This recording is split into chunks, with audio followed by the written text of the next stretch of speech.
Approaching the second installment so soon? Oh yes, I'm going for the kill. Murder the death kill times two. But first, let's drop this album that I just played a song from. Korean devs from Questmasters, Sword and Circuitry, fresh off the press.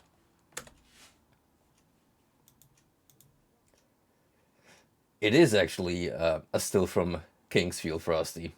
You were not wrong. That is apparently a dude you can meet in the game, which I will verify once I dive into the series myself. Soon, a trademark. No pressure or anything put upon myself. So, right. MDK2. There's some interesting fun lore behind this one. Even more so than its predecessor. So, let's get started. The original came out in 1997, was developed by Shiny, and not long after, it started receiving critical acclaim.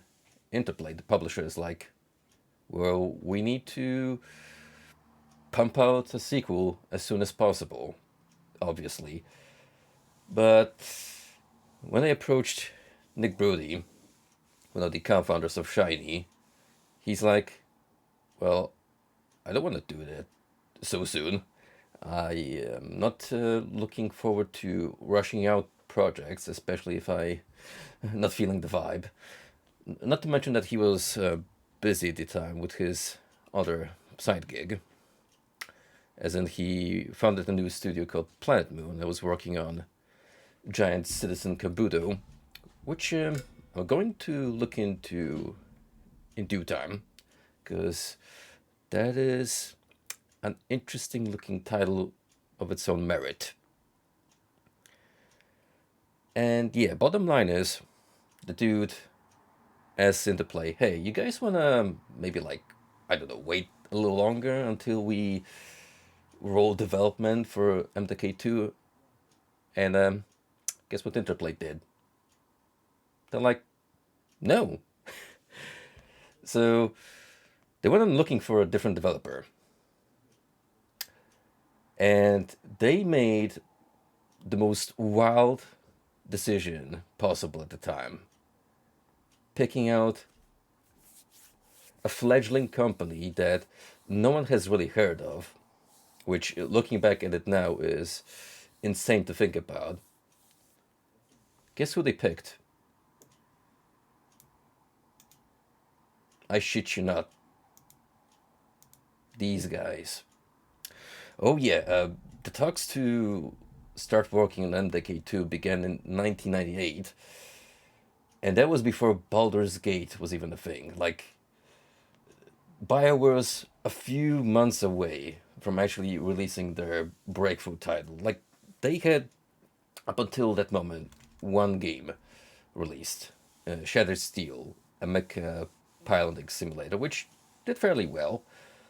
But besides that, they were an unknown player on the market. Like, they had nothing really to vouch for in terms of lineup. So for Interplay to approach this kind of newbie was a very ballsy move on their part. I mean, hey, I can't really say I'm not looking forward to trying out something from their library, especially this early on in their lifespan, because, again, this was a very different Bioware than what we have now. So, yeah, this is going to be an interesting ride for sure, seeing how they took the MDK formula and put their own little twist on it. Now, as far as the soundtrack is concerned, Tommy Tallarico was not on board with this one. No. They reached out to a different set of composers, one of which you may recognize the name Jasper Kidd. Yeah, the same Jasper Kidd that went on to compose for the Assassin's Creed series later on. Oh, and you want to know what he also worked on very early on.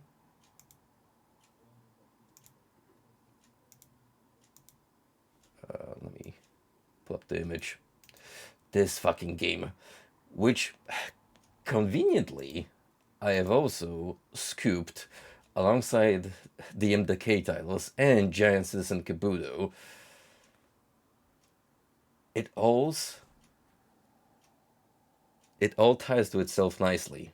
It's almost as if this was entirely scripted, which, to an extent, yes, but I did not anticipate that this web of intrigue went so deep. Like, you could probably draw a nice diagram of all these very peculiar connections that are just so fascinating to discover and map out. So, without further ado, and leaving all this nerdy shit aside, let's get to the actual gameplay.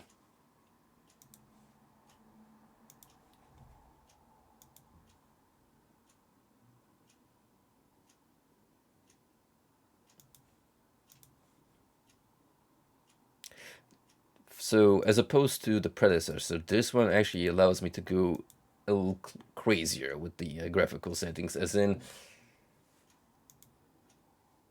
I can make it HD for once. Well, at least have a matching resolution. Also, this title screen song, kind of a banger.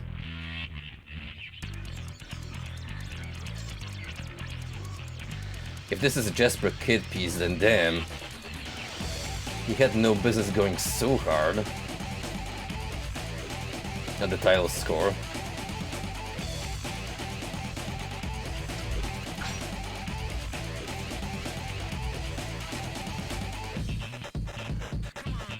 Optimal setup to run a game from the year 2000. Forget Crysis, this is the new benchmark.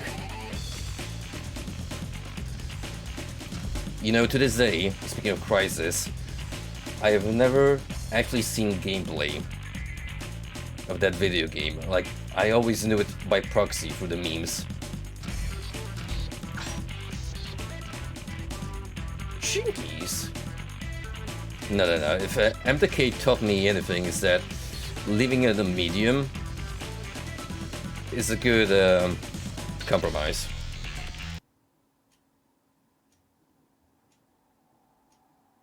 That's a really cool transition screen. Imagine if this actually had a line of comics. Kurt Hectic never wanted to be a hero. He was content with his life. Oh, and we got fleshed out story this time. Sadly, it was not to be. Kurt was employed as a janitor for Dr. Fluke Hawkins, eccentric man of science. The messes were large, but the pay was good. So when Hawkins left, Kurt followed. Little did he know what was to come. The doctor had wished for a place away from his detractors, away from those that thought him mad. With janitor in tow, he left the Earth, vowing to return only when his genius was proven. Imagine how good the pay had to have been. Exile was the six-legged canine, Max. Max was the perfect assistant, and his appreciation of firepower made him a fine watchdog as well. All a good boy indeed. The invasion. Aliens from a strange dimension attacked the Earth, arriving on energy streams and landing great mine crawlers to destroy everything in their path. The forces of Earth were helpless before the onslaught. Dr. Hawkins had to act. Kurt was outfitted in an untested coil suit and sent to try and disable the machines. He was reluctant, but he had no choice.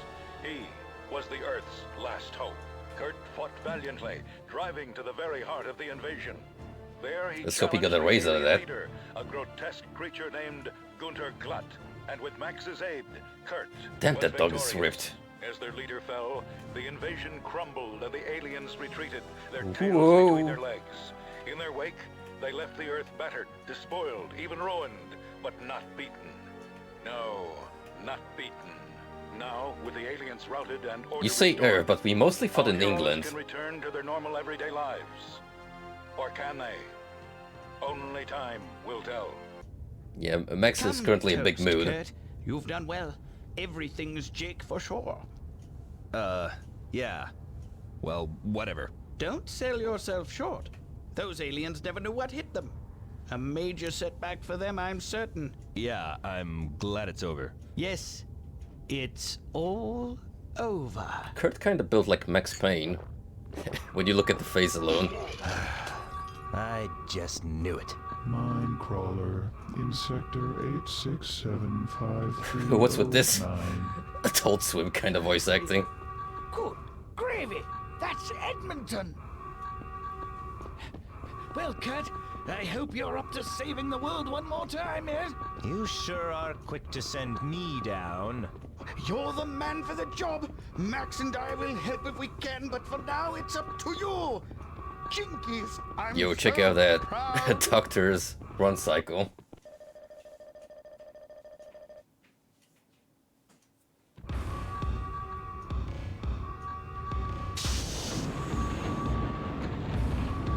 Oh yeah, these are the industrial beats I'm all for.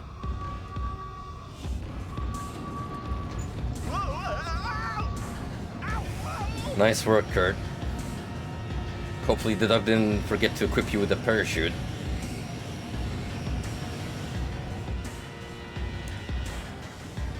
Yep, a nice little flashback to the start of MDK1.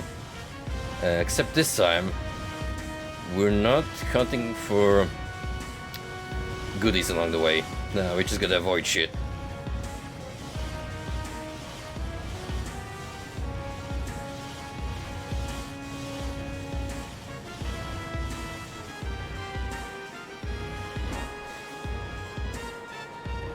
Mom, can we get 9-inch nails?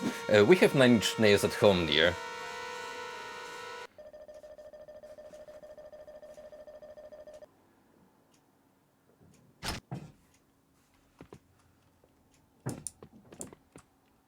Before you begin your assault, Kurt, I've got to refresh your memory on how to use the coil suit. Use your directional keys to move around. Try pressing 2 buttons at the same time for diagonal movement. Use the mouse to look both up and down and turn from side to side. Once you're comfortable moving about, stand by the arrow in the center of the room, face the exit. So, more or less, just like in the first game, I had to tinker a bit with the control scheme. This one was more intuitive to set up, mind you. However, unlike in the predecessor, we're not gonna experience the wonderful, weird movement hack of I use the mouse to zip zoom around, because I don't know if that was intentional in the first place. But yeah, you don't really use the mouse anymore to control your character's movement. It's more what you'd expect with setting up the camera.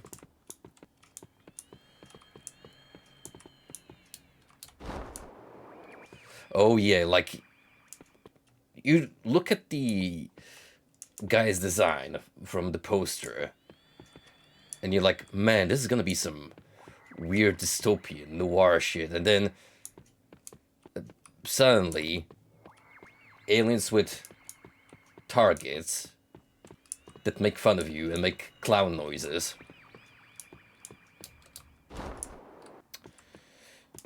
So another thing that's immediately noticeable is over the span of 3 years the graphics sure have got an upgrade. Like, we've actually got more polygons to account for. And Kurt's model does not look misplaced compared to the rest. He actually looks like he fits in here. This is where we begin with the shooting. Use the fire button to fire your chain gun and aim with the mouse. Destroy those targets in front of the exit.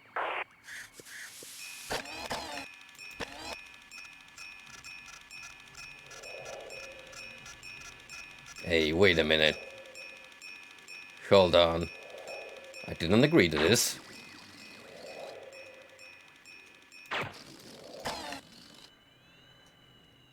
I've placed a grenade somewhere close by.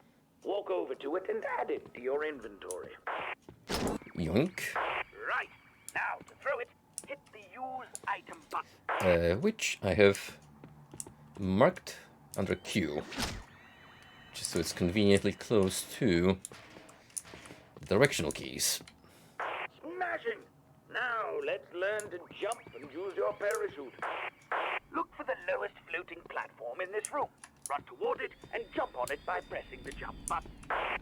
Now, jump to the platform closest to you. Try a para-jump to the next platform. Press and hold both the jump button and the forward button to glide to your target. In case you're wondering how Try this jumping controls, onto that nearest it is platform. much smoother You'll notice you can't than the land first feet game. first on that one, but you can but then jump high again, and grab onto the ledge and pull yourself up. since I didn't have to make a bootleg functional control scheme in the first place, then yeah, that on its own was an immediate upgrade. Jumping around, lad. I've turned on a fan in the middle of the room. Stand on it and open your parachute. By holding your parachute open in the updraft, you'll be able to reach the large platform above you. Now let's teach you how to use your sniper scope. First, get the sniper grenade by bumping into it. The skull is a lovely touch. Stand by the arrow at the edge facing the exit. Press the sniper mode button to enter sniper mode.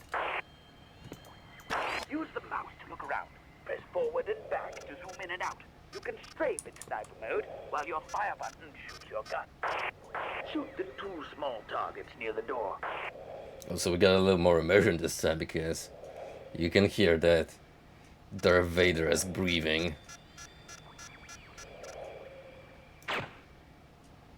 So yeah, in case you were wondering, it is perfectly possible to get oxygen while wearing this very uncomfortable looking mask Press the item on your face. to the left or right to change ammo to the sniper grenade. Now, shoot the big target. Good work, Kurt. You can leave the room by sniping the lock on the door. Show those aliens what you're made of. The gems are kicking in.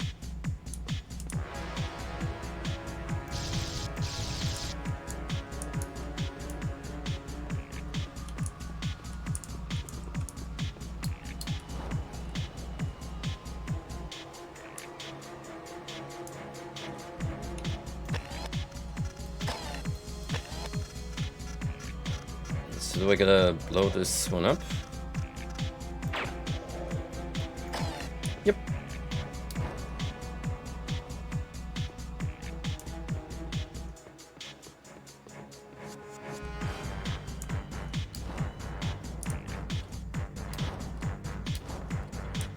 Yeah, funny how when you give the OST for someone else other than Tommy to compose, it actually fits the vibe rather than being just complete nonsense, which, I mean, you could argue that was also a big part of MDK's style.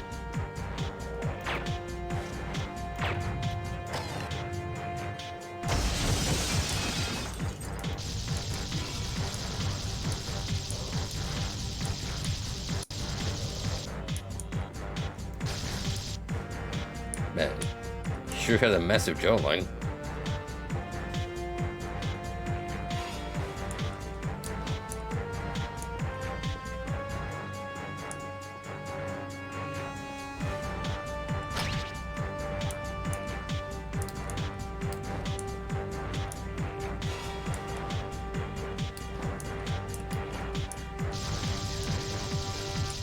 Let's take a good look at you guys, because now we actually have a little more detail to you.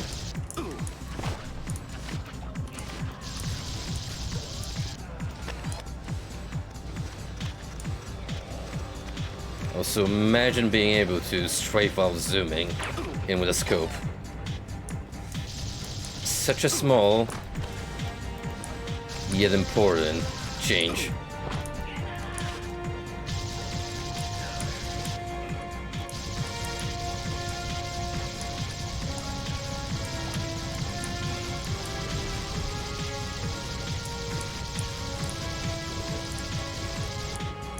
I gotta verify something real quick. Oh yeah, once you run into an enemy, you get the Castlevania knockback treatment, but without the shooting backwards effect.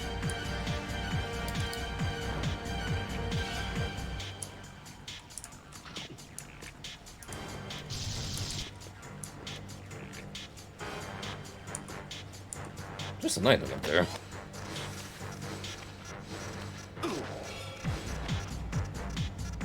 Hey, it's the apple. It gives you a little bit of health back.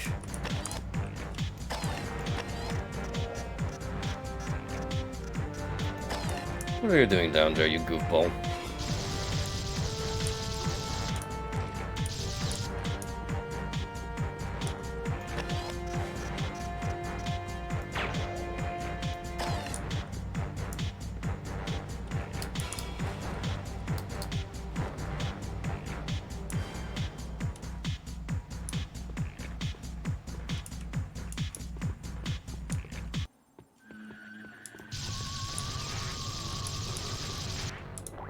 New song so quickly? I mean, hey, I don't mind.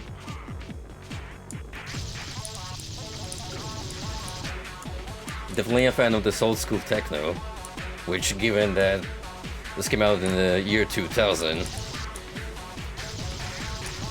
very apt of the time period.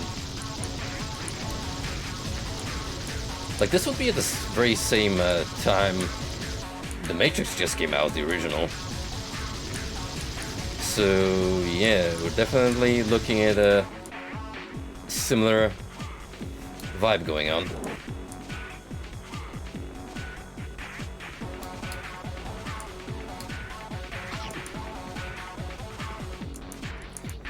Just thinking of all these old media is making me feel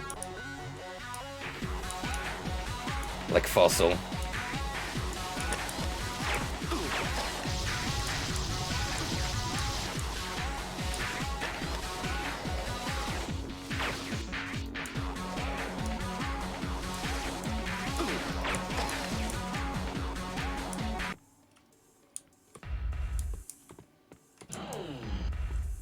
Cloak, well, that's new.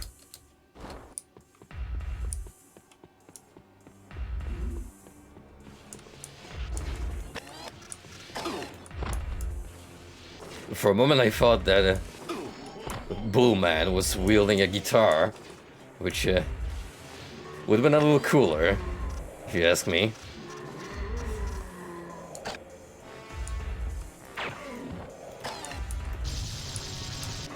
Yo, he is chunky.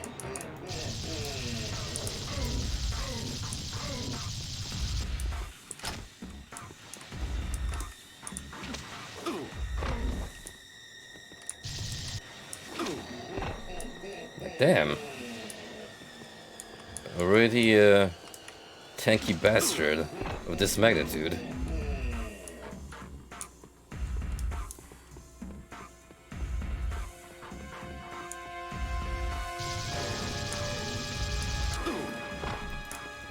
Hang on, we gotta upgrade.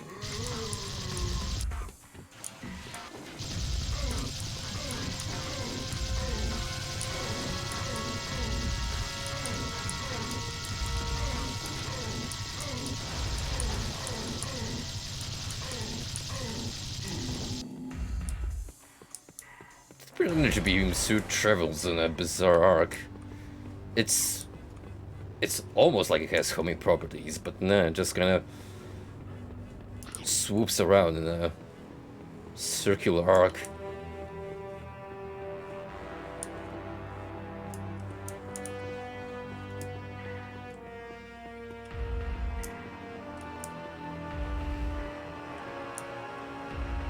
Alright, so what do you want me to do now?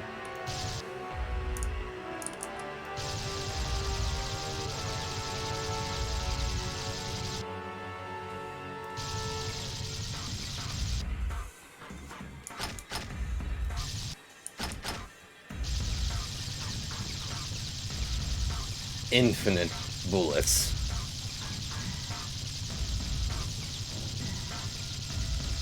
It's like watching a Arnold Schwarzenegger movie. Amplified times 10.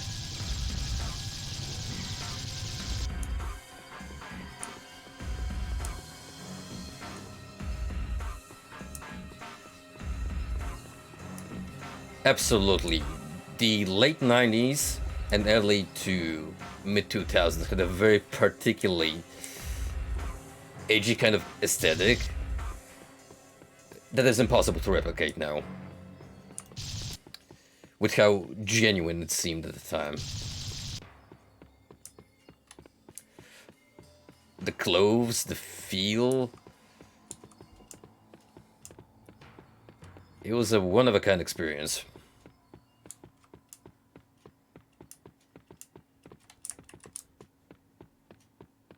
So is there a switch that I'm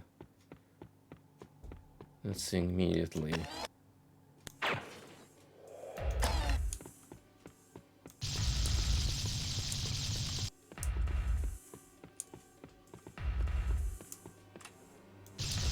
Oh, hang on.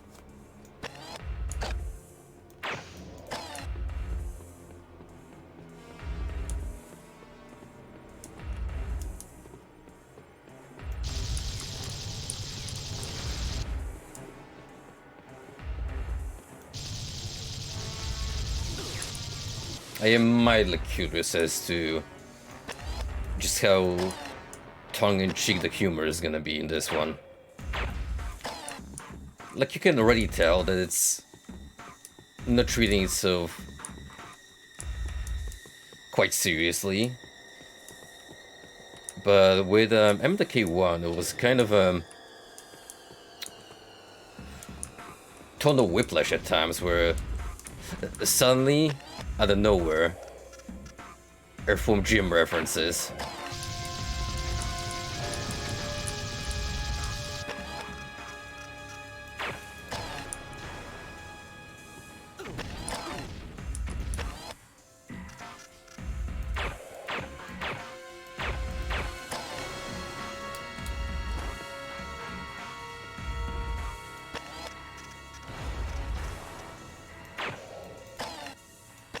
I'm still of the opinion that the sniping feature alone is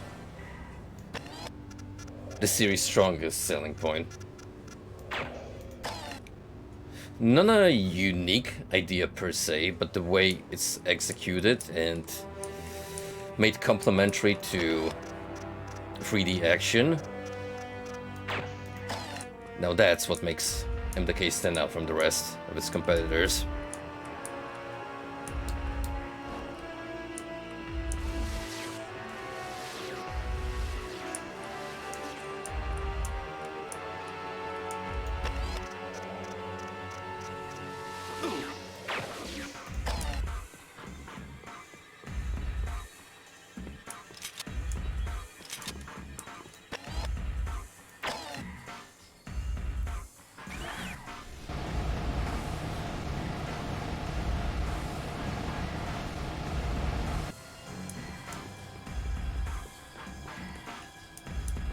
If that was the manual override for the fan, then maintenance sure seems like a bitch to perform.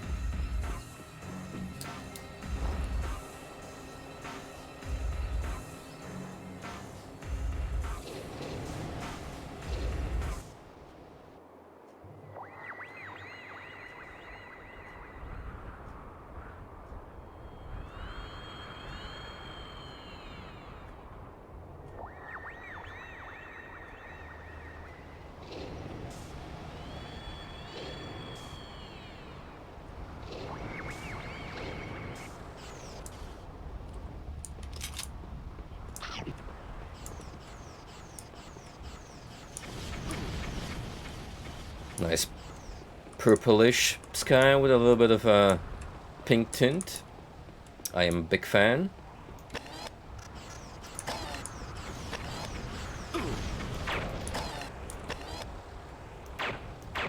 It's supposed to be Earth, but at the same time, it does give it a more alien feel to it. Given that they're in the middle of an invasion. Makes perfect sense.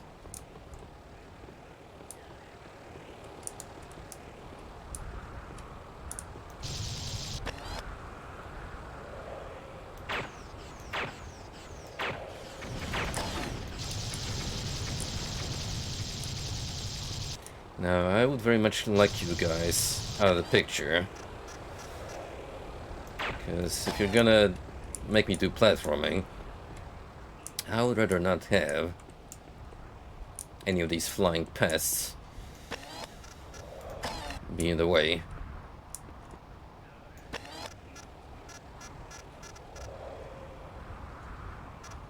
Ah. So that fell over there is kind of your clue what to do. You gotta aim your shots well with the mortar.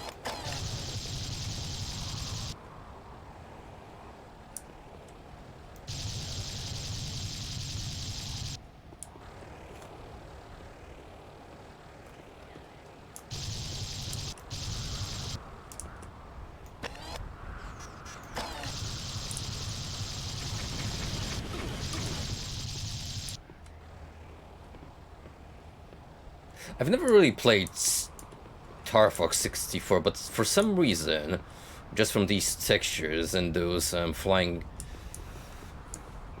aircrafts, I'm getting like a slight throwback to that particular aesthetic. Oh yeah, that's right.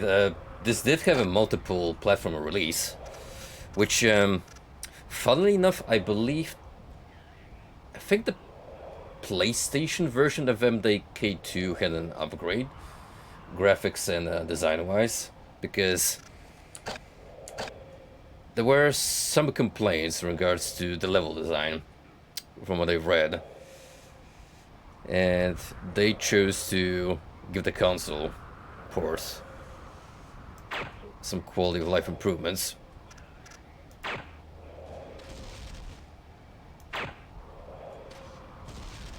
So here's a fun little challenge. Try to aim your projectile at the correct angle.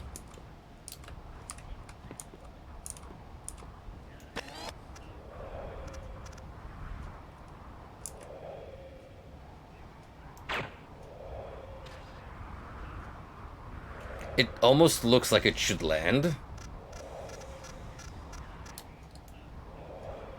but at the same time, actually, can I stand on top of that? No. So, great. Looney Tunes moment.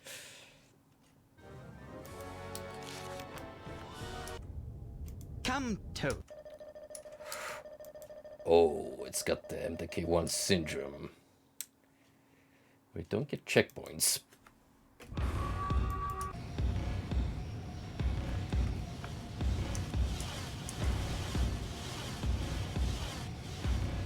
Good thing I found out about that early on in the playthrough.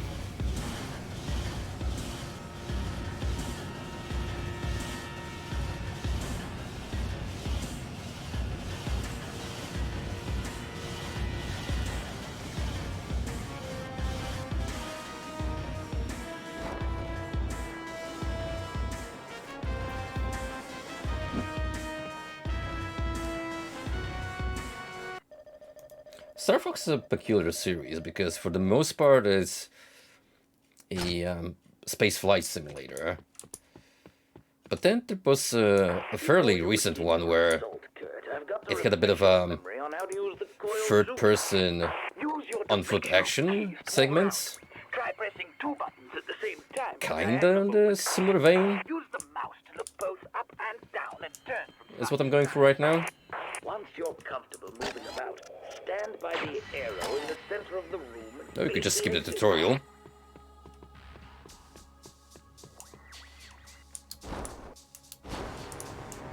Which, kudos for the game to allow me to do so.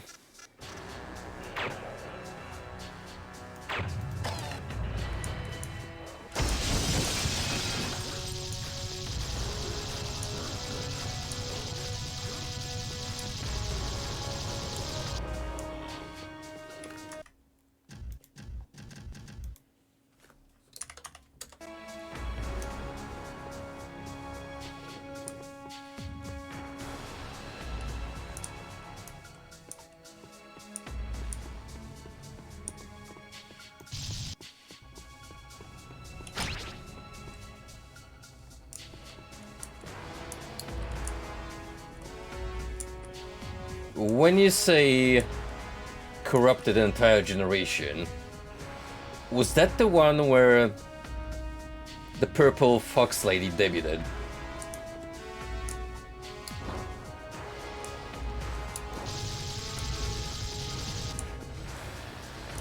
All I can say is, oh god.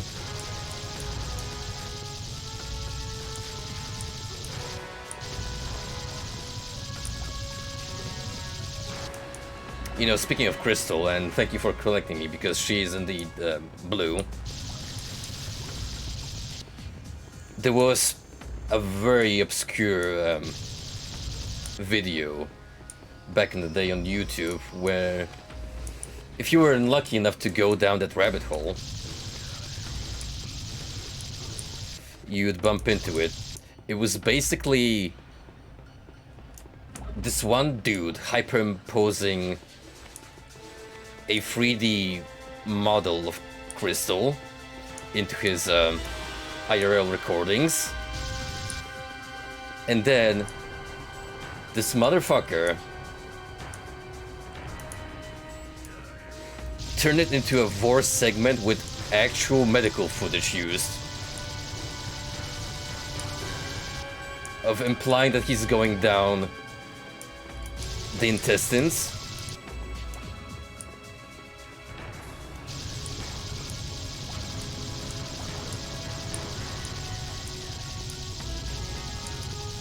Oh yeah, glad I'm not the only one who was scarred for life. I'm pretty sure that was on a dedicated channel that just compiled out of cringe from the internet at the time.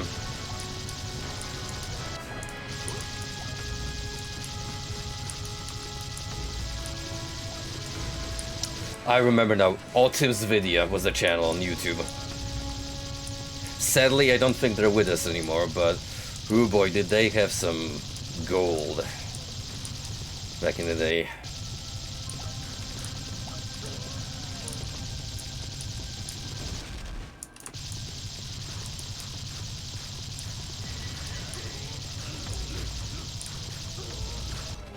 Furries were a mistake, man, and yet at the same time, they are the one force fueling the indie artist market nowadays with their ridiculous finances. Like, how on earth do those people have all that money that they can pump into commissions? You tell me.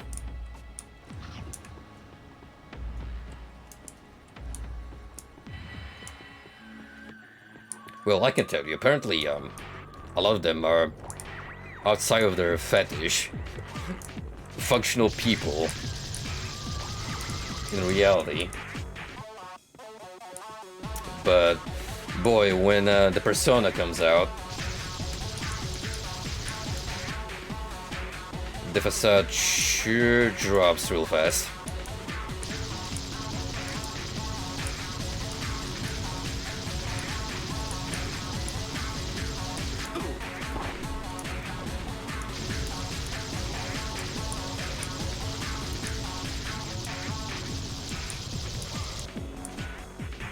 Which one are you hinting at, Golden? Because I can think of a few.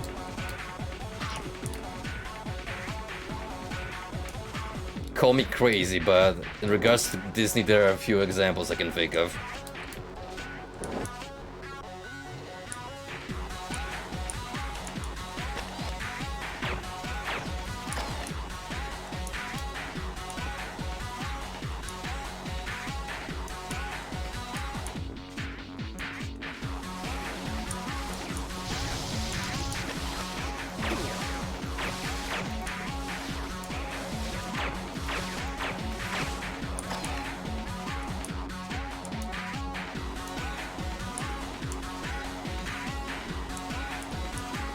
Oh, I see. I misunderstood your sentence because I was thinking you were referring to one particular character that spiraled the furry phenomenon. But yeah, I do agree. Like,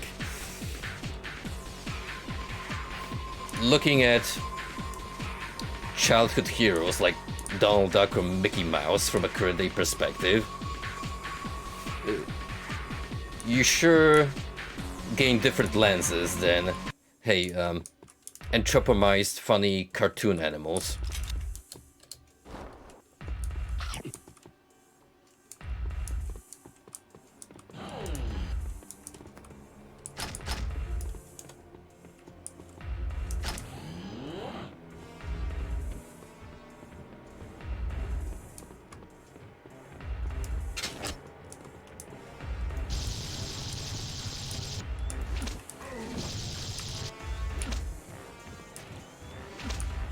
So, yeah, evidently you gotta abuse the cloak here.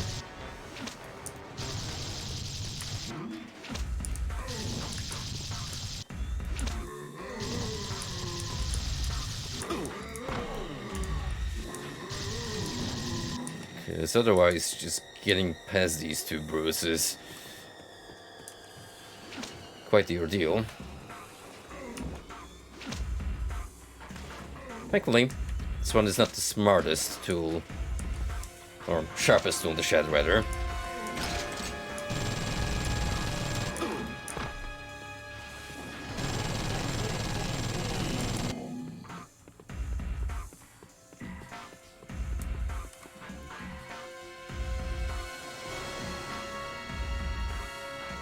I know it's supposed to be an arm attachment, but I don't know. Somehow, this looks wrong. It's more like Kurt had his whole arm cut off, and instead, that gun is an implant.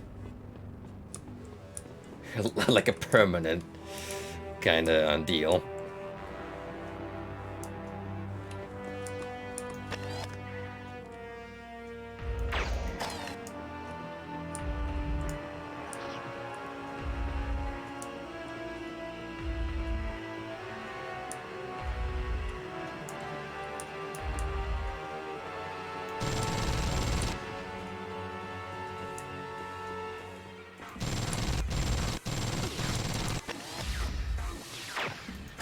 Speaking of furries, it's funny to me how, like, the last piece of media that really fueled the quote-unquote fan bases was Hazbin Hotel, which never got past the pilot thing. I mean, supposedly a season was supposed to come out, but yeah, just those available snippets pumped out a new wave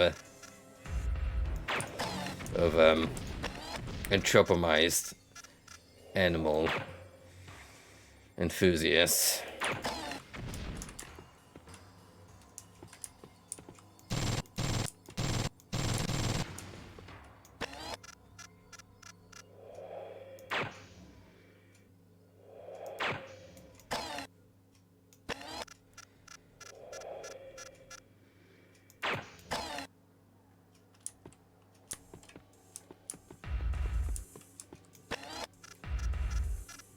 Oh, it got rebranded? I didn't even know.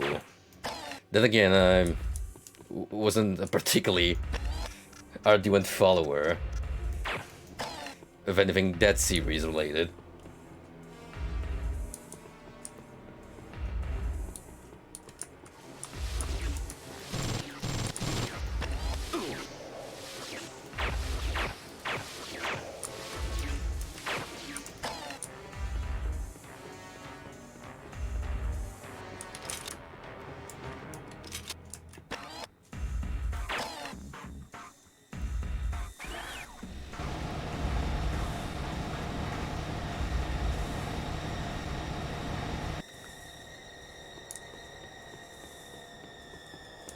I don't even know how Helltaker fitted into the time period. I know it just celebrated its 3rd anniversary, which, well, to think how a free game made as a one-off became so vastly popular, but then again, well, people love their demon girls.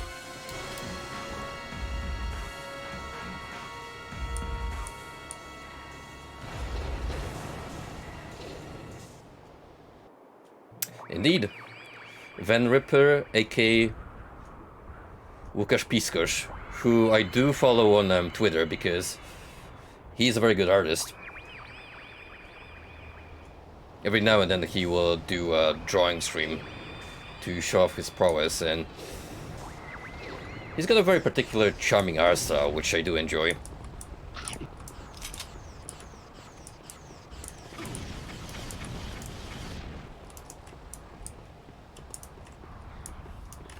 Actually, while I'm here, let me save first and foremost. And then, let's look at this thing Golden told me about. Hell of a boss.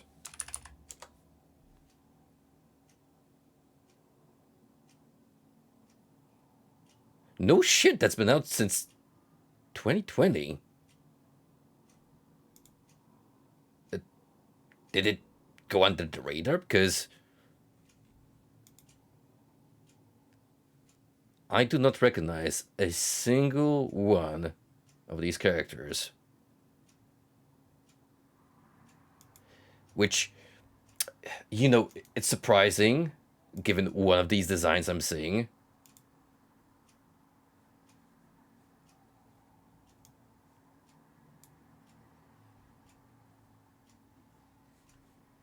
Hold up.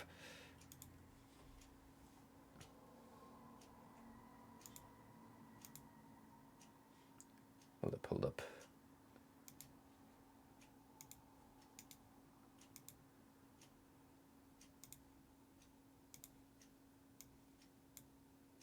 Excuse me, what is this, a Five Nights at Freddy's kind of deal on the left?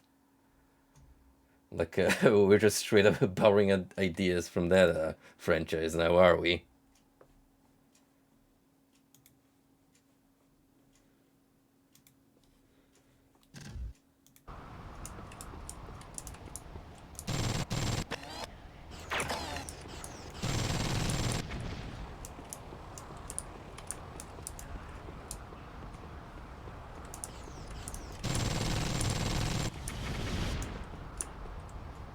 Zootopia has been forever ruined for me ever since the notorious webcomic. You know the one I'm referring to.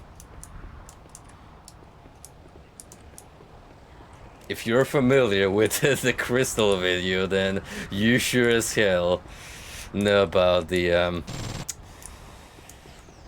shall we say, pregnancy incident.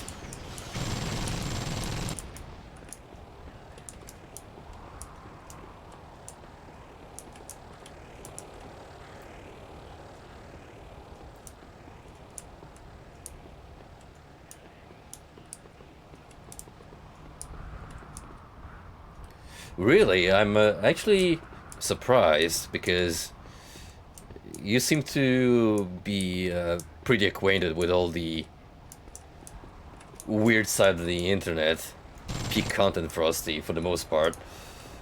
But then again, sometimes something seemingly so obvious will just slip by.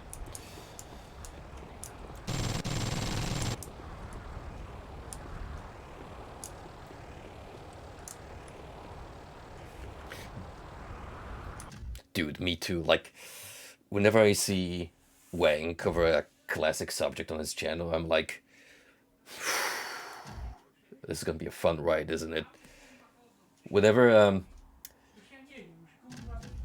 when he last uploaded that, Boat Flight Girl video, I was inherently flinching, just recoiling from pure disgust as I recalled reading the story of my own so many years ago.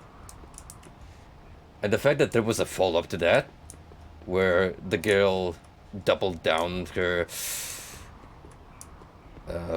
disgusting habits, that's what really got me. Like, how did you not consider that a learning experience. How?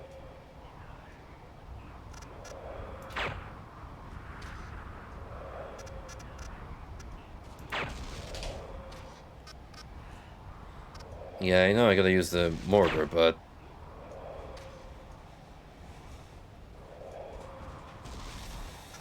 I gotta do this at an angle.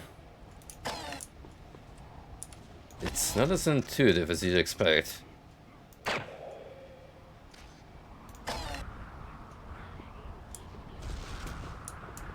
Well, I mean, thankfully you got a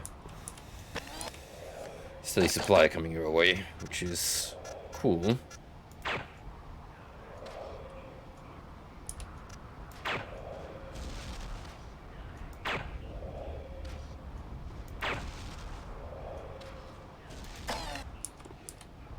I guess if I stand a little closer to the edge, that should do the trick.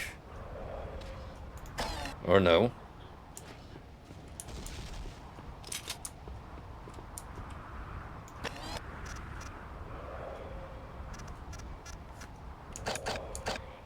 Foam Adventure. Can't say the name rings any bells per se.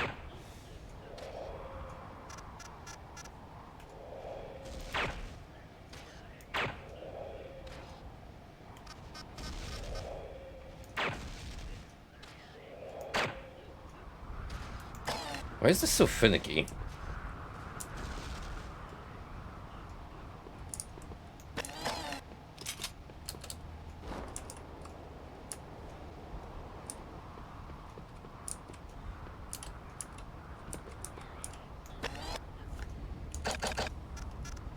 Shouldn't be so difficult.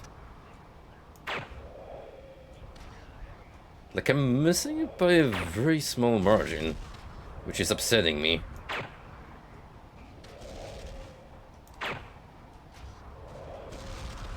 There you go. Sheesh.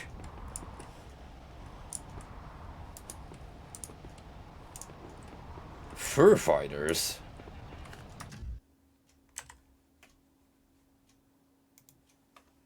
What the heck?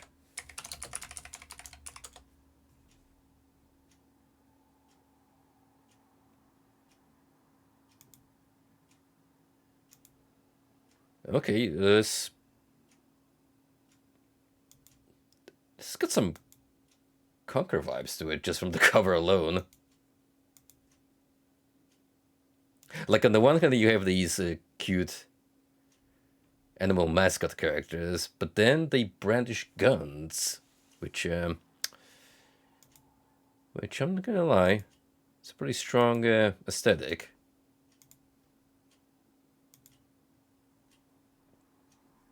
Like, check out Garfield over here. Said enough.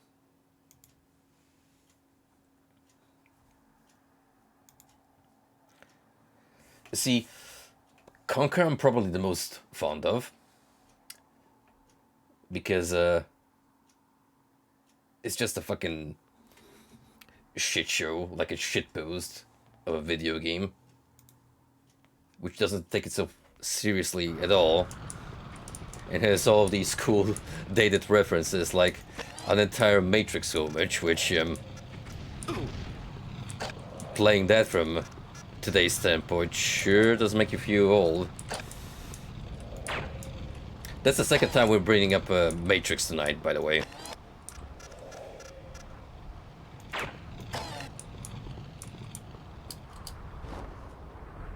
Which makes me sad thinking of its current state.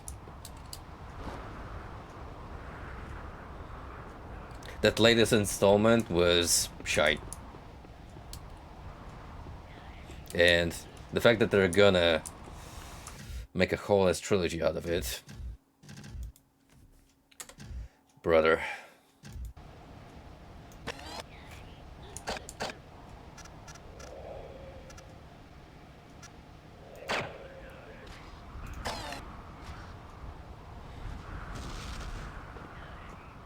What, the fact that I have a potty mouth and I am enjoyer of surreal humor. Yeah, absolutely.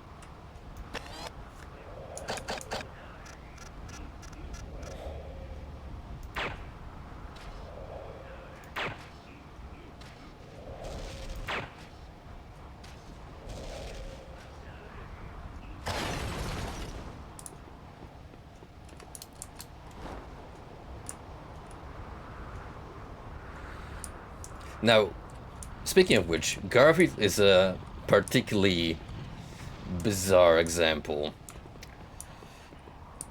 That piece of media doesn't get so much explicit content as it does all, like, the bizarre memes.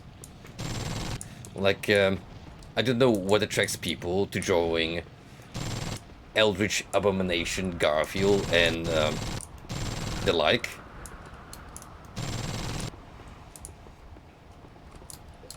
But you know what? I am a fan. Keep it that way, please.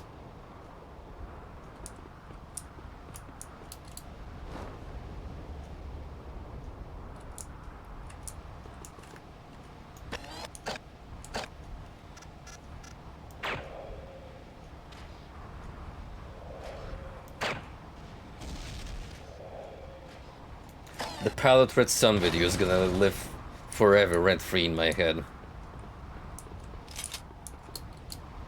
Stuffing your face as usual.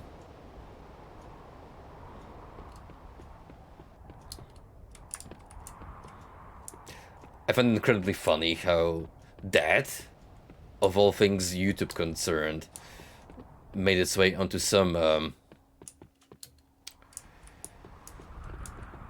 creepypasta icebergs, because I mean, yeah, it's a little unhinged, sure, but it's not really creepy, it's just eyebrow raising.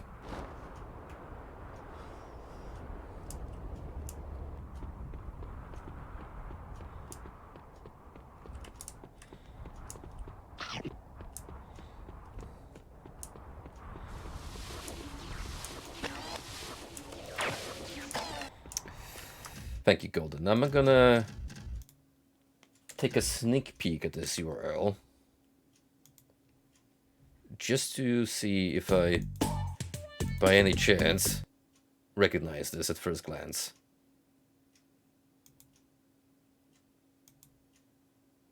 Absolutely not.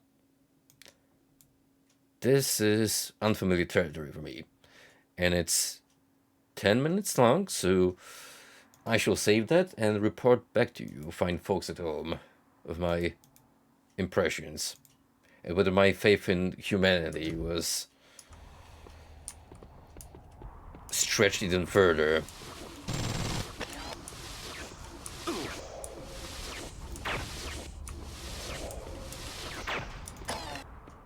It's already clinging on by a small thread, let me assure you.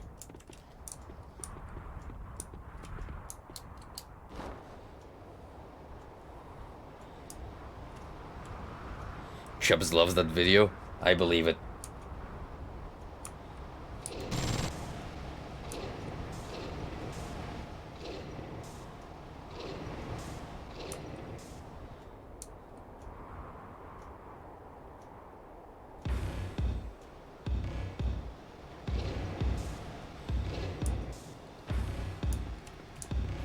See, now this looks like a classic MDK set piece. Also very loud. We got a Battletoad piloting a giant machine of sorts. It looks highly destructive.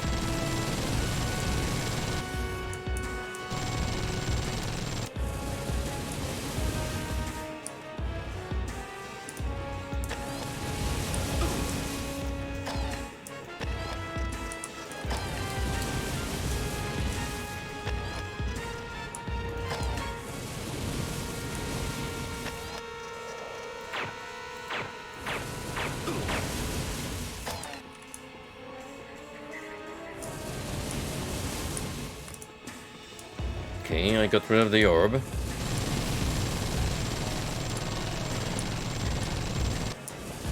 Now what?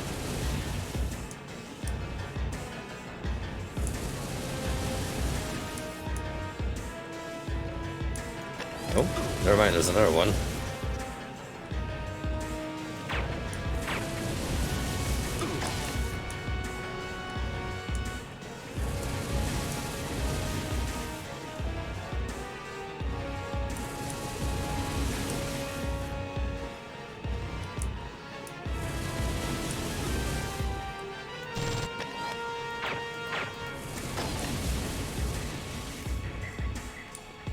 Objective not entirely clear.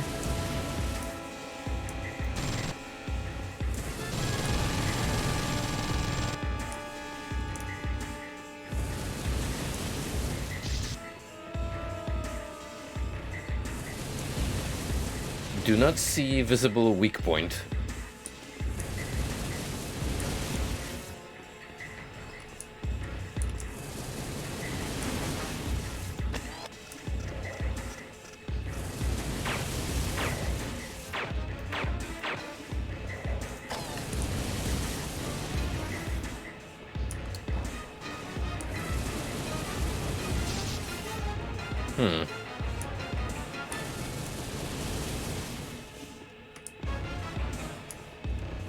See, I'm thinking maybe those were platforms that we're supposed to use, but then again, why would they have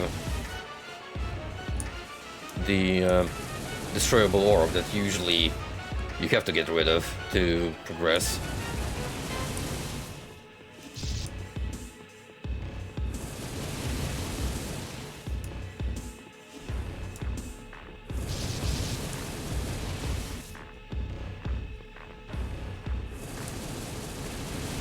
Do I have any hard-hitting ammo? A couple of mortar shells.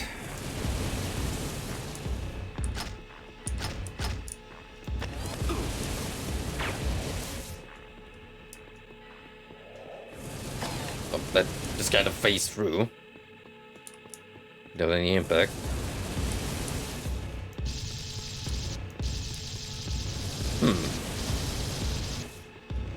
How strange.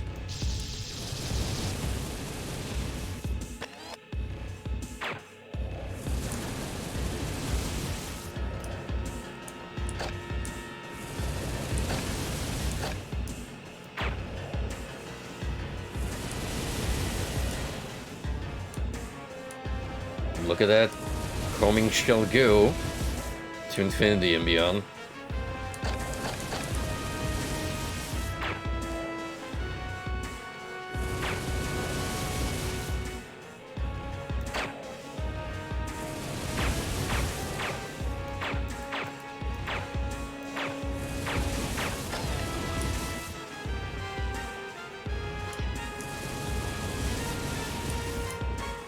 Did the trigger break for this boss? I would imagine that thing is supposed to open up and then you shoot inside of it. Weird. Let's try that again.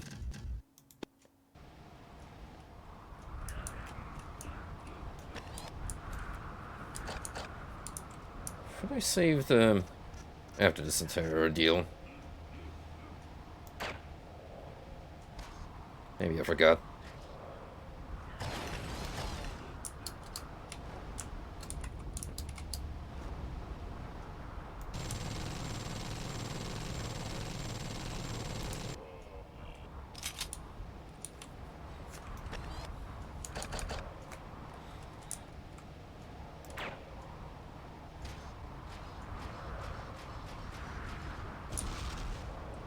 Some interesting physics there.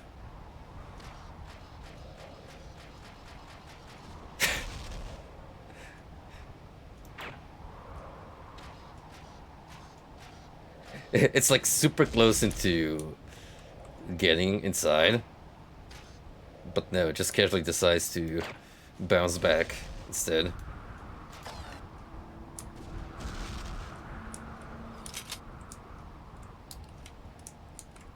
In case you're wondering, yes, I am gonna look at the PC release of the Doom 2 RPG that came out out of nowhere, I wanna say. Like, I did not anticipate the dev releasing a new port that quickly.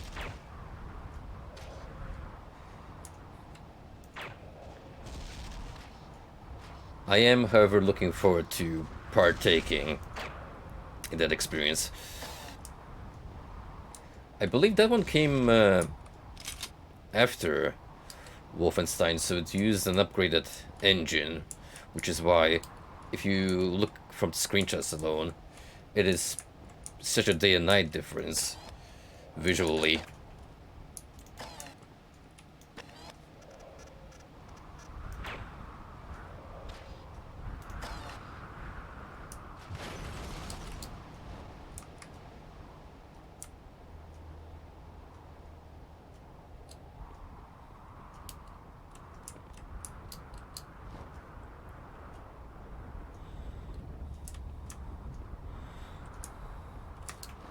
Oh, oh no, no, no, no. Why did I run off? Just when I made it to... Yeesh.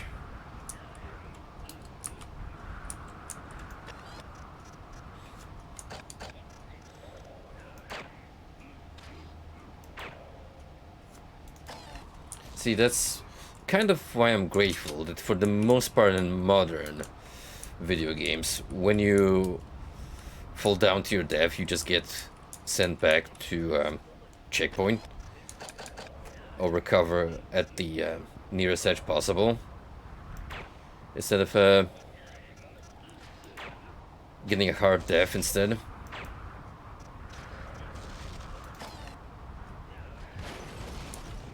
Granted, this video game does encourage you to save, so it's not too harrowing of a failure.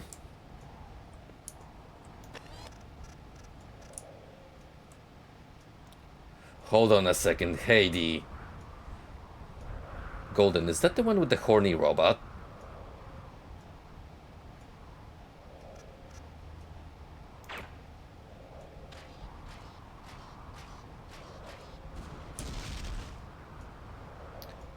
I am looking at you very intently right now, boy.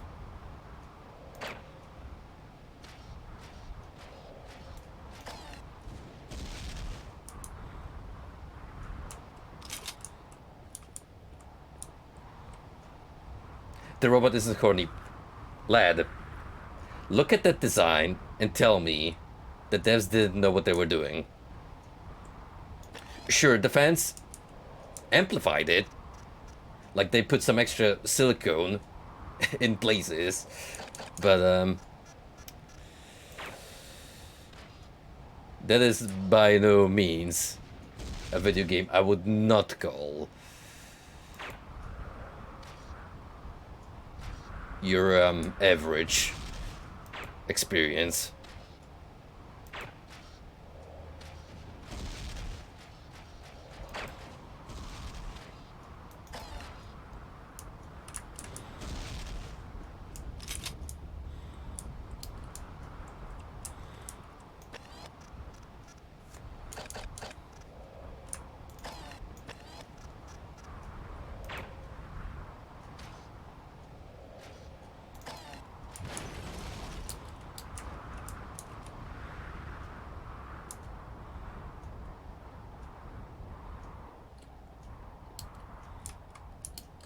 Well, I'm not gonna blame the machine, I'm gonna blame its creators.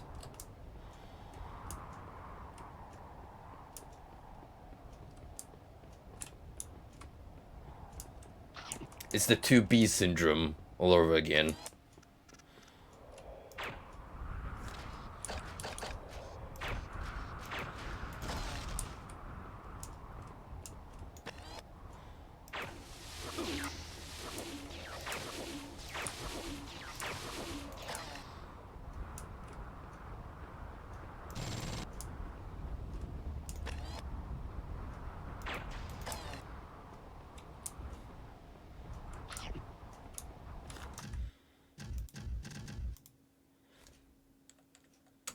Sometimes I don't know what to think of Yokotaro, because on the one hand, he is an incredibly based creator, in my opinion. Like, he has definitely left a stamp on the industry as a whole, and created some very memorable narratives. But on the other hand,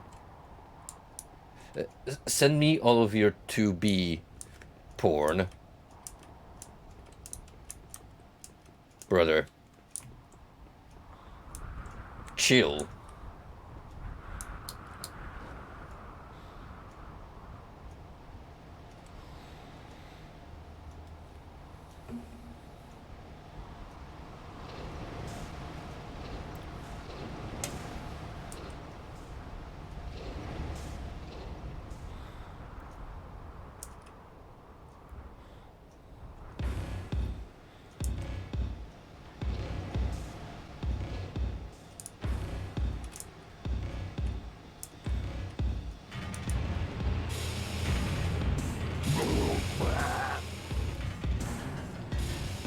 Okay, so this is supposed to open up.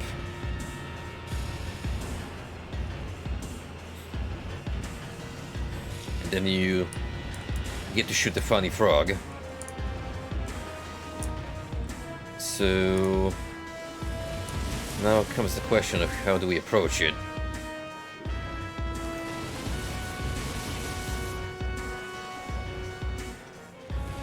See, those aren't platforms.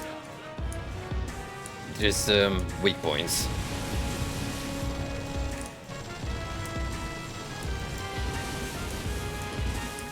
So any kind of suspicion that I'm supposed to interact with these other than shooting them, we can dismiss that notion.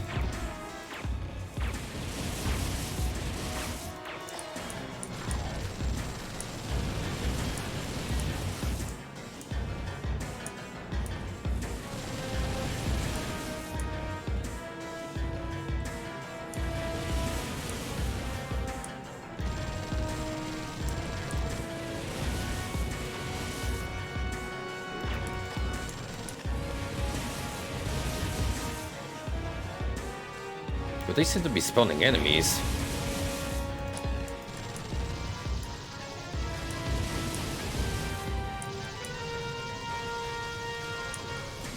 So that is taken care of now. Partially.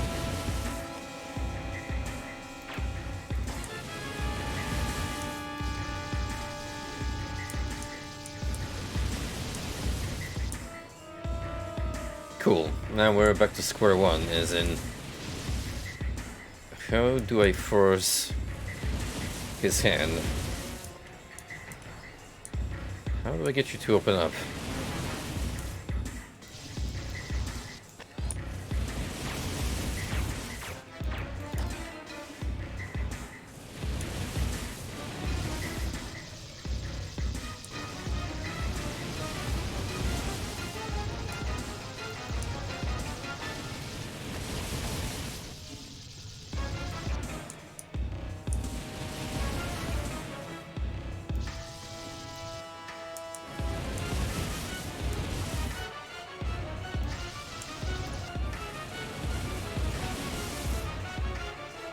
Are there shootable orbs?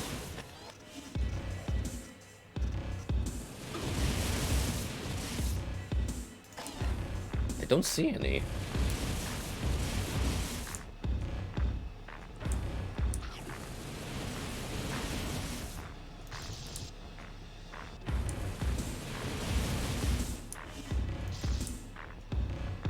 Ah, you good old school cryptic boss design.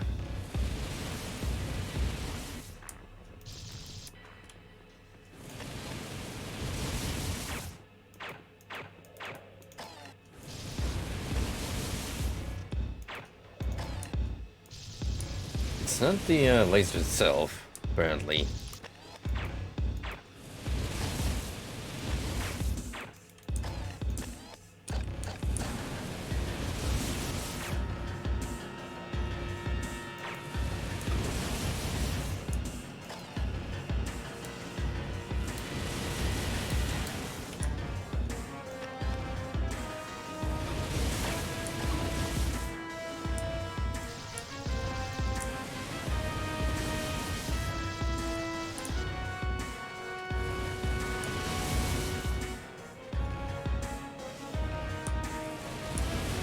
Well, this is dumb.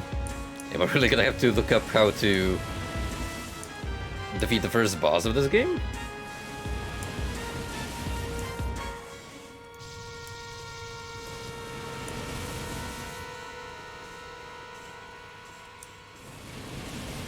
We get like possible scenarios here. Either I'm missing something obvious, which I don't see how. Secondly, this encounter is borked in some way. I hope it's the former, not the latter.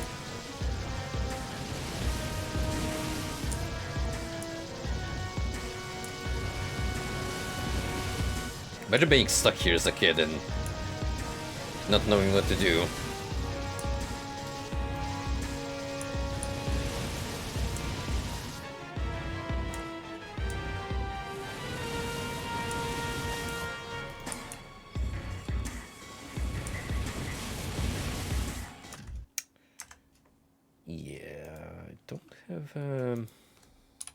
I don't have a good hunch with this one, so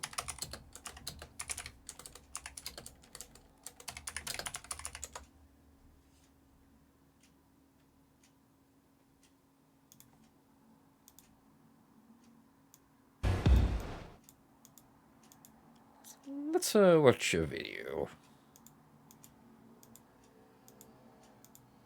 See what's happening here.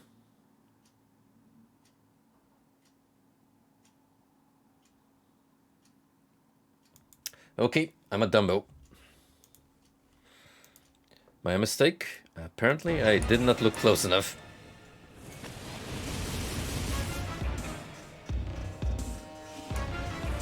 Although,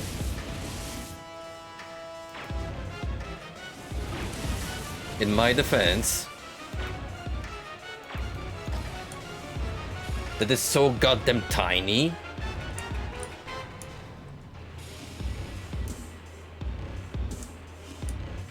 That, yeah, good luck finding it without going maximum scope. Also, I don't like how that looks like, you know, a flashlight.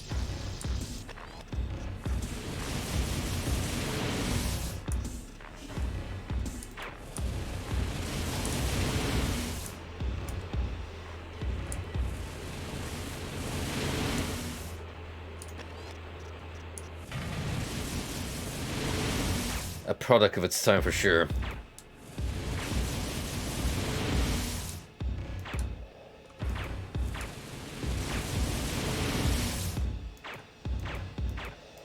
Take that, frogman.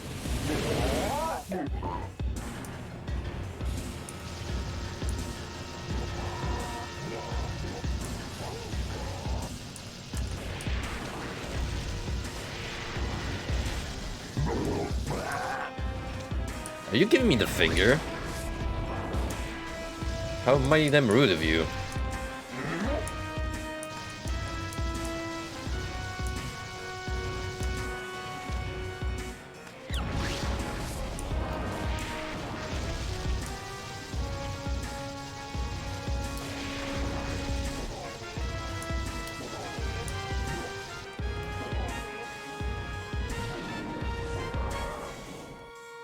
Cinematic. Go back to the gym and don't you dare to skip leg day anymore.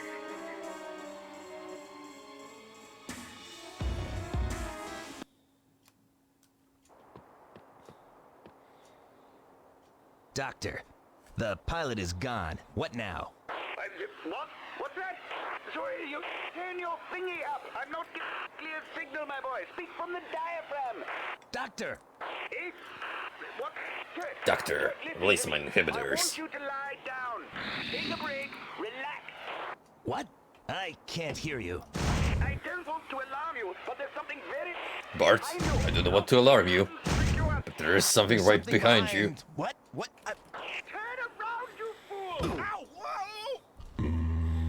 Oh, I'm just too good for my own bad self.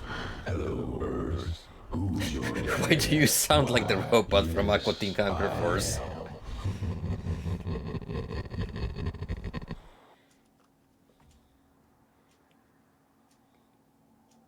battery on the microphone would be Kurt. crazy. Kurt!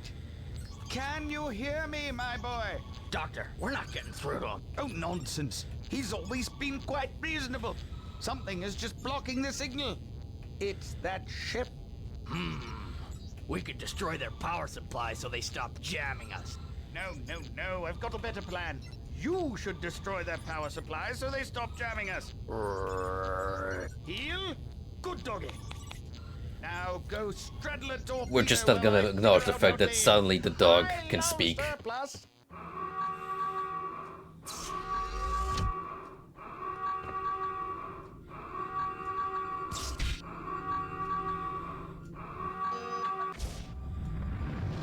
Max, I've lost control of the torpedo.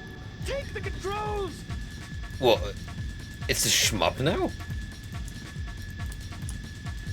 Okay. That's cool. I can't shoot, so it's more like dodge the meteors.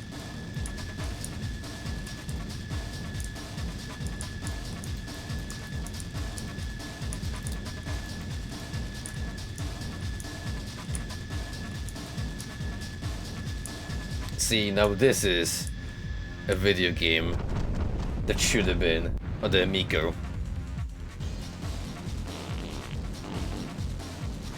Yep, there's your staple of that era. Fart jokes.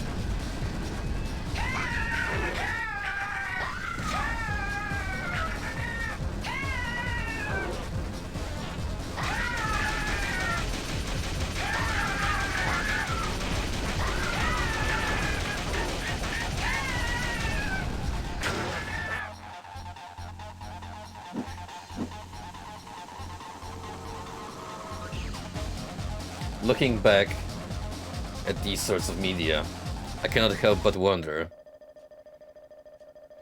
were the shows we were exposed to as kids were Good boy, so Max. infantile? You made And it. the answer is Now, yes, face those absolutely. fragments in front of you by walking over them. Ready your guns by using the selection button. Once the gun is selected, press the select up button to equip it, and press the select down button to unequip it. Wait, so I can wield Special Magnum multiple guns? You won't run out of ammo, but other guns deplete their supply as you fire. You'll automatically drop any empty weapons, but I'm sure you'll find more. Your powerful weaponry can often destroy objects in your environment, so don't be shy when it comes to shooting. That covers the basics, Max. Sick 'em. I mean, it's pretty damn awesome that we get to play as other characters. Let's check the controls on this pupper. Customize max controls. Inventory, equip weapon.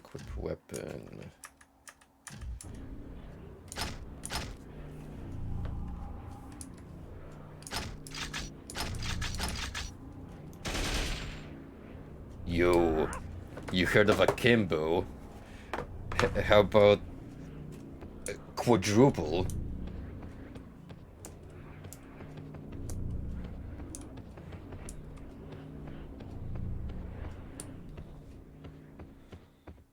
Something got very Geiger in here in terms of visuals.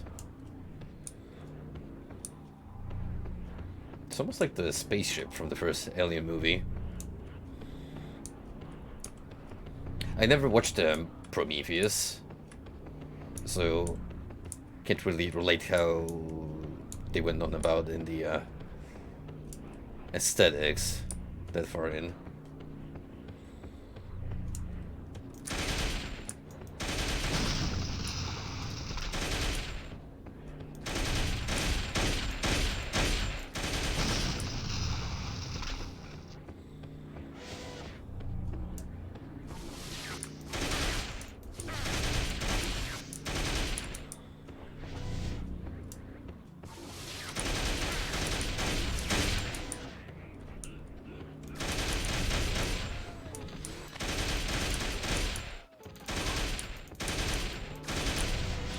Four weapons at once makes a whole world of difference. You don't say.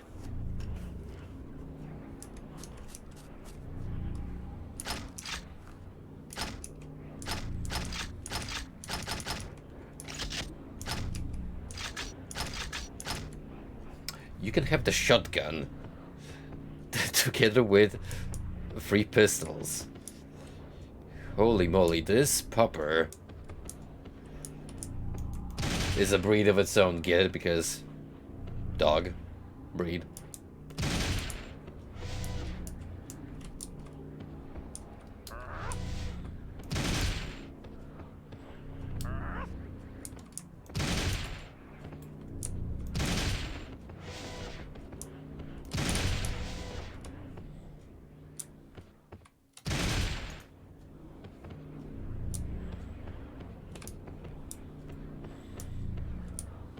Cool, I flipped the lights.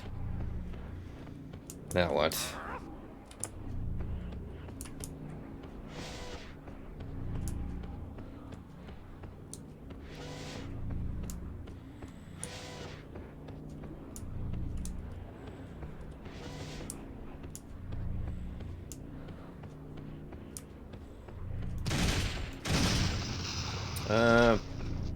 Apparently it's more about exploration this time around.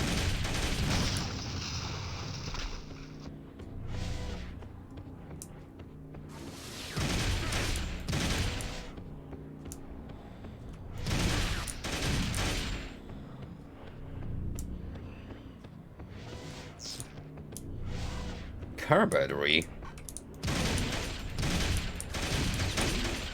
Okay.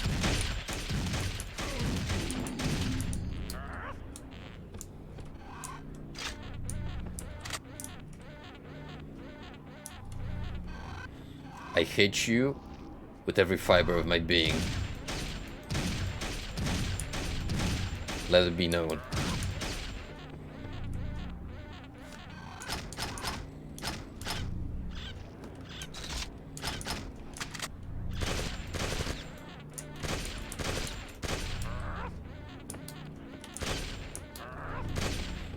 Interesting how the doggo gets traditional elf weaponry.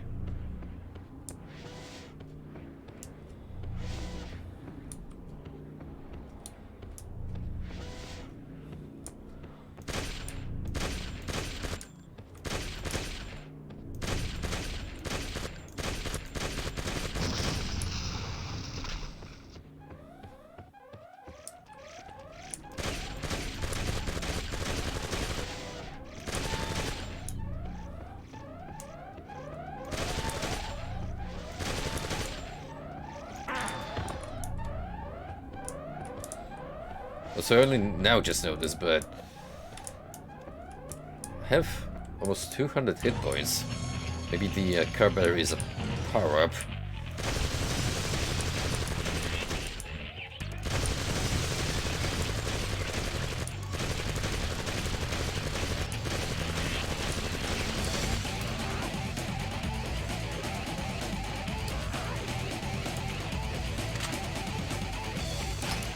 Fuck it. Let's go John Wick on these suckers.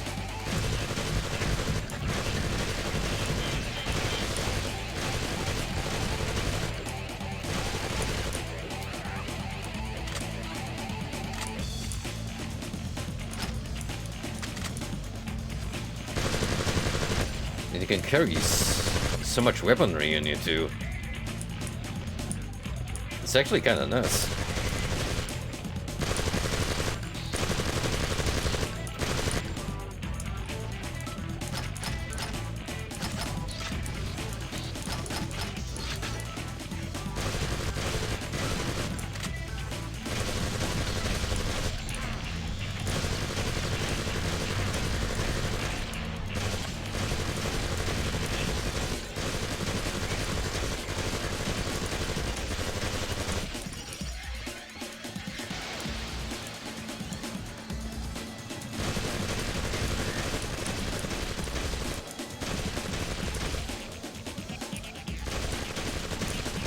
See, now this is a game flow that I'm super down with, just traditional fashion arcade shoot 'em up.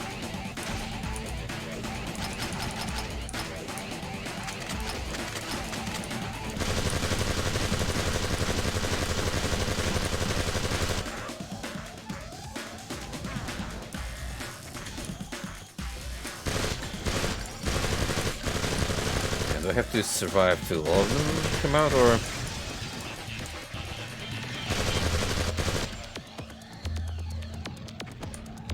Maybe there's some spawners in here.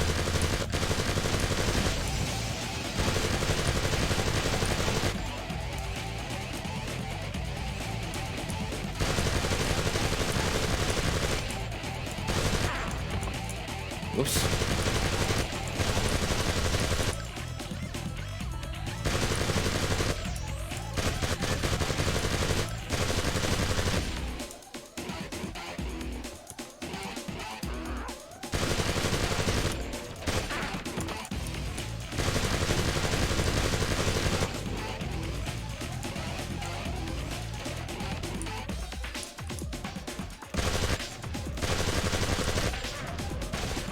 Still coming, but they do get a ammo replenishment, which is nice.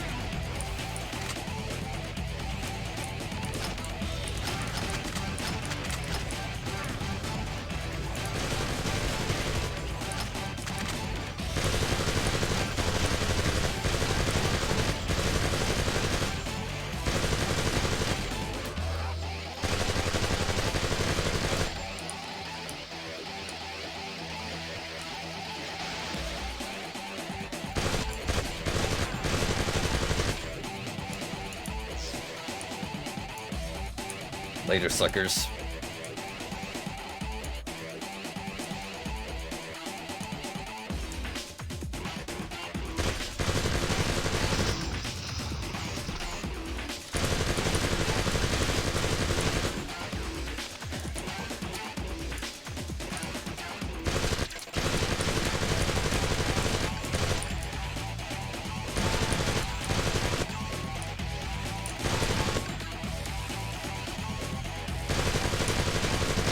Yeah, so far, Max segment is hitting all the right notes.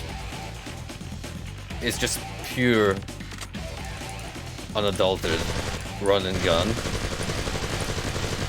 without any sort of cryptic puzzle solving.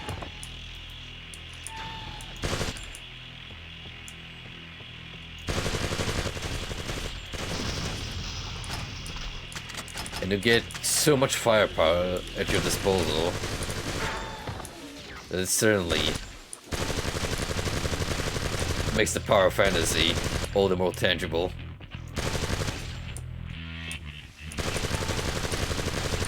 Truly, a good boy.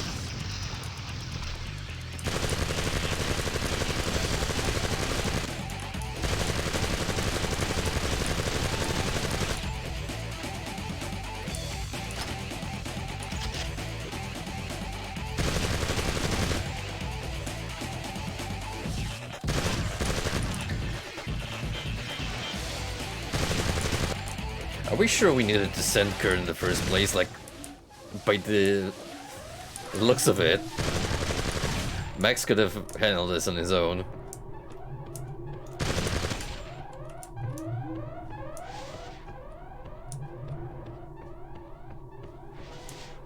I think they made him a wacky side character in the first MDK. Good on you, BioWare, for coming up with this crazy and yet genius idea.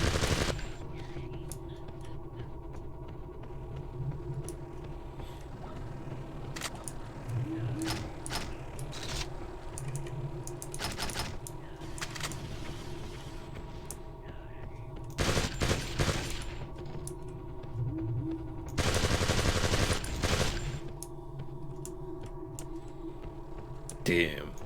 Who's the investor's gonna pay for wrecking my ride? Speaking of, Postal 4 will return on Saturday. There's gonna be a good time for me to just chill and kick back with the webcam. So look forward to more wacky dude misadventures.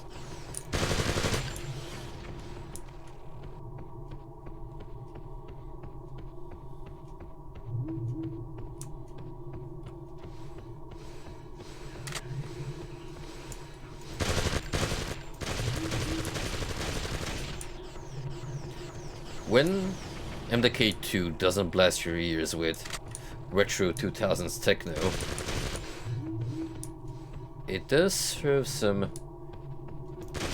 pretty nice, eerie sounding space ambience,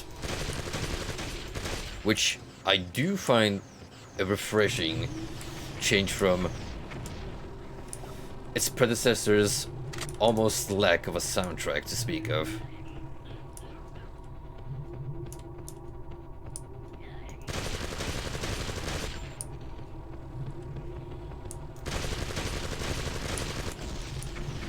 And whenever you're served music, a lot of it is just Tommy Tallarico's recycled content. I still can't get over that fucking Amico breakdown. Well over 3 hours of painstaking analysis of a scam that lasted so many years, and man,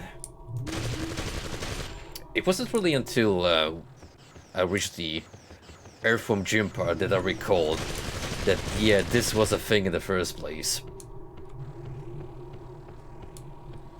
And that's pretty much when most of the world, I imagine, heard of Amico, when that fucking teaser for Jim came up. What a genius marketing ploy from that bastard.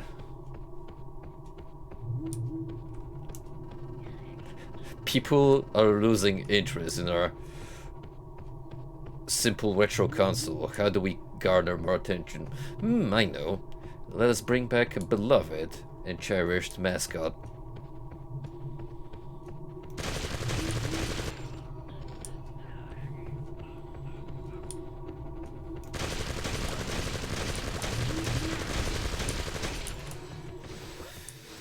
Based on my experience from watching the AGN review of the Earthworm Jim series, it seems like the transition to 3D on the N64 was not a graceful one. It kind of suffered the same fate as Bubsy, but well, Bubsy was never that good in the first place.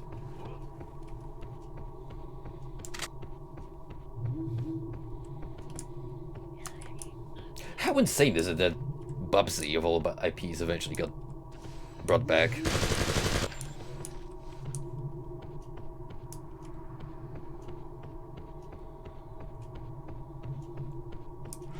Not only did they manage to revive the meme, but that newish game that came out fairly recently ago was kind of okay. It didn't look like, you know, groundbreaking or anything, but for platforming standards, I heard it was fine.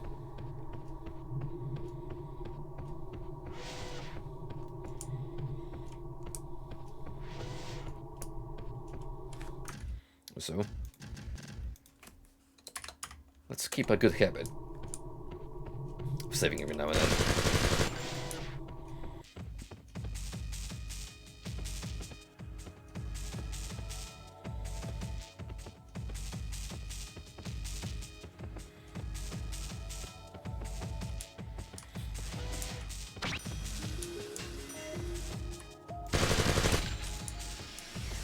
This is a beat I would expect from that random videos with Braidcore account on Twitter.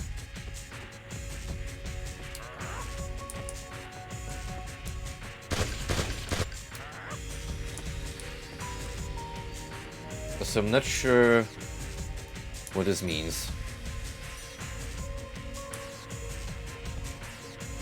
Apparently I'm filled up on... Wait, is that a jetpack that you have?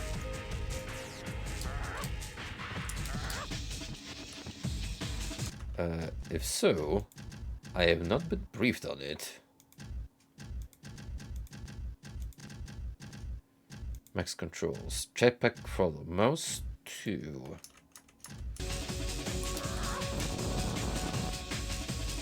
No shit.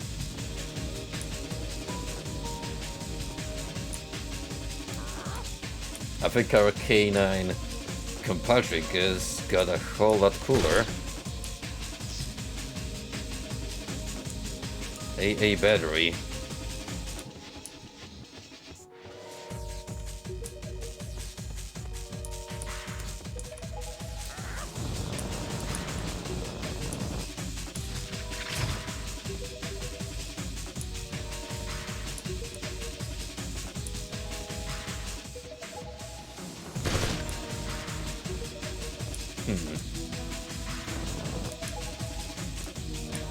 What about this way?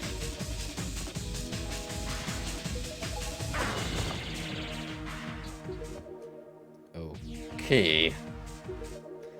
Thanks, BioWare.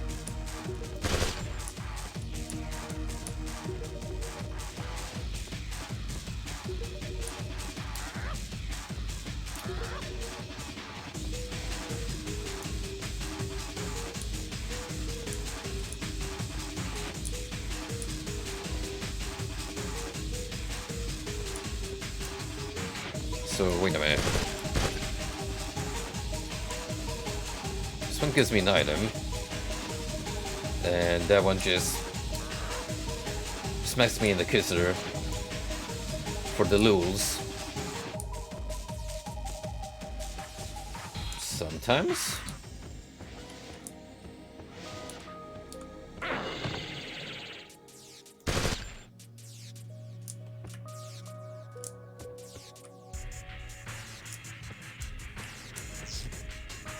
Oh. Huh.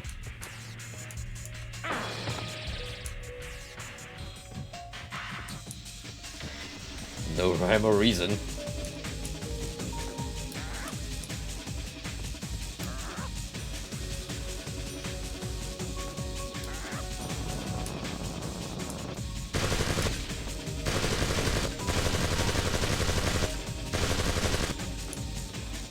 So what's the point of this platform here?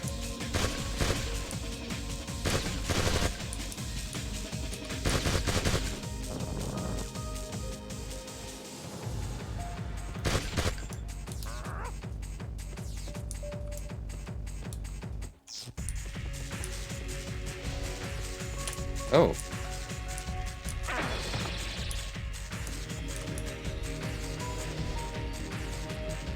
Hold up. This is the way it came from, right? Yeah. So, what do you need to do? That's off limits.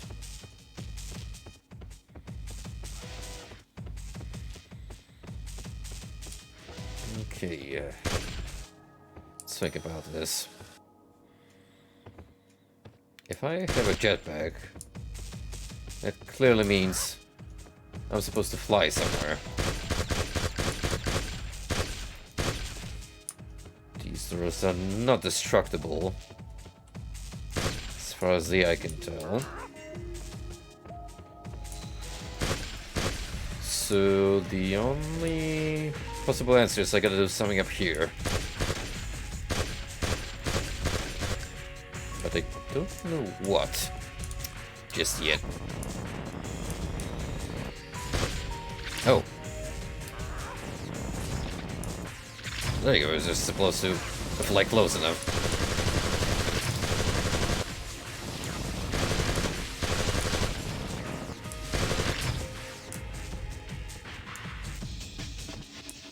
Boy, that jetpack sure runs out of juice quickly.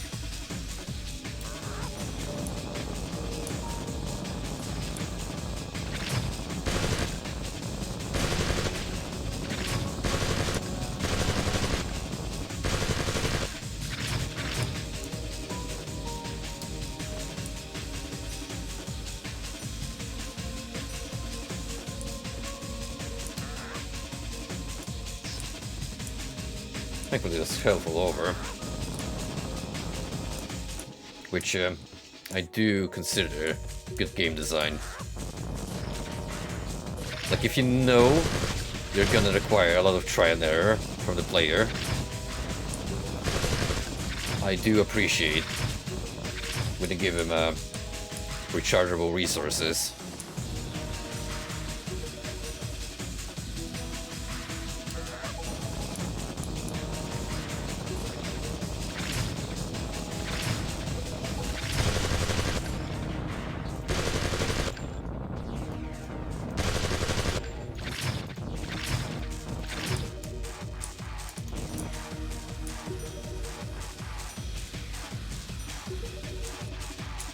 This is the kind of tech Elon Musk wishes he really figured out.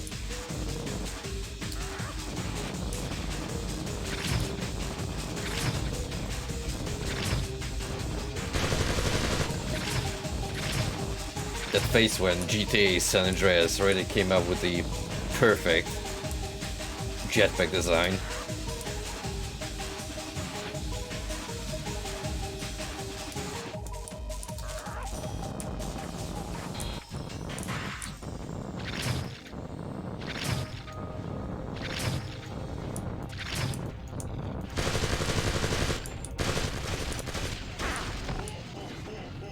Ow.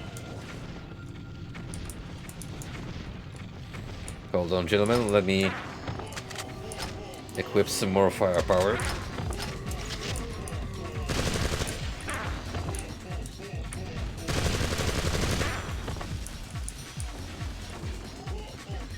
That was that freaking cowman with the homing projectiles. You're annoying.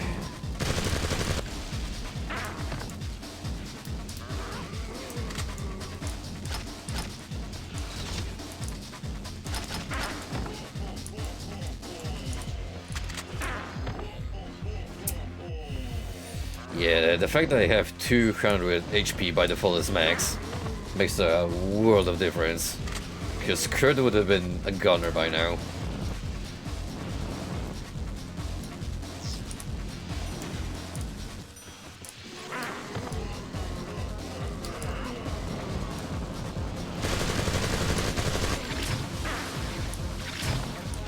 Good.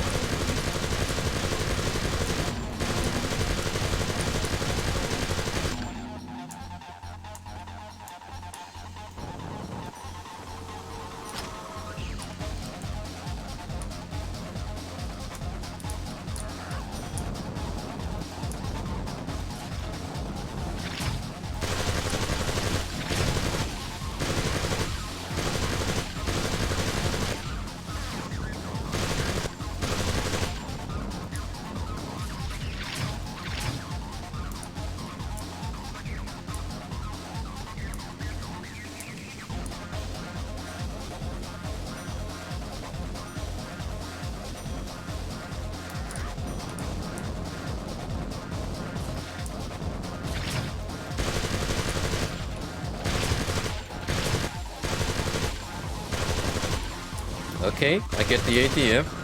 Now it's feeling a little samey.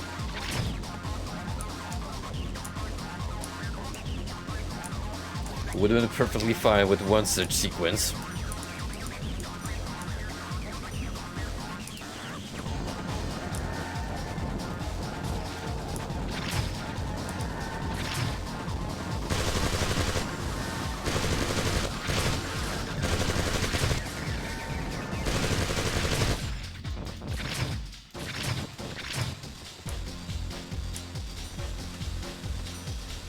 You know, someone was proud enough of this stage that they were like, yeah, we're gonna have those gamers admire our hard work.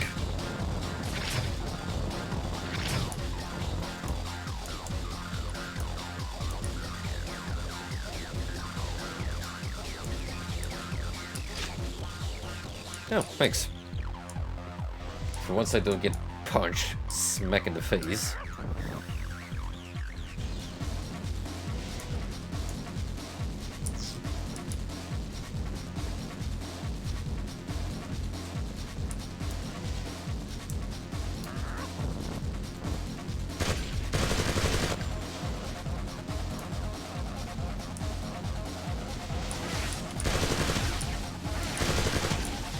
My only gripe with Max's playstyle is that I wish it kinda auto-toggle between the weapons you have, instead of you being forced to manually equip them every single time. It's not big of an issue, but if there's gonna be more enemies in time, then it might be a little inconvenient to do all of that mid-combat.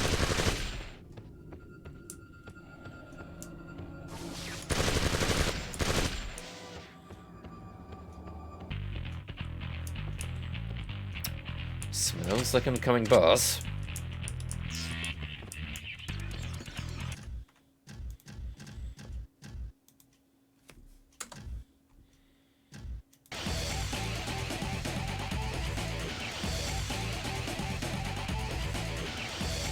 Oh no.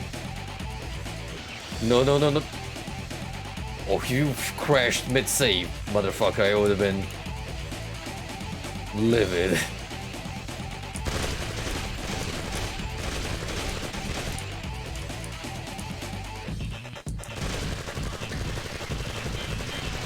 What is up with the frame rate here? Why is it so crusty?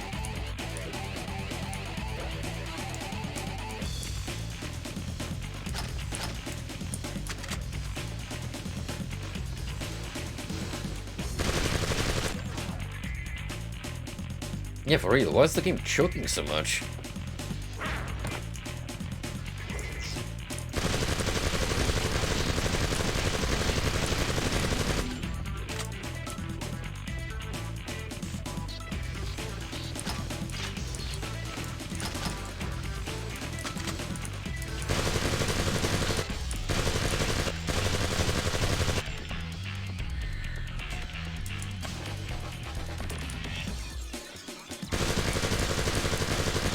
Something tells me this bit right here wasn't the most optimized region of the game.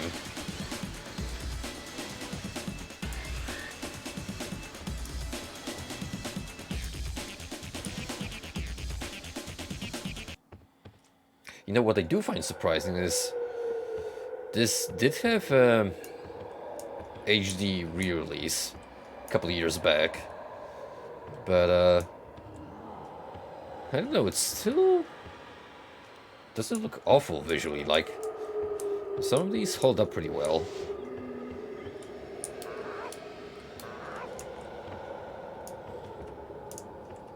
What are you guys up to in here?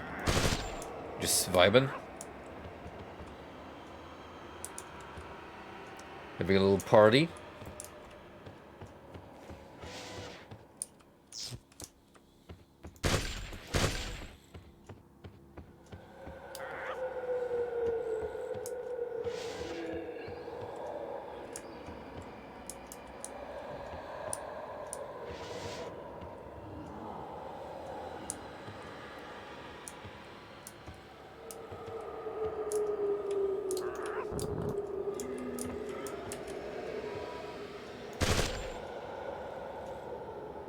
I like the fact that you are following me.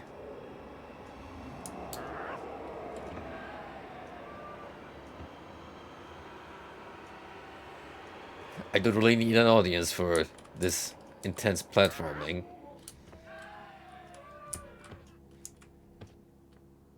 Hey, they're getting a good kick out of it.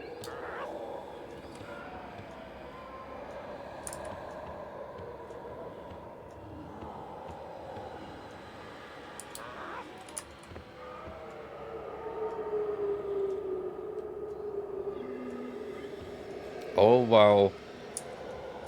Screams of the damned can be heard throughout.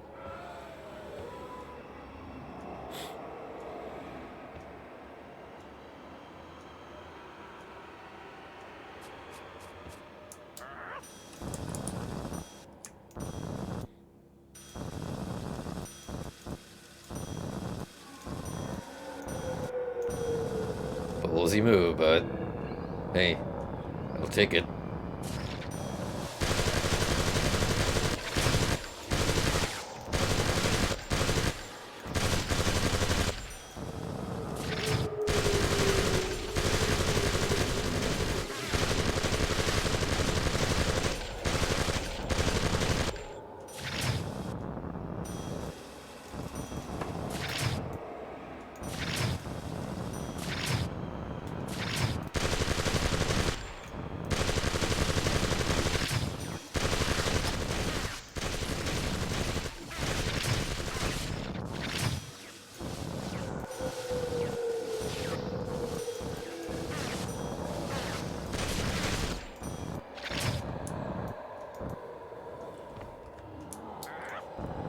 That could have gone a whole lot worse if the platforming was shite, which thankfully it isn't.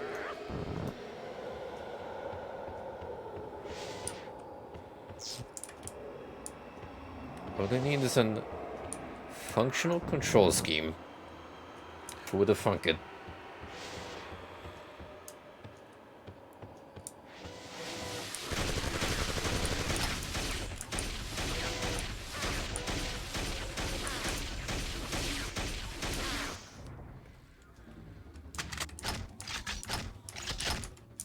Fuck it. All the firepower.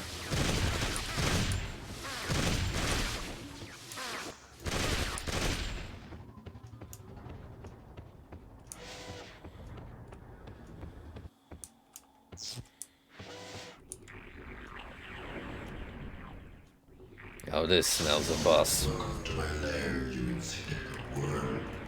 Prepare for a shocking encounter. Worky's up, Sparky.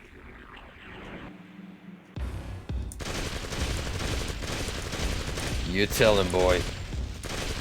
Now that is a cringy one-liner, if I ever heard one.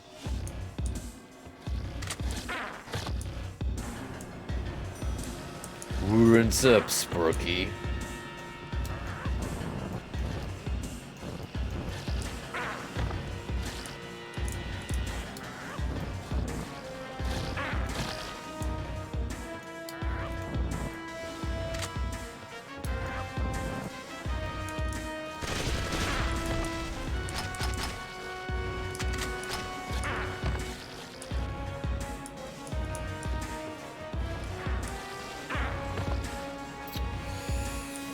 Alright, I'm just gonna get hit every single time. I see how it is. No safe spots to speak of.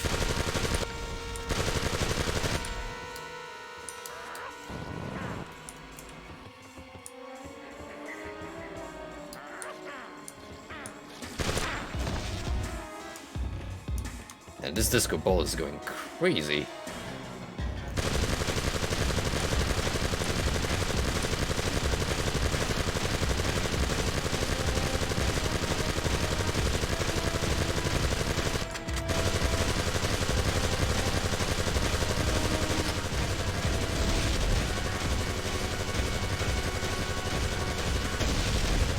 Good fight. Very challenging indeed.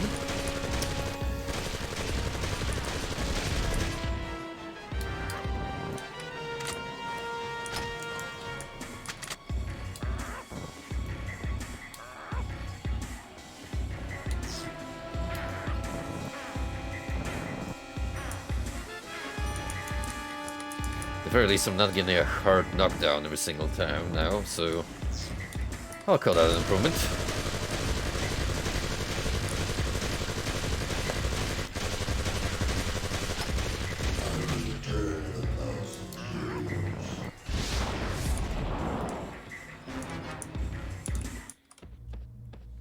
That was fun. Doctor, Max here. Max? Oh, who's my little puppy-wuppy dingy-doggy? Oh, Doctor, please, come on. Unsecure the line. Language. Of course, yes. Report? Mission complete. Deployment speed lacking. Must grease pelvis. Friction is distracting. Good job, boy. You get a special treat when you come home. Now find Kurt and I'll get you both back. Oh no, Max, look out. Sweet mother of kibble! Down, boy. Bad doggy.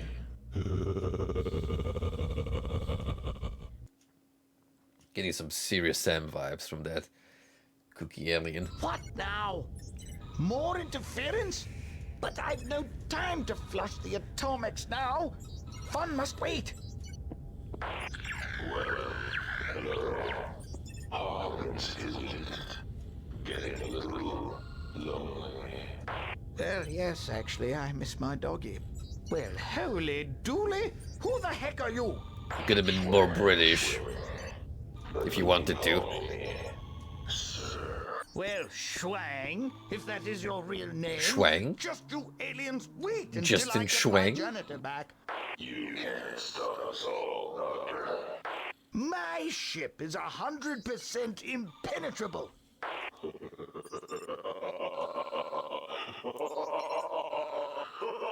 I am already inside your walls, Doctor. Hull breach on observation deck. Intruder alert. Well, it's 99.9% penetrable. Oh, fudge.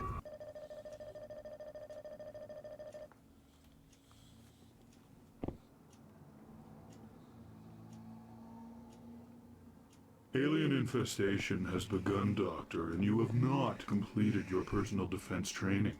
I will initiate an emergency session in the danger I cannot kitchen. hear Jeez, Garfield. That was most unsettling. You could have With waited that for me board. to walk over. Time is critical. Slow Pick inflection. up the toaster and the loaf of bread on the counter. You don't say. The toaster has appeared on your screen to the left and the loaf is to the right. You have two inventories, one for each hand, left and right. Pressing the select up or down button selects different items. Once selected, press the left select button to equip the toaster in your left hand, and the right select button to equip the loaf in your right hand. Okay. So what do we do with them now? Mr. Fizzy. Problem is, I'm picking both at the same time. So maybe I need to check the dock's controls. Oh, okay, I'm thinking of different inputs here. I'm gonna use.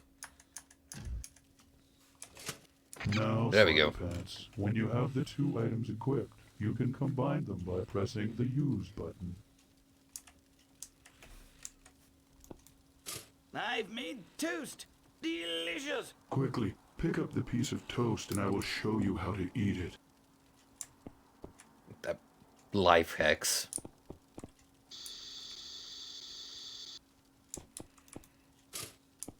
Equip the toast and press the left select button to eat it.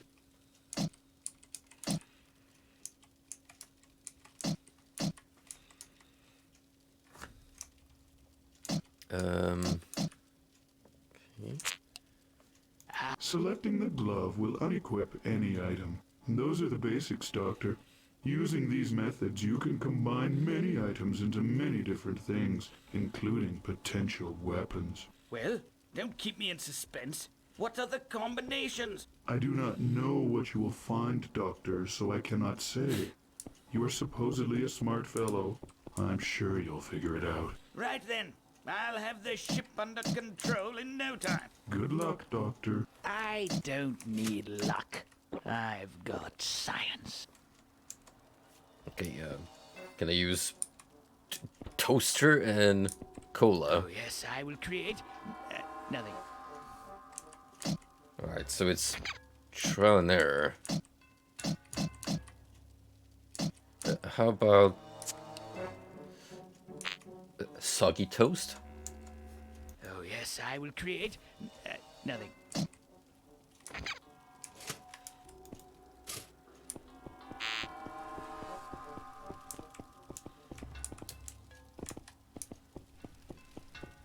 Well, it's interesting change of gameplay, I'll give it that. I am not sure, however, how practical it's gonna be. They came from space for your brain. Siamese twins from Planet 9.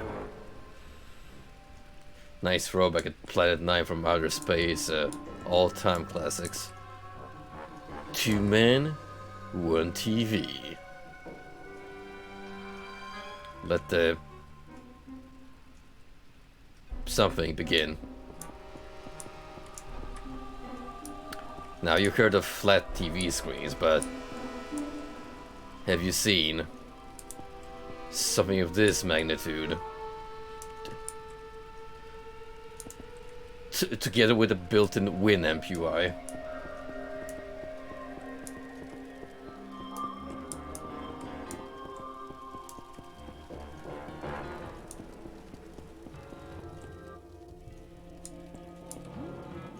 Ah yes, our take on Poker Night at the inventory. Max looks super dapper in this painting.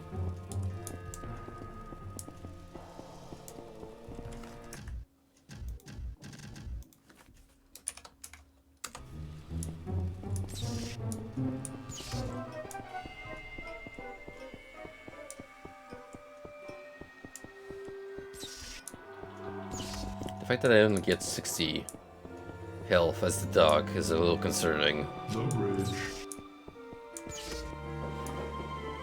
I don't imagine he's gonna be particularly combat ready.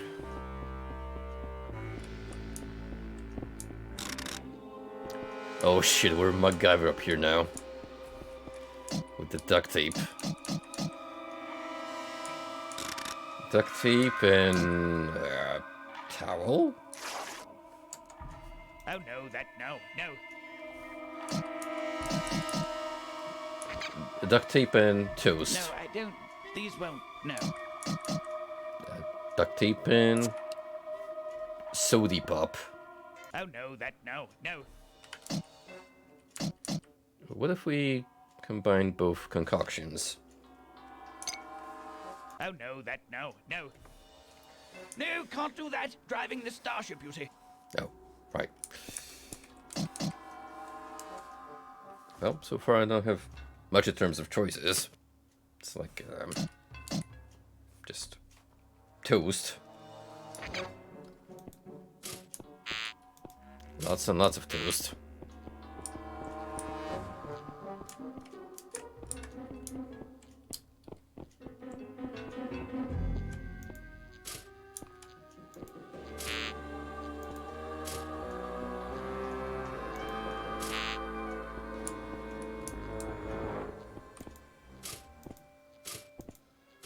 Create infinite bread.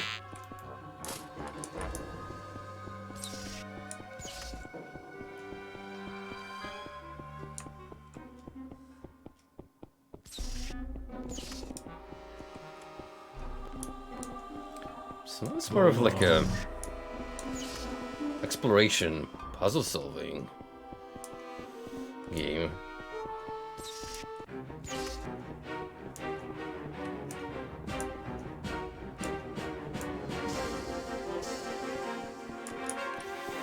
Oh boy, I sure hope I have something to deal with you a lot.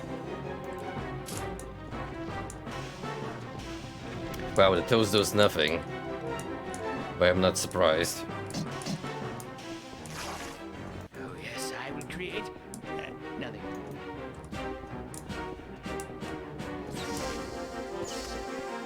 Well, I don't have a functional weapon. So let's not push our luck over there. Your quarters.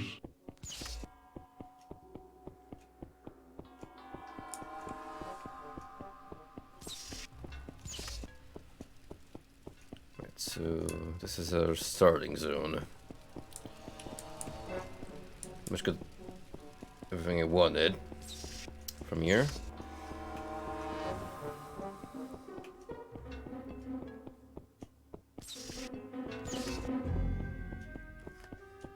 The lavatory.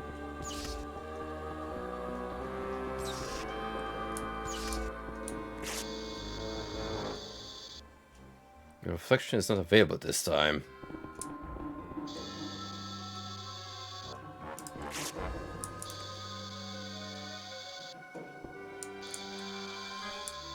Yes, doctor, I understand hygiene is important, but let's not get super into it.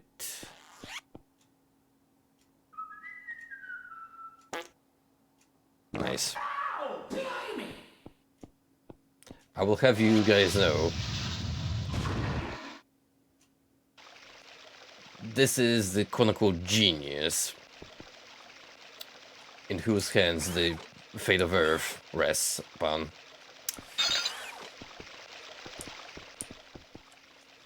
Yeah, somehow I fear for the safety of our planet. No. No. Okay, pipes. No. Pipes and...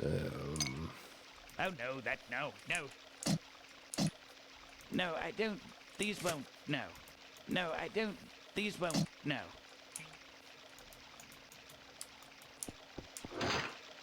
hand dryer.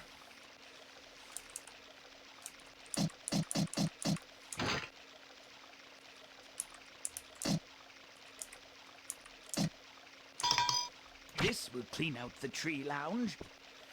Leaf blower. Okay. Now we're getting somewhere.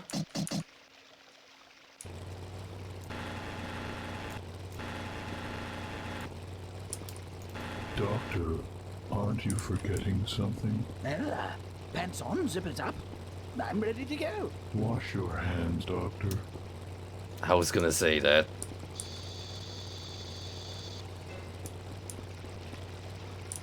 Okay, after the trip to the bathroom, then, yeah.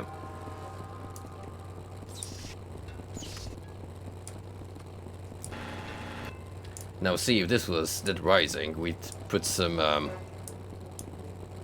diamonds into that leaf blower to create a The bridge. makeshift machine gun.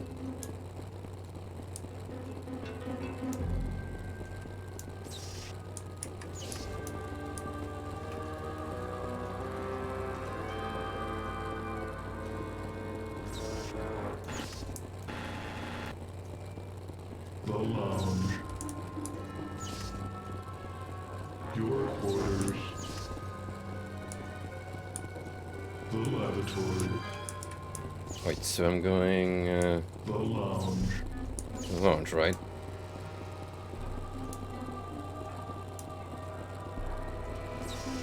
Yeah. Okay.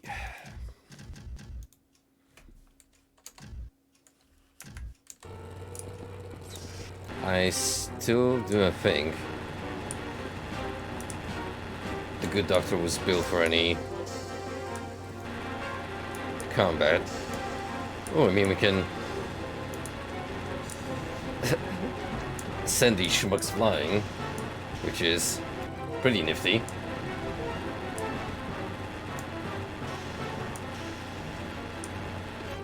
Oh, wait a minute, can we feed the plant? We can! Oh, that's great.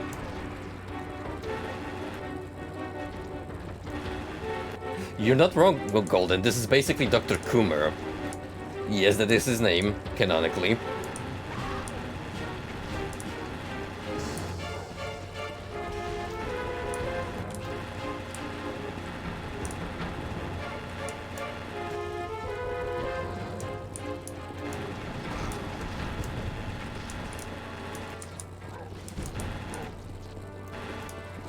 Ah, Hectic. Good to see you.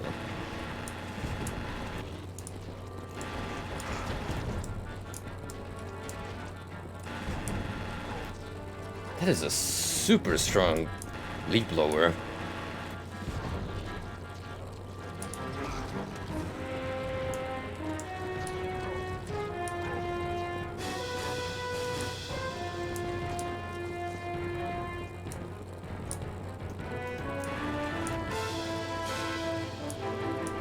Am I supposed to get some of this sludge?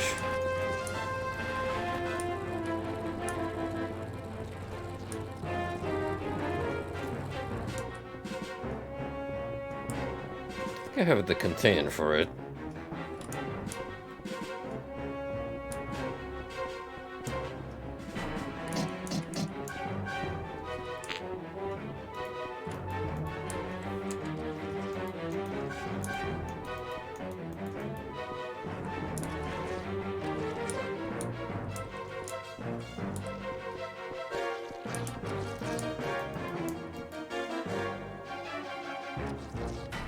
No.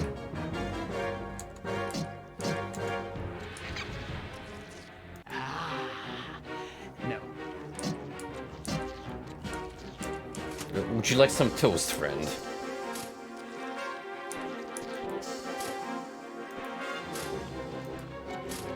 Nope. After all that, flesh that he consumed. Clearly spoiled.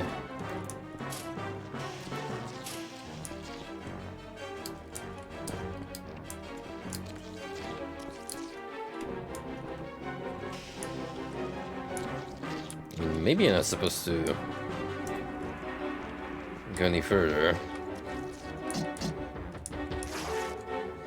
Unless, I don't know, I need to dip the rag in here?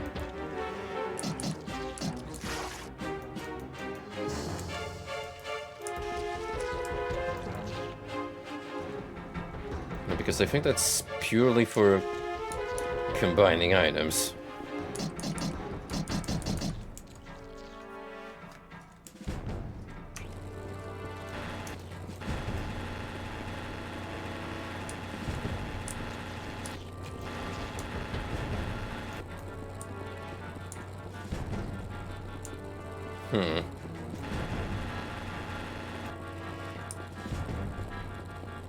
Did I miss any aliens? Perchance. Oh yeah. One of you try to keep a low profile.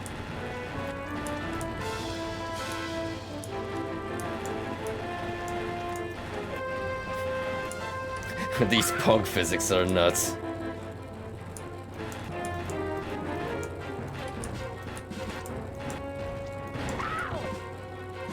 And the fact that I can get hurt by the recoil.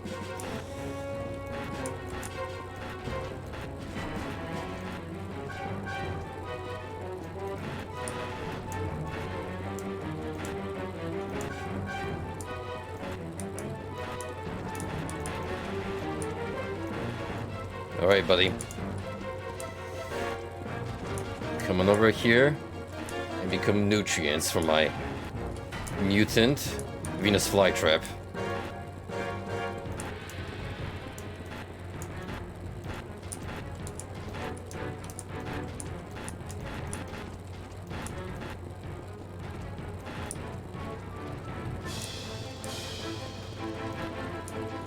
Just a little closer.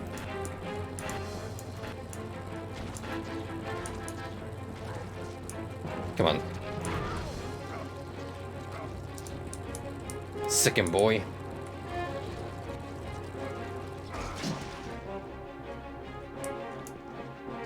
Hey! Don't run off! My compliments, Doctor! Dinner was excellent! Anything for you, my leafy friend? Certified conquer moment. I think. That toaster will do nicely.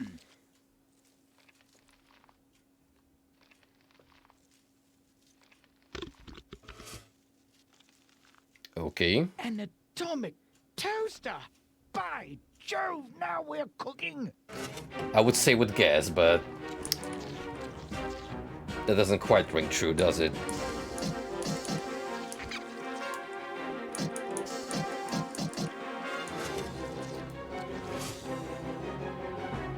Damn. That bread do be hitting different now. Literally.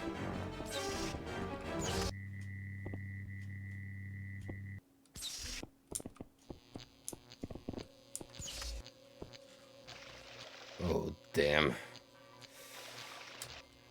Oh, I don't like this potential platforming.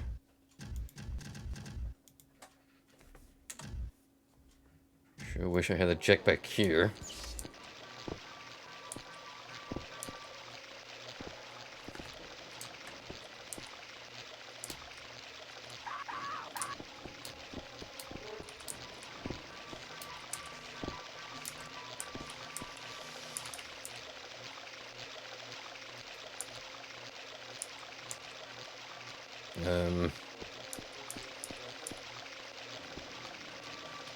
X marks the spot.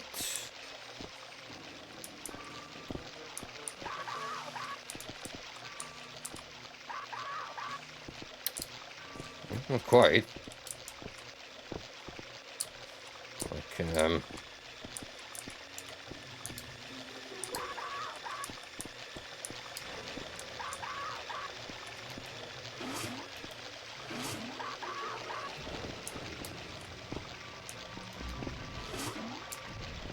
I would imagine I could do something about this leak. And potentially the electrical current. But if I fall down here, then, well, it's kind of a one-way trip.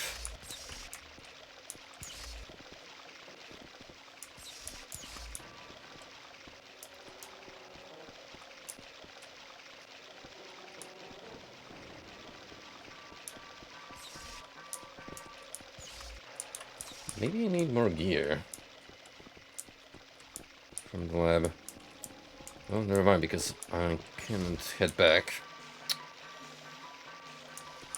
And I do not have the leaf blower anymore, so that is out of the equation. What do we do then?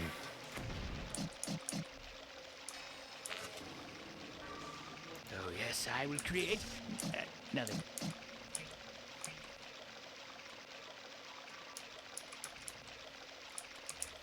I would like to consume toast.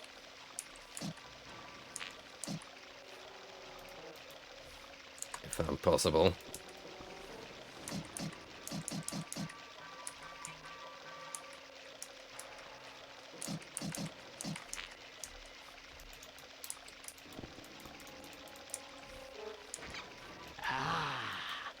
No. I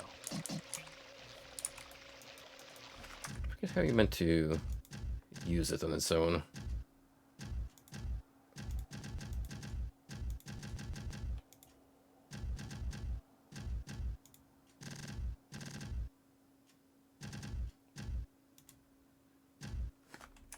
Choose my use item.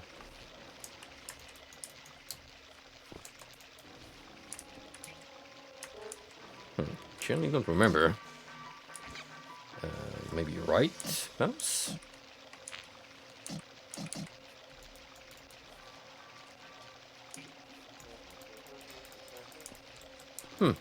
Strange. Anyway, what should I be doing here?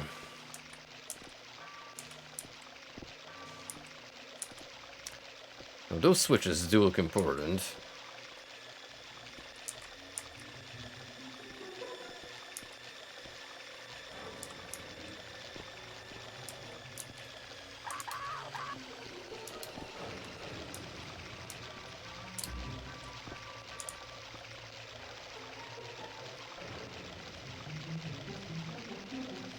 Plugged up the leak with duct tape.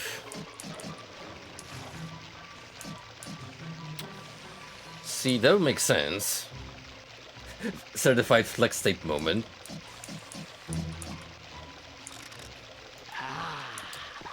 No. But I'm not sure I can use items standalone No, no. as such. That's what bothers me. No, I don't. These won't. No. Oh, no, that. No, no. Oh, no, that. No, no. Oh, wait. What am I doing?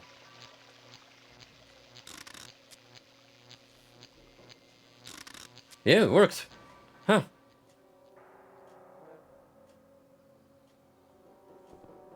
The flex tape did the trick? Ah, I see.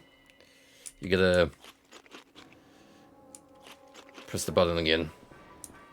I think I could anchor something here. Like, what do?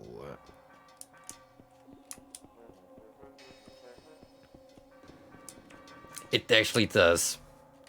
Not only that, but it also sounds familiar. Well, I mean, the toaster would be heavy enough, right? Or maybe one of these No, bottles? can't do that. Driving the starship, you see.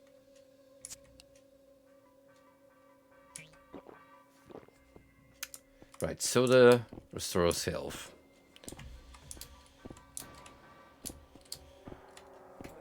Okay, what do you want me to set in place here?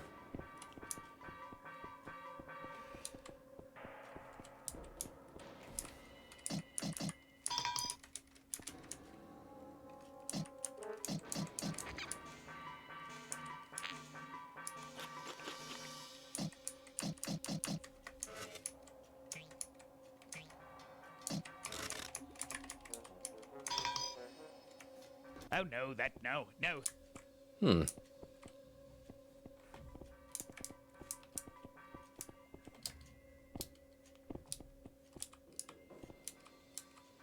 Could anchor something.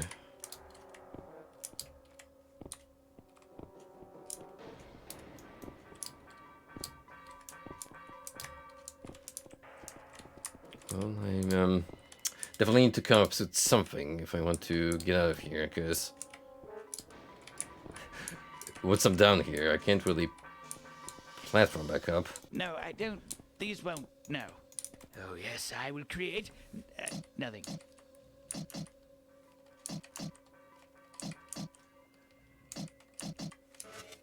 Ah. No. No, I don't. These won't. No. No, can't do that. Driving the starship, you see. Oh, yes, I will create. Nothing. I mean, I'm trying. Oh, no, no. Oh, hang on. Didn't even notice the other end of the cord.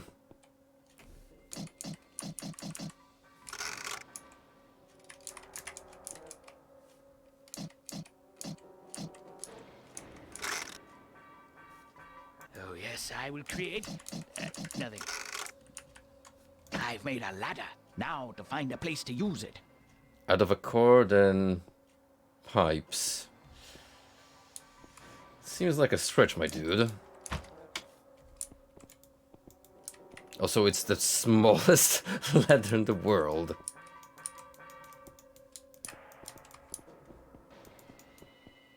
Right, so I just slap it here. Sure enough.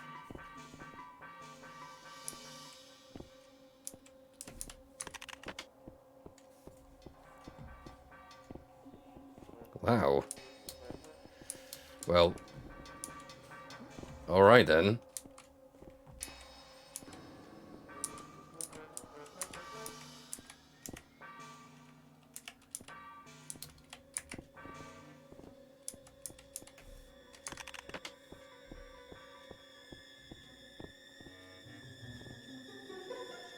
If you ever wanted to get a feel of what pseudoscience feels like, well, look no further.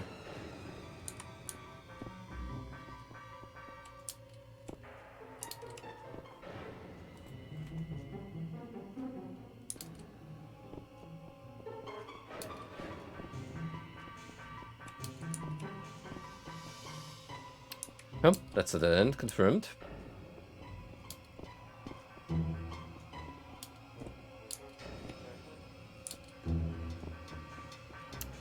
Is this stretch? Although I see an item over there of interest.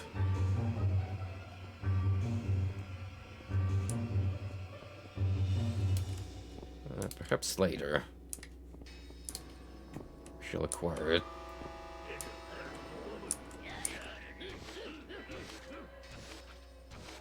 Oh no.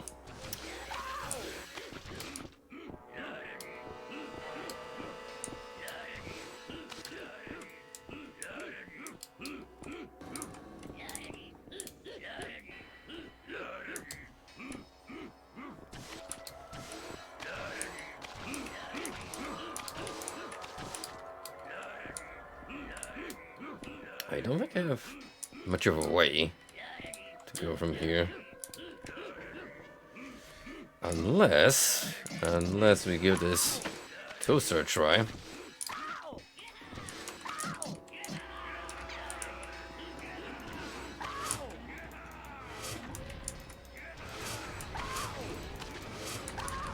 Oh yeah, this atomic bread.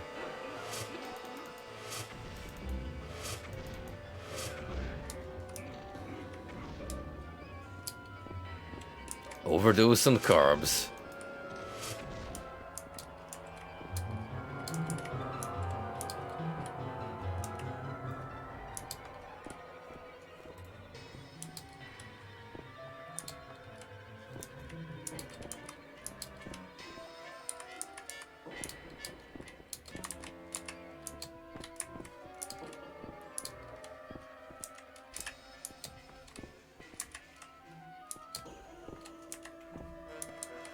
Oh boy, if Kurt and Max have ways to go about platforming,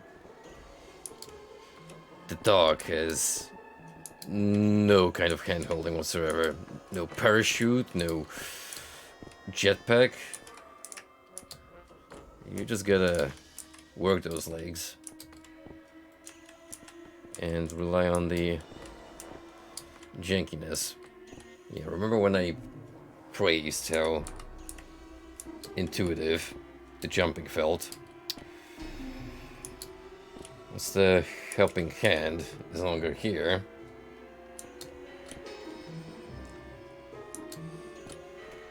it's a little on the janky side.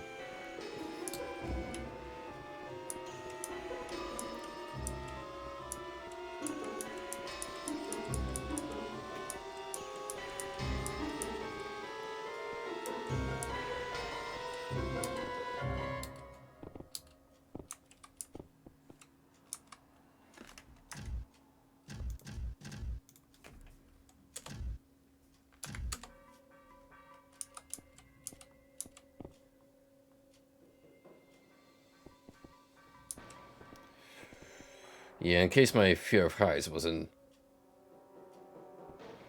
already off the charts.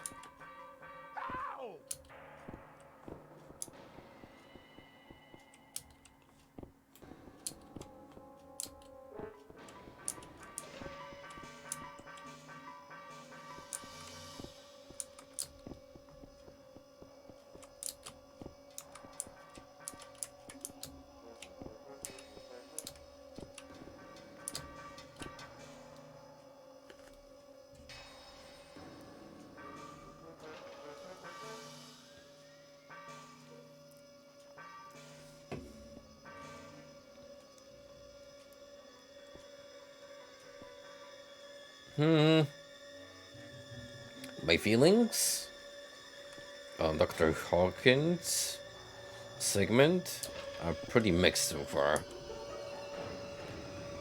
On the one hand, this item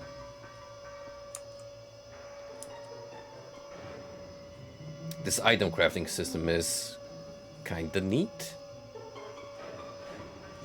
but on the flip side, you got some real slow burners like this portion here, which leaves a lot to be desired.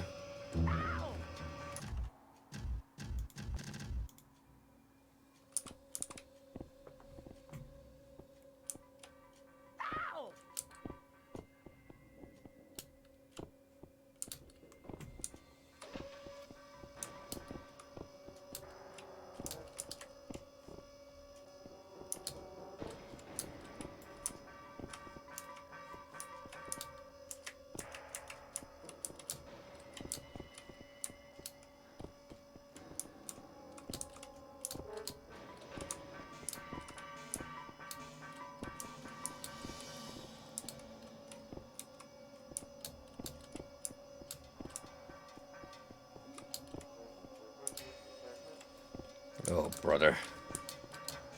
Like, the dog has just about enough jump height to make very precise hoops from one platform to the next.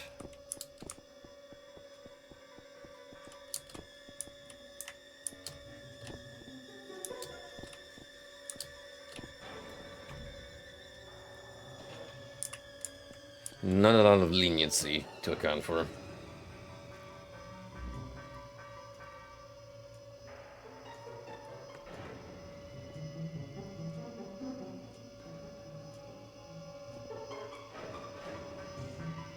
You know, all things considered, not a sewer section per se, but bordering on the idea.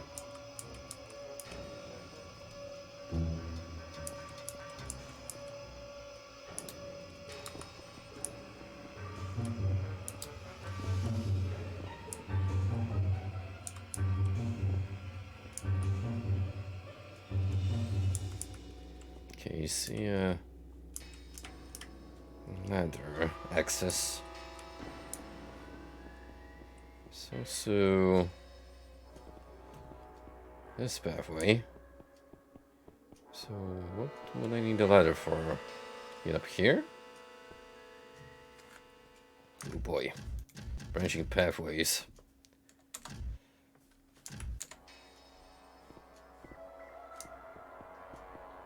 So this one. Nothing. And you wanna know the worst part?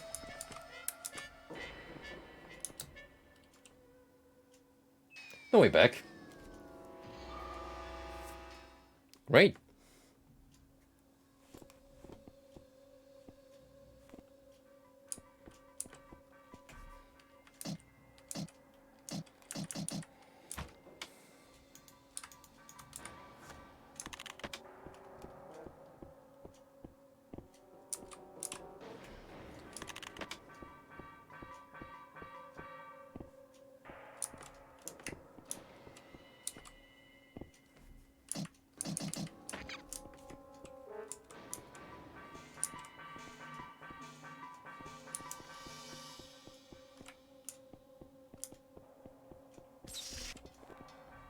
Oh.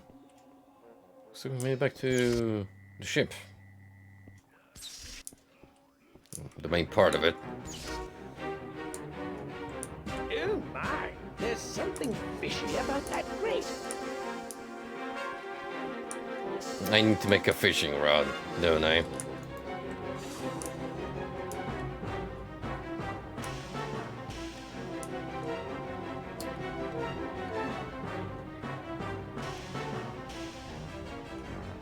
Now some jelly and a blow dryer. If only I could find that monkey. I'm sorry. Monkey, you say?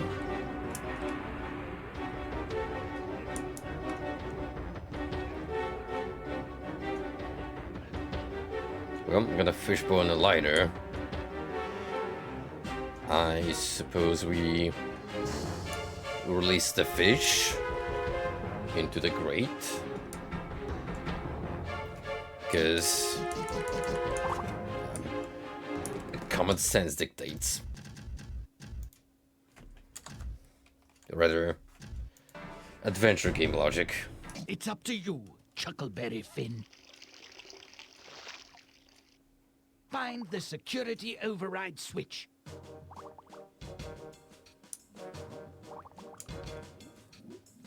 Just when I thought I've seen everything.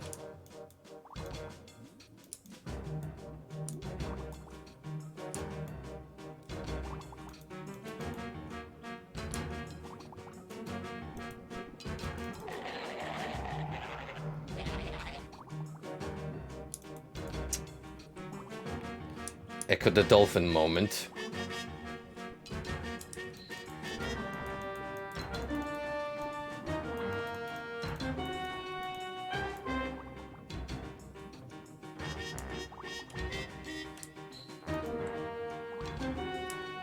You wanna know the fun part? You actually have fishbowl vision.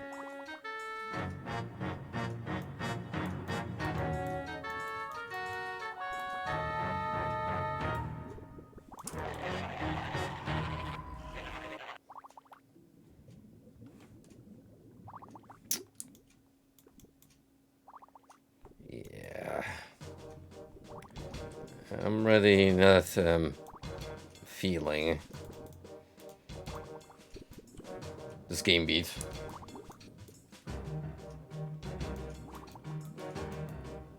First of all, we're inside of a maze. Secondly, there's plenty of stage hazards. And lastly, the screen keeps getting all shaky.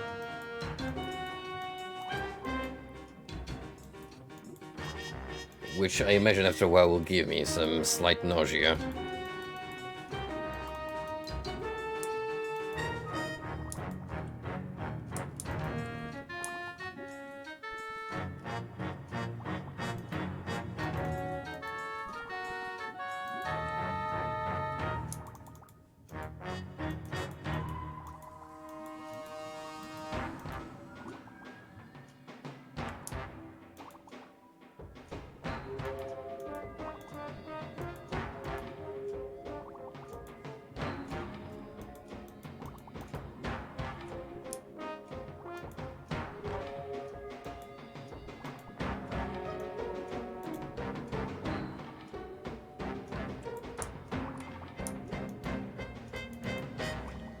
Sure hope I didn't go full circle.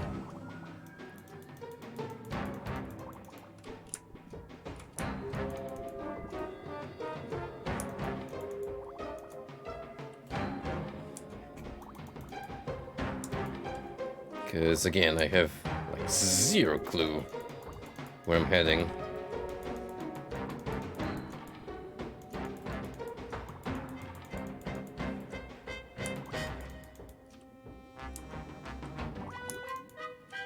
I mean, maybe I gotta go past this fish.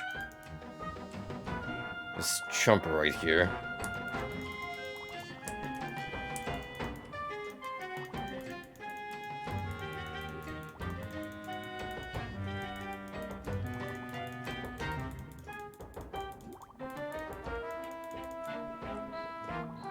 Oh god, it's looping again.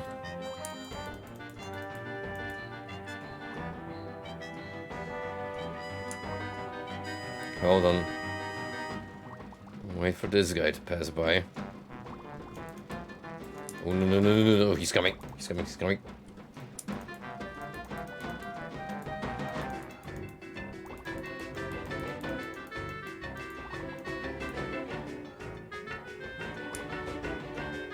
I'd be more appreciative of the whimsical music if it wasn't for the fact that this is already starting to get my nerves. Oh, awesome, I made it all the way back to the beginning.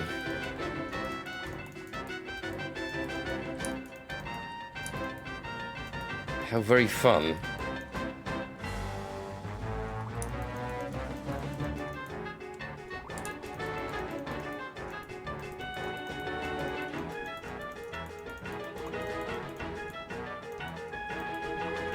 Do you like try and error?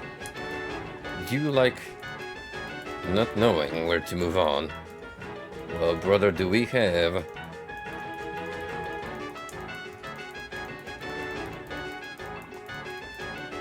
the game bit just for you.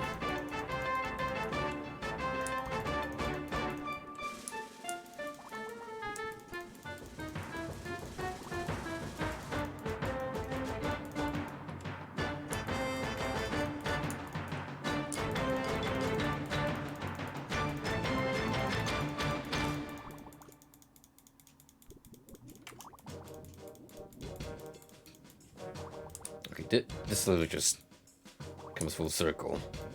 This is to throw you off with the killer fish.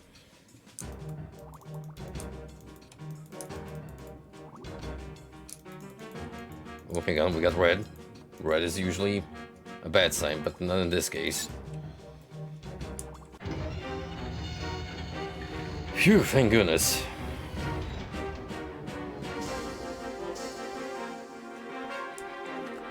That was so fucking stinky that you bet I'm serving over that slot.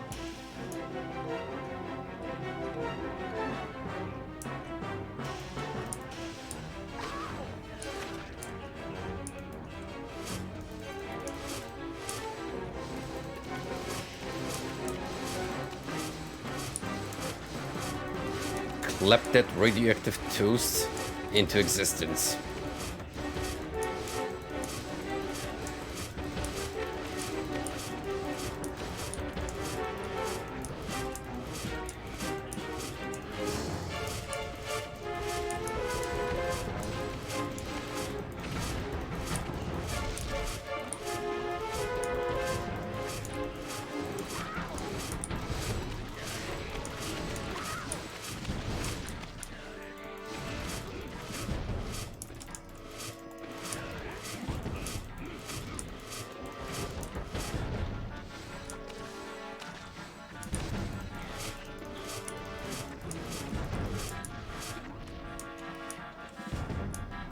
Alright, Doctor, maybe, just maybe, you're not completely helpless in combat.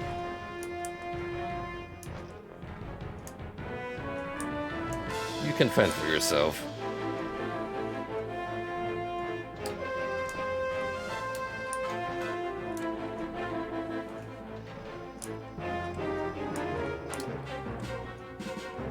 Sure could use a little more health.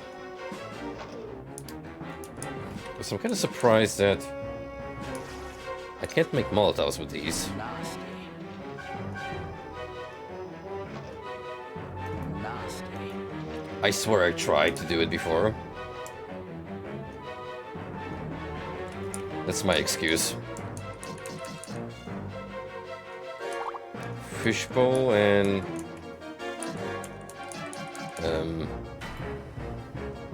question. No, I don't. These won't. No. I mean, Molotov and lighter makes perfect sense.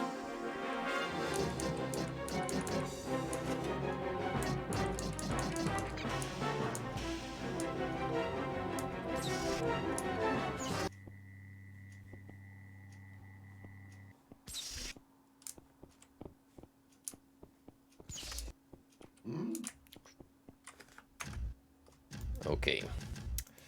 Am I glad I made those cocktails? Because they're gonna be put to good use.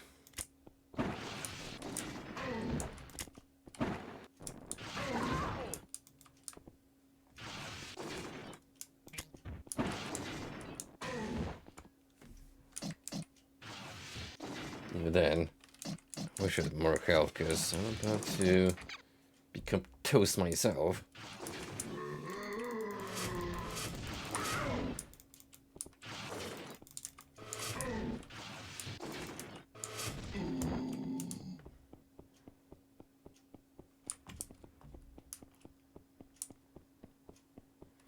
And when the music cuts to an abrupt halt, then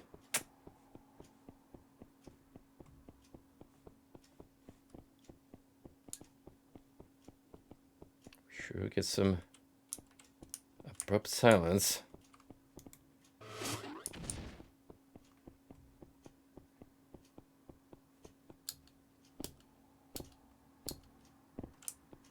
Alright, so I have a giant switch of sorts,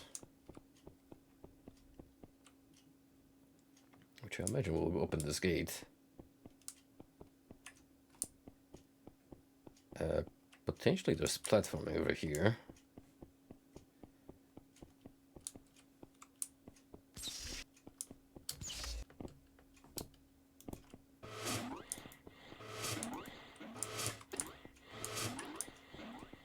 No whole lot of anything else. Oh, bravo, Doctor.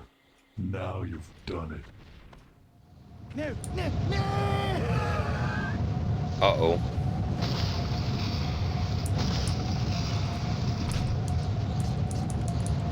No, I don't. These won't. No.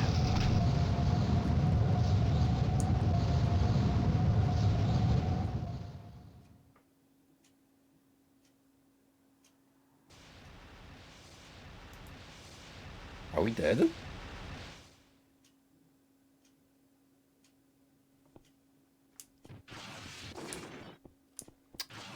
Huh.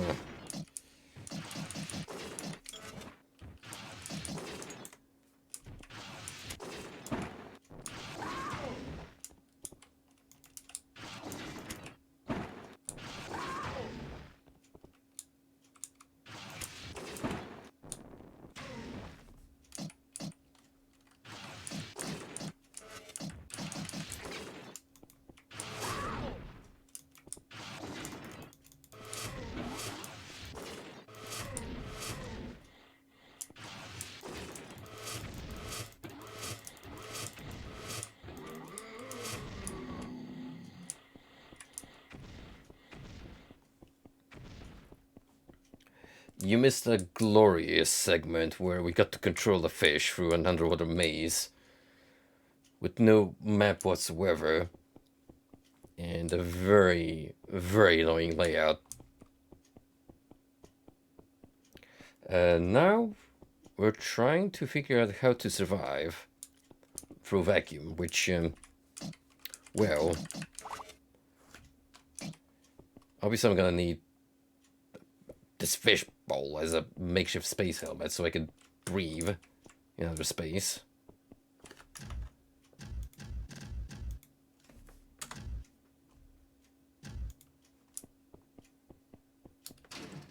Oh, bravo, Doctor. Now you've done it. No, no, no!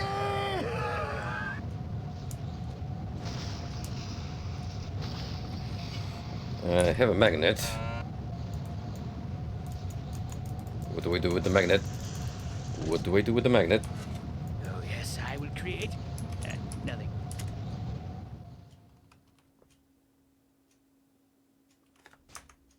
Well, I am dead again. Oh, bravo, Doctor. Now you've done it. No, no, no! Evidently I need to use it on something. Or with something.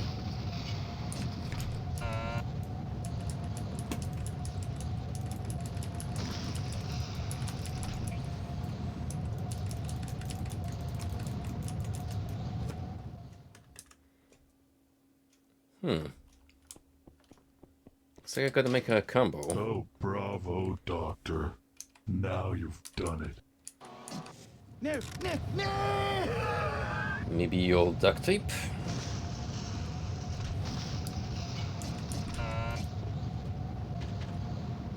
Yep. Magnetic shoes. When in doubt, MacGyver it.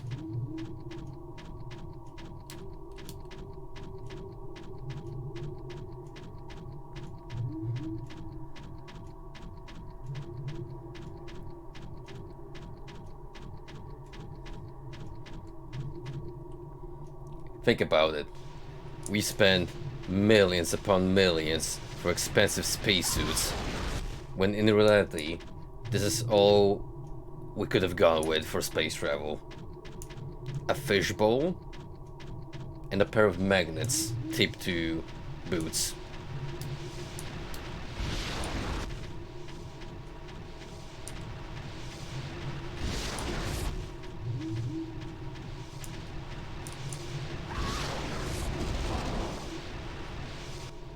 Great.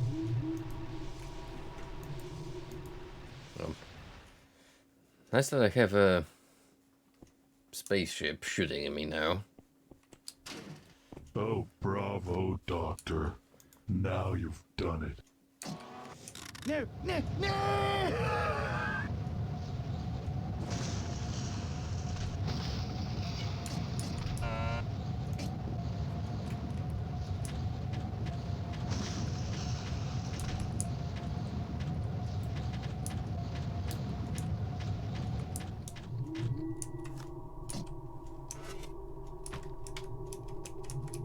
I don't suppose I can take these off.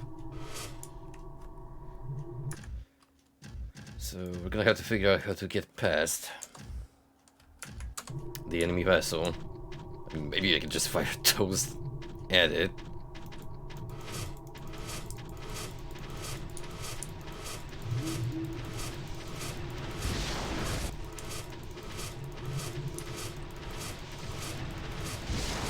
Or just move very slowly onwards. I think that's actually what they want me to do.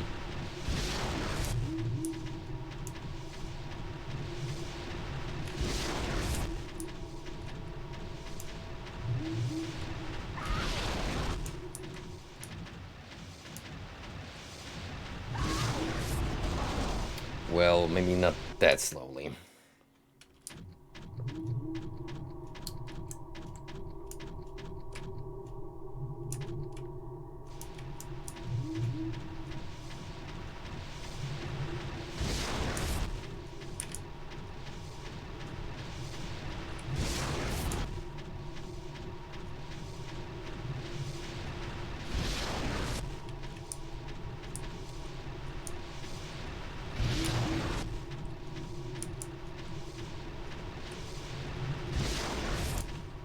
it's firing at all this debris.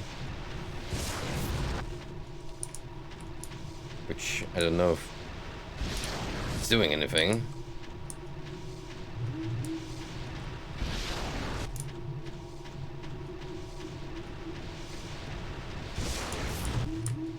Oh, brother. It's gonna suck.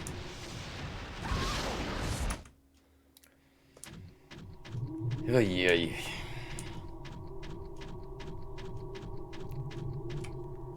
This later half has been exceptionally grating.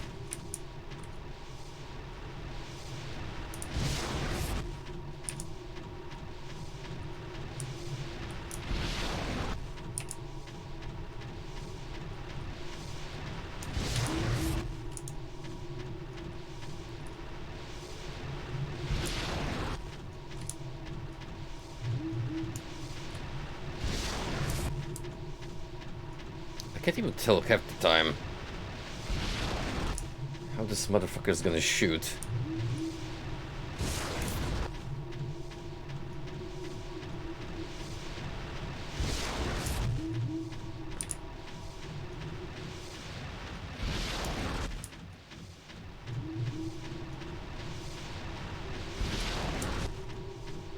Come on, I'm so close. So damn close.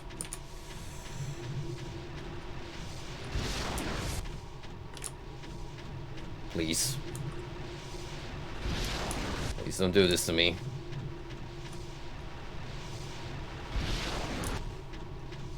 Come on. We can make it.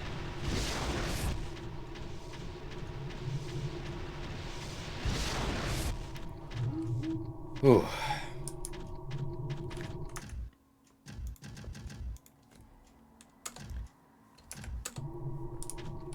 This is the most safe scumming I had to do. The game period.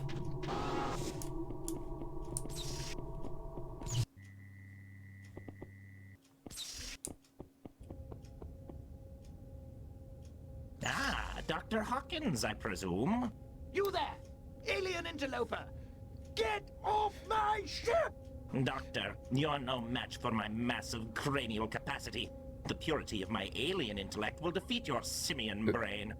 Besides, I'm published in over 5,000 systems across the galaxy. Listen I see here, that Dr. loser Cortex has brain. performed some I've read your paper and experiments on hypergraphs, himself. and there's only one way to describe it. Boring! Well then, how about a little schooling?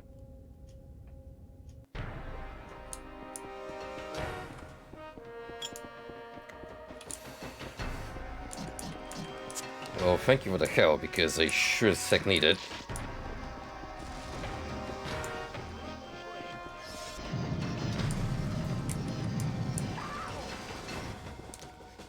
Now to figure out how this section works.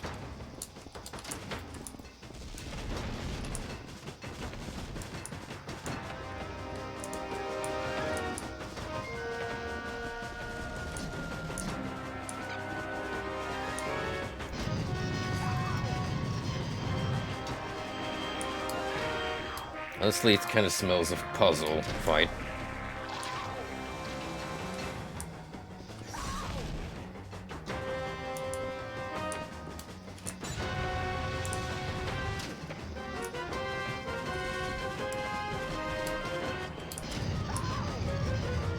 Yeah, you gotta flip the switches and then press the button, except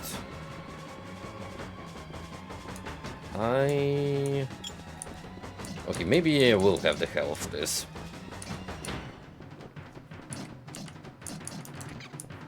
Maybe.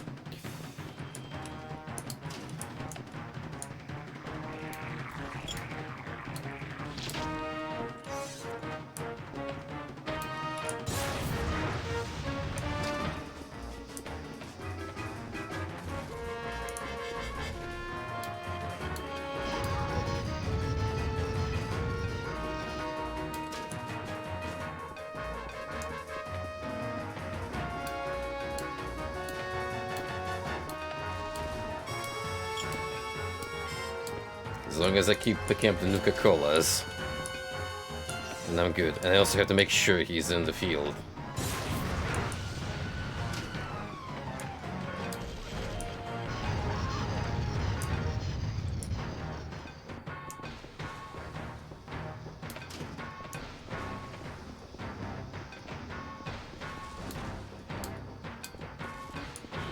which has a tricky element to this encounter. It's doable though.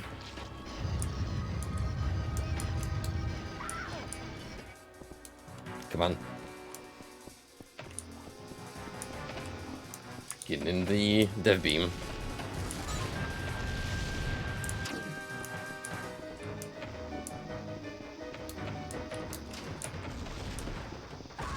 Which thankfully is rechargeable.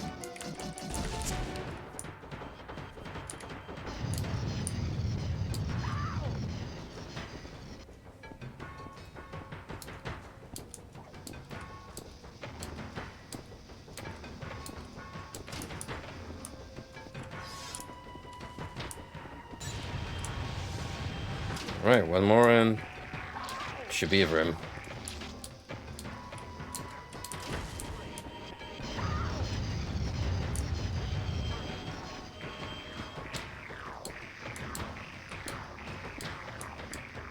Got my last Mr. Fizzy, but I think I have enough.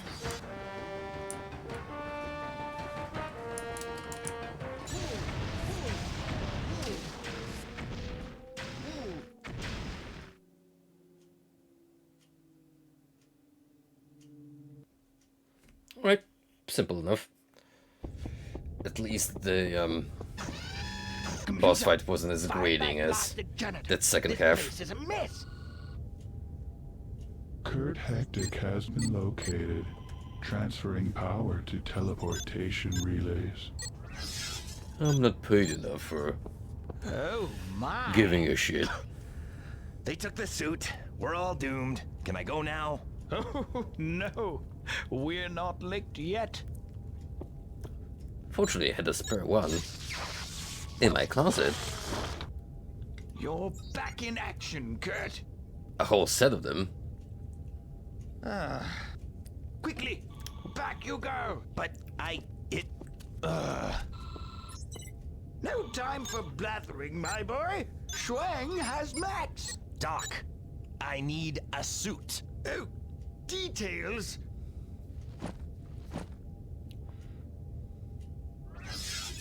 If he can just keep his pants on, our luck may be changing. Uh-oh. Uh-oh. Foreboding much. The secret of Shuang.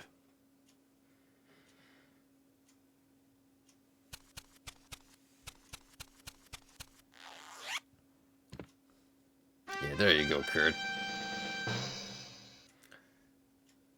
Think of all the alien ladies that would feel uncomfortable seeing you in your prime.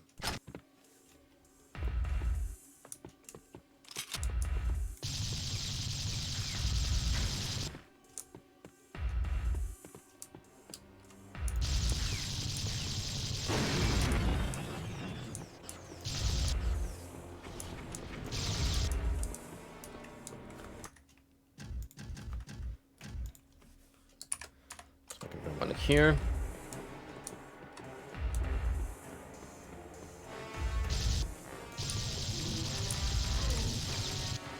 Great, just what I needed. You fuckers.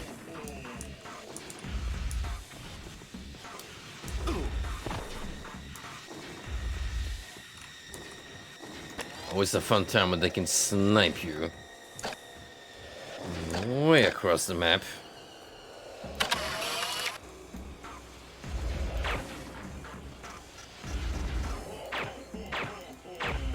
This shield, however, is pretty damn based, I have to say.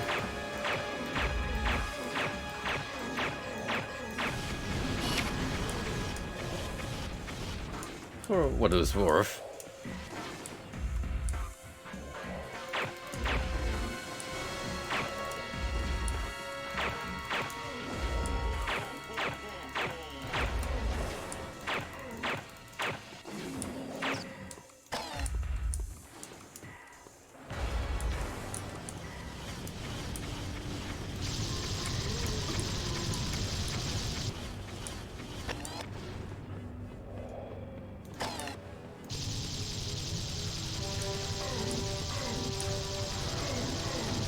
Okay, one of you I'm perfectly fine with taking on.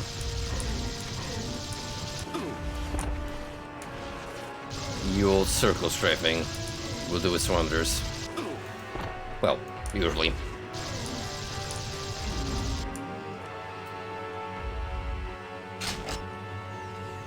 That could have been useful sooner.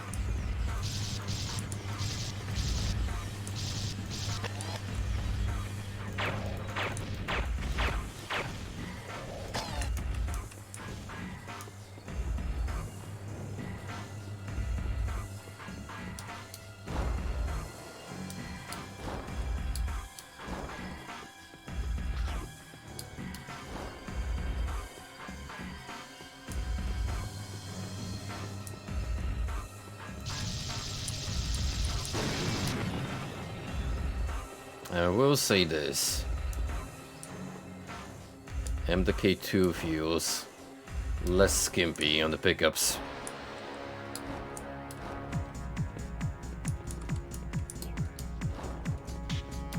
Namely health.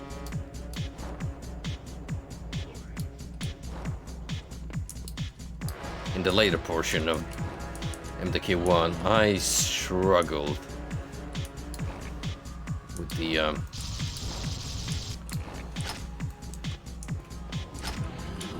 lack of recovery items.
Really enough of my bullets aren't doing anything.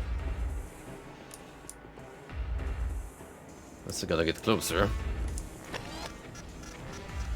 Which, first and foremost, you should probably get rid of these sentries.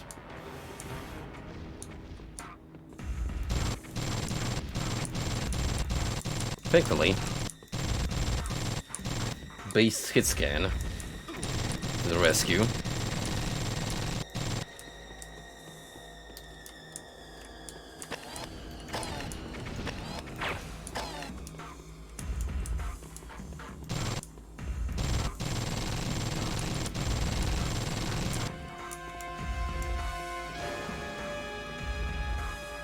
I will say this though, the scale of these environments, like this one in particular, is hell impressive.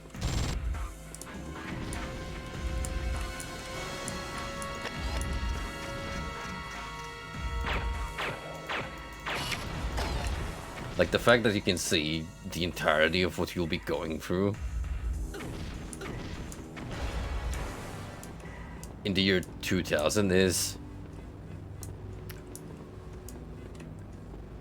it's a pretty damn big stepping stone, I would say.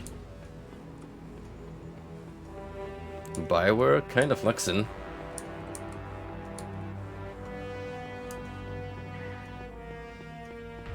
And again, we're only talking about, well, I say only, but I imagine 3 years.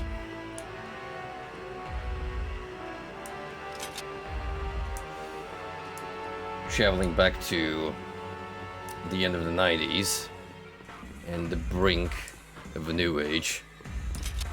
There was a much more meaningful gap than there is now.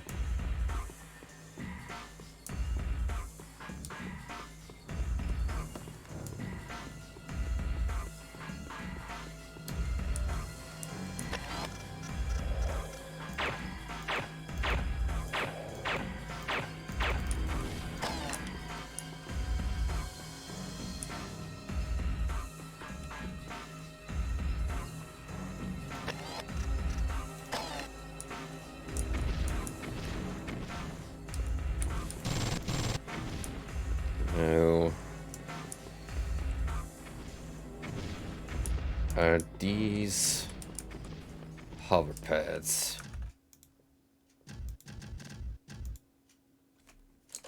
I'm gonna have to take a wild guess.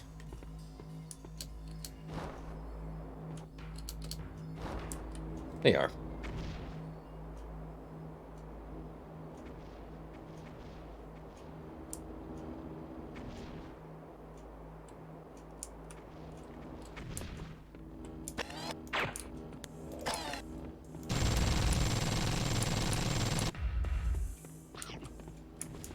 One jump at a time.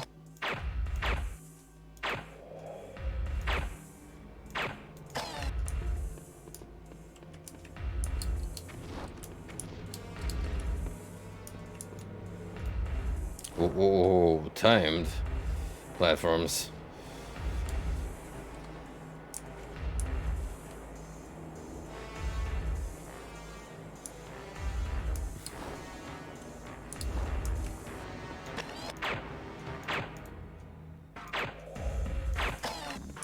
Got no time to fool around.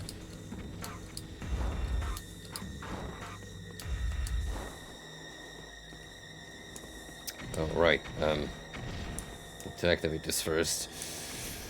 Whoops.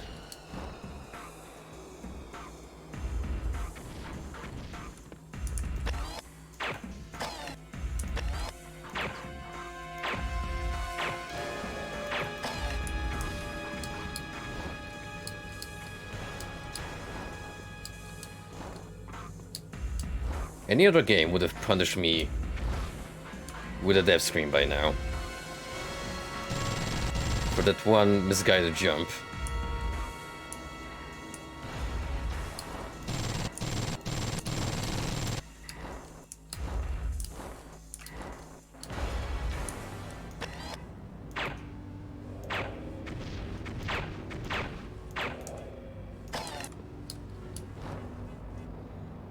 Welcome back, partner. Spaghetti, always welcome. Now, tell me, my boy. Answer me well. What is your favorite kind of spaghetti? Because there's loads of them. There's loads of variants.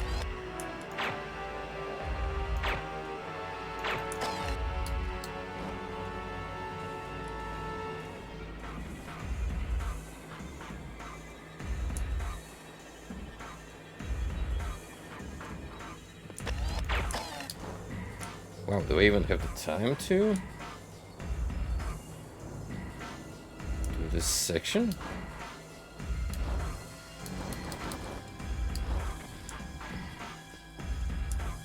Feels like I'm missing a couple push seconds. Unless... Okay, maybe I have to take it a little slow.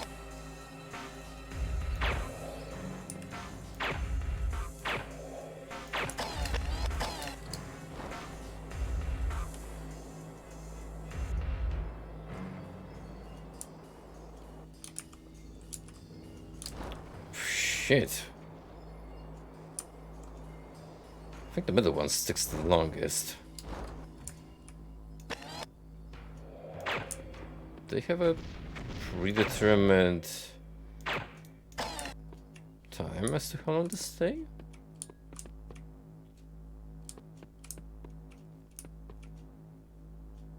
Yeah, the middle one sticks out the longest, evidently.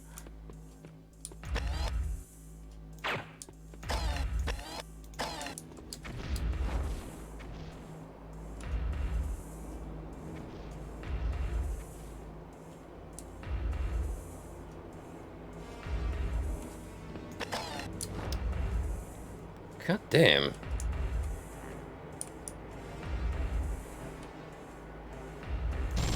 See, if I could do this mid-air with the chain gun, there would be no biggie, but I guess I can't.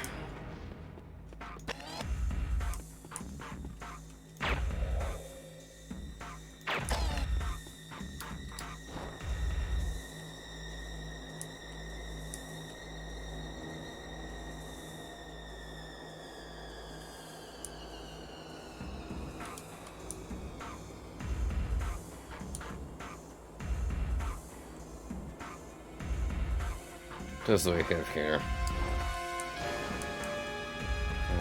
Life pickup.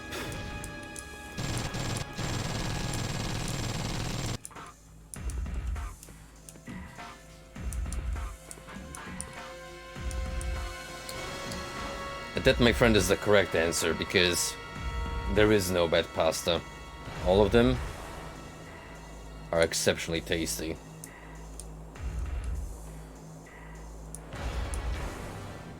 Neapolitana, Bolognese, Carbonara, does not matter.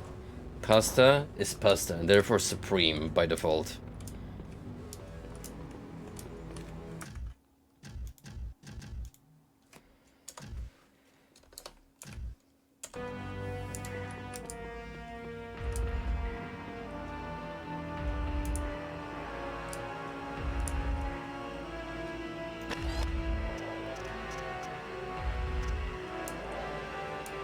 Carb Kale, what did you eat?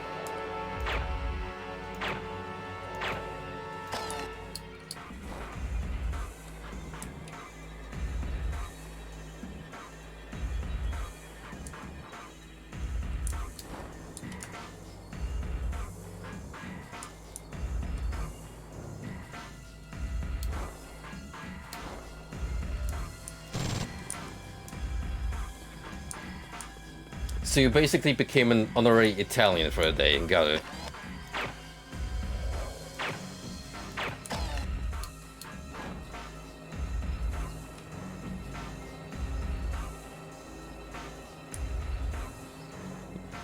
My brother in Christ, when you eat Italian, you either go for broke or do not bother at all.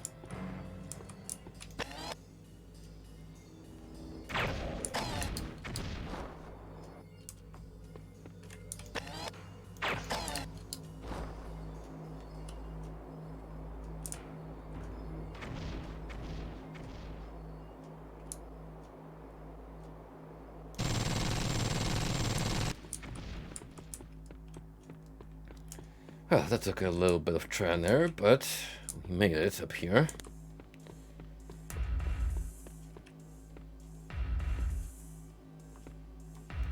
Okay, about the scale I mentioned earlier. Admittedly, a lot of it is just flat textures the more you move upwards, but from the very bottom it certainly looks super grandiose.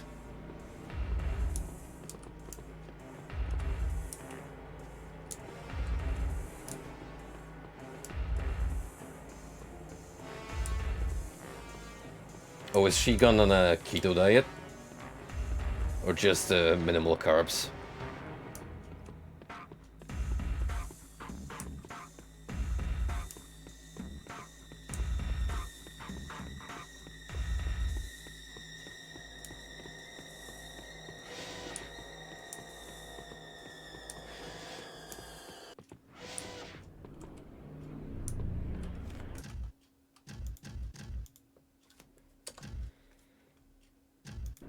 Alright, what's the shtick here? So we got this tornado. And things that are shooting me.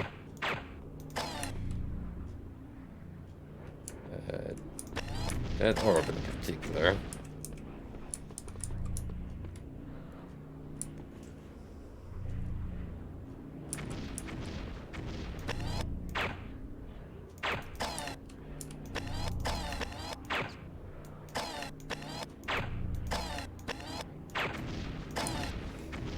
Ah. Alright, I can already tell what we're gonna be doing here, and it's pretty interesting.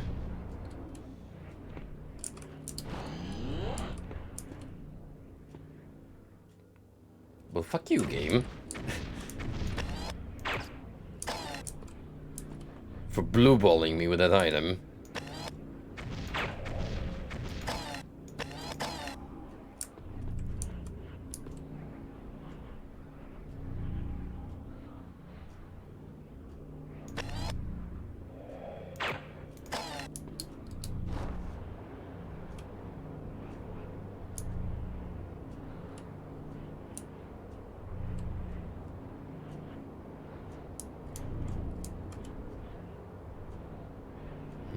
So how am I gonna climb upwards?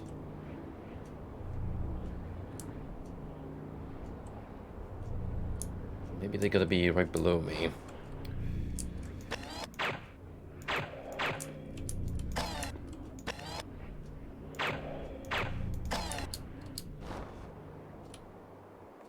Yep, that's how they sent you upwards.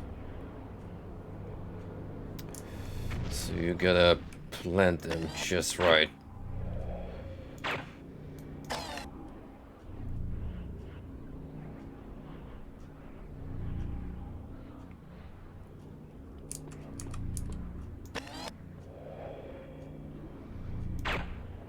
Again, a very interesting concept, but for a game that tries to be a run and gun, it's kind of putting in a brake speed-wise.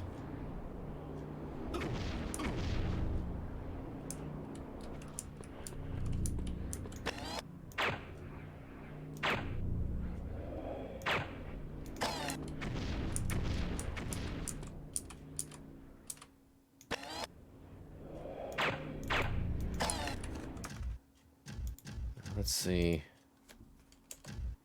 where that puts us. Well, I can definitely relate to your mom's woes because I've been through a diet like that. It's a pain. You will suffer for the first month until your body just gets used to the fact that you are not gorging on bread, rice, potatoes, anything heavy in carbs. But once you get past that initial jump, then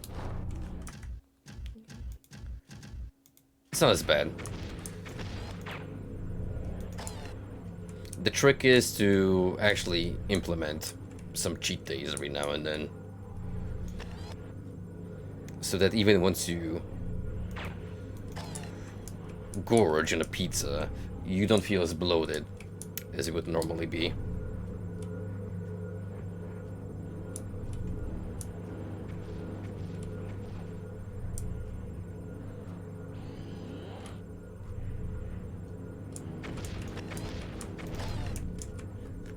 I feel one more ascent, and I should be able to shoot that damn thing.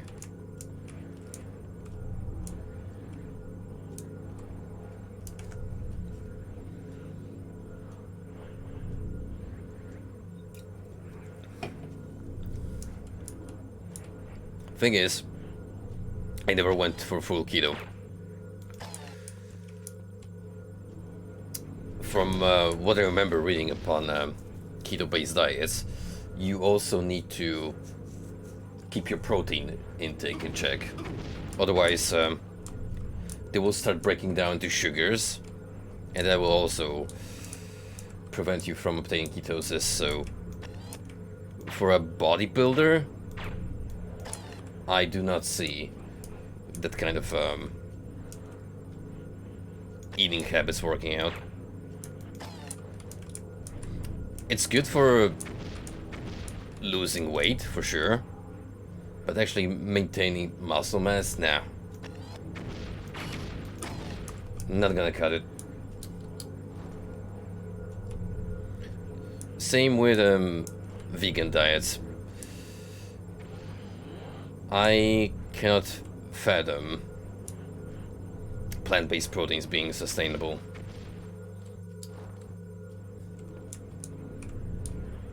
You just need that animal-based protein.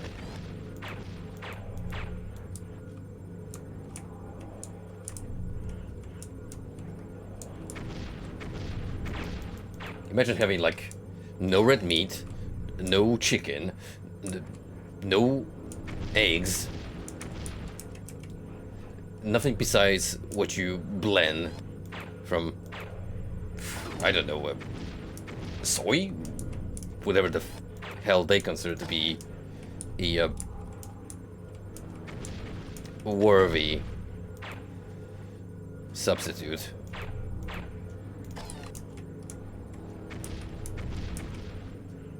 I will say this though, and it is gonna be a jab at vegans, because they deserve it. They sure as heck are the first ones to preach about abstaining from meat, but they do like to model everything around meat-based products.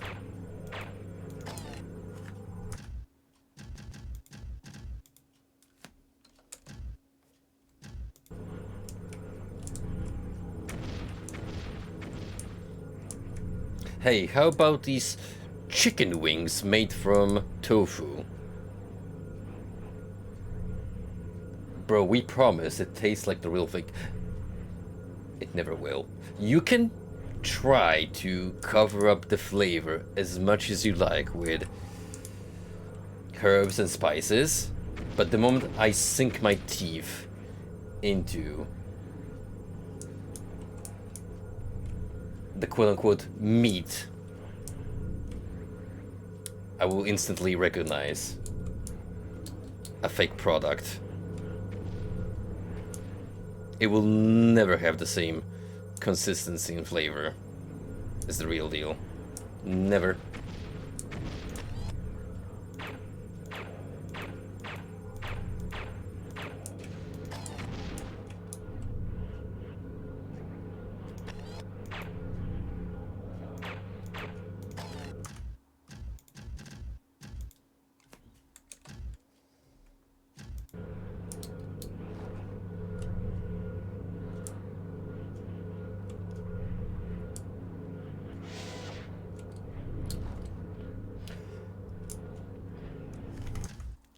It really is just a matter of feeling morally superior because, well, I really care about animals because I do not consume them.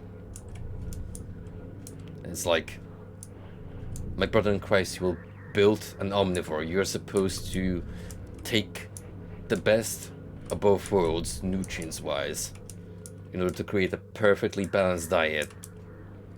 And this is exactly why quote-unquote carnivores also make me wince in disgust, because imagine eating a whole stick of butter every day and calling it healthy.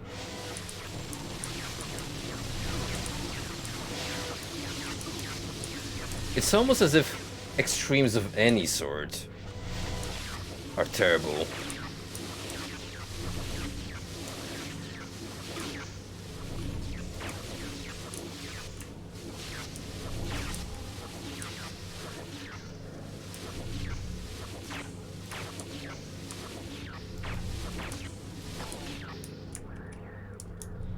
I'm telling you guys, the older I get, the more parallels I see between leaning too much to one side and having horrible opinions because of it.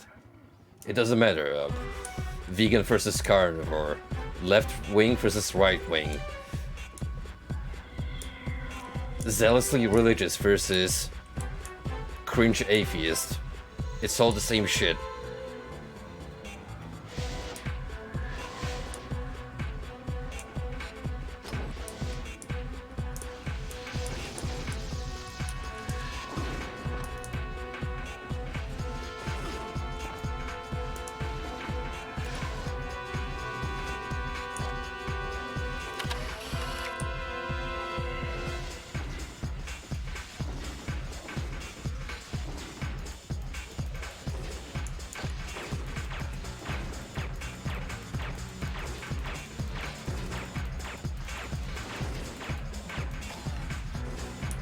I'm not sure where I got this shield, but it is hella useful.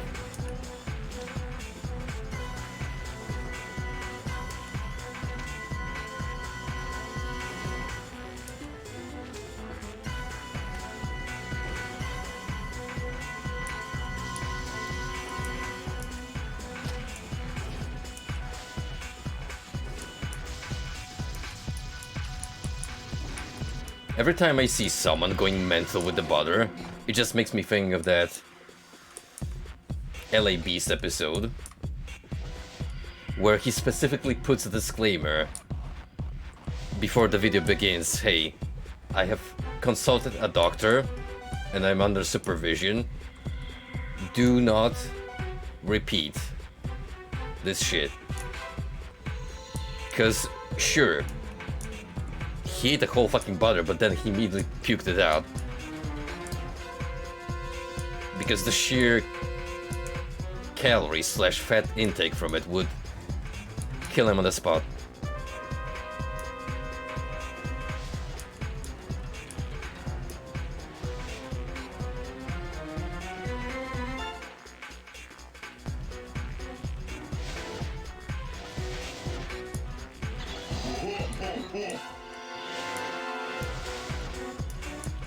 Oh boy. We're in for a surprise. And not of the pleasant kind.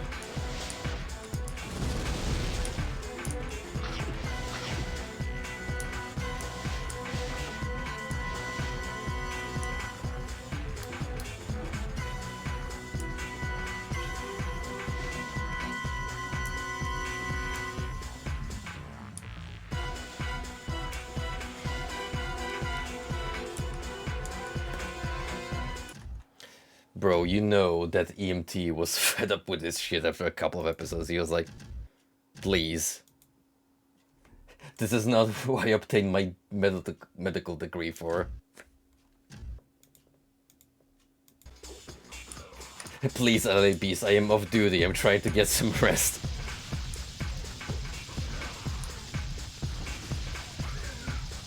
Yeah, what's up, Moo? It's a mixed bag, because you are altering between 3 characters, and so far Dr. Hawkins' segment was the weakest in my opinion, but overall I would call this an upgrade over the first MDK. It just feels better to play.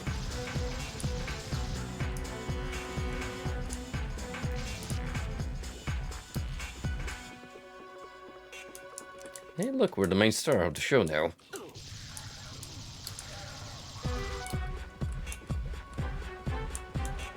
Talk about getting all the spotlight.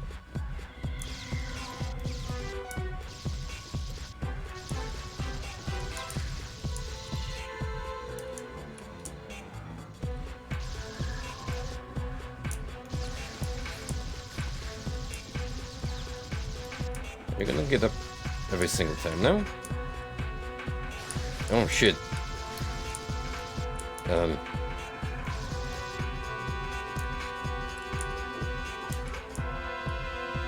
in that case.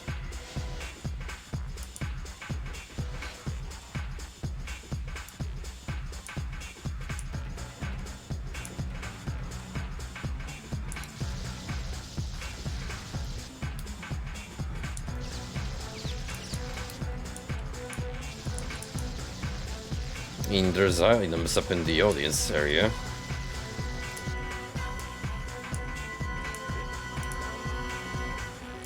If you're meant to kill this thing, it's not with my regular weaponry.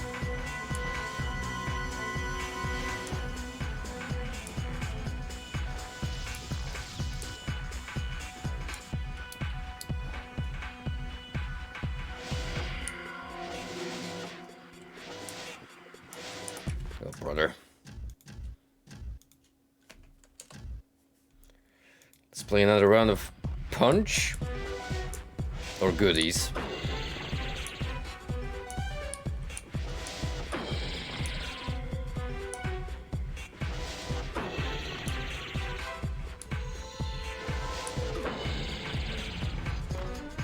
I got knocked the fuck out.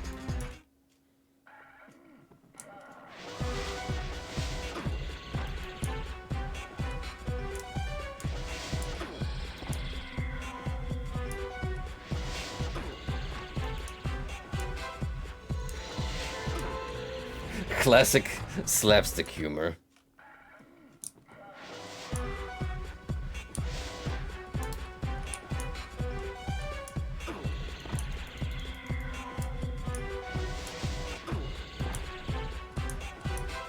Yeah, by the looks of it, I already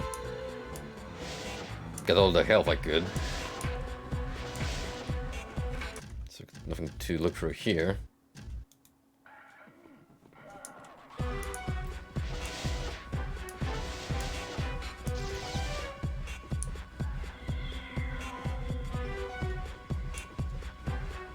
Oh, wait a minute, I have an idea. Mayhaps...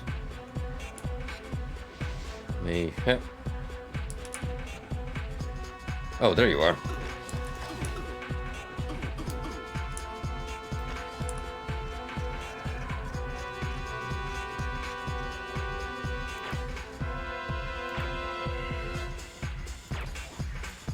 Yep.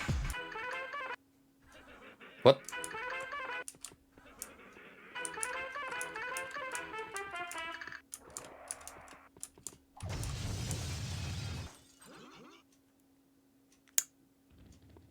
They really said my performance was cringe. Tough audience to please.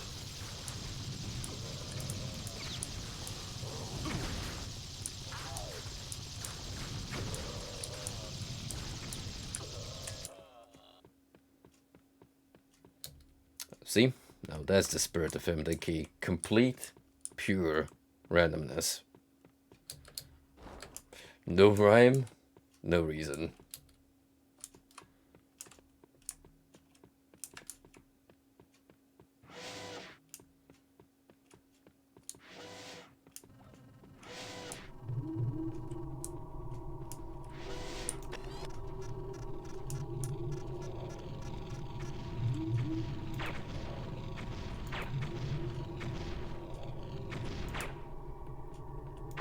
What's a little fellas? Basically the equivalent of Halo grunts. Which is a good comparison because they're equally silly and more of a comical relief than a threat.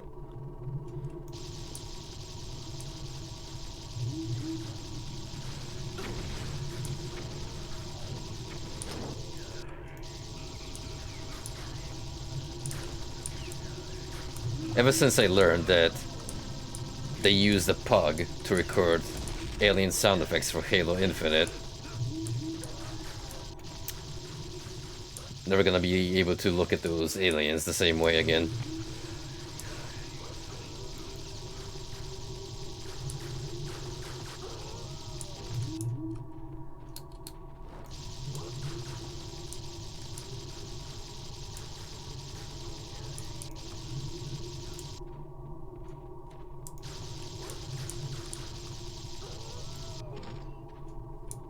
Plop.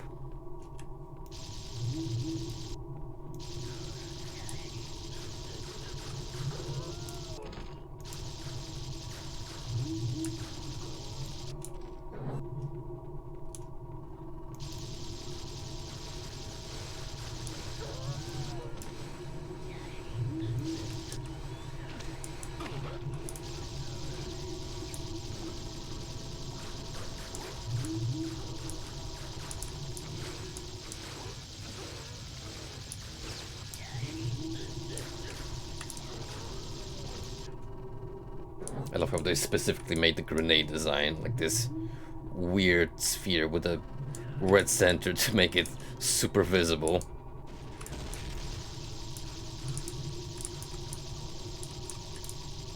And basically, future tech.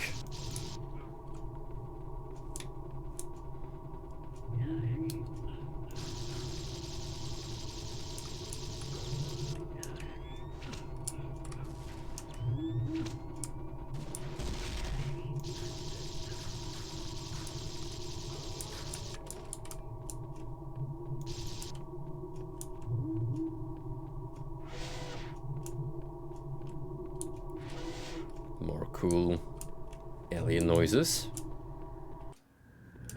Put that on the ASMR playlist. Ah, you gentlemen.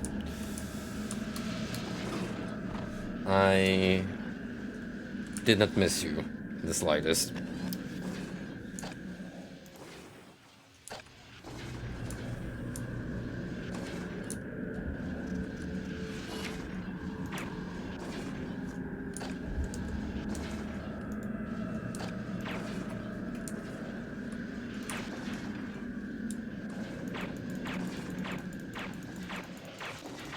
You bet I'm going all scummy on these suckers.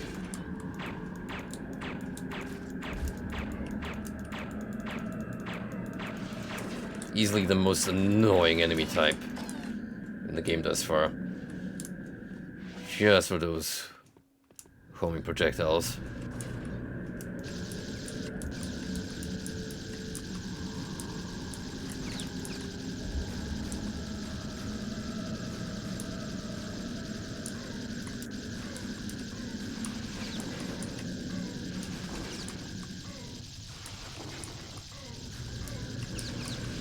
They also come out insanely fast. It's not even funny.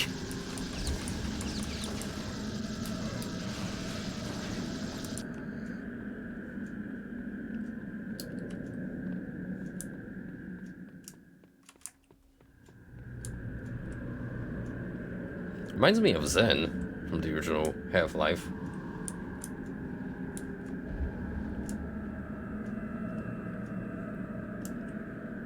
Yeah, when the game is comical, it's all fun and games, but when it puts on a more serious tone, it's got the visuals and audio cues to back it up.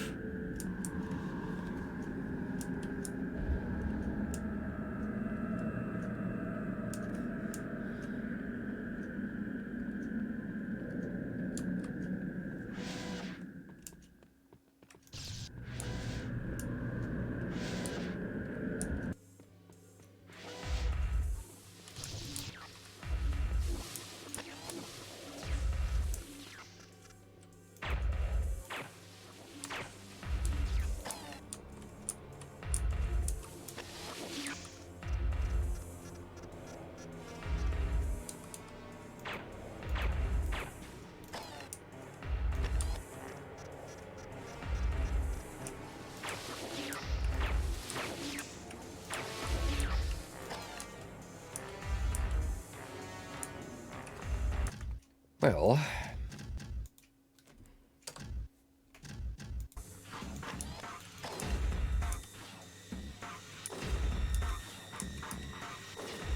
man, talk about some aggro range.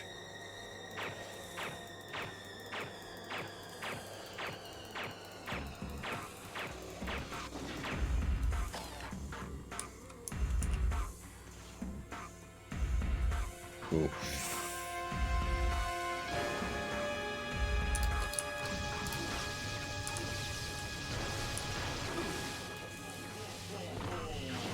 All right.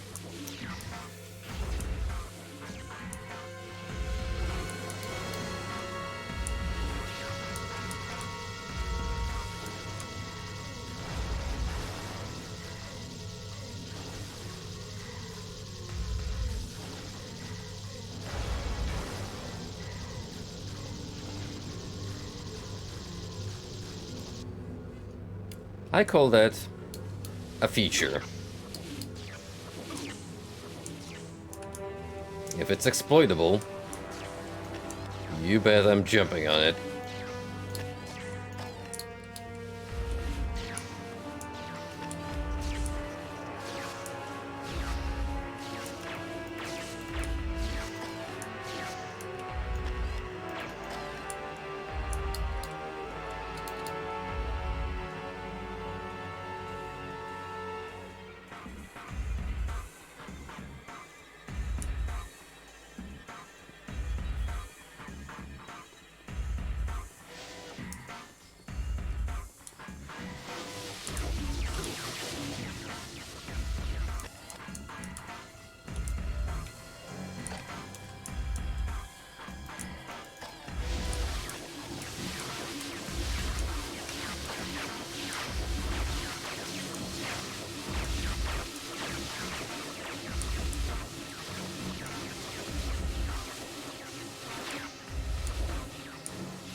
So where are we heading now? Because there was actually some branching paths over there.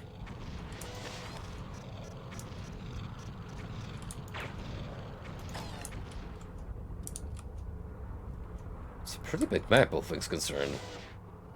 Like, we've been going on here for a while now. This makes me want to check to determine whether I can go... Oh, well, never mind. If there was anything to explore in those other two doors, tough luck, kiddo.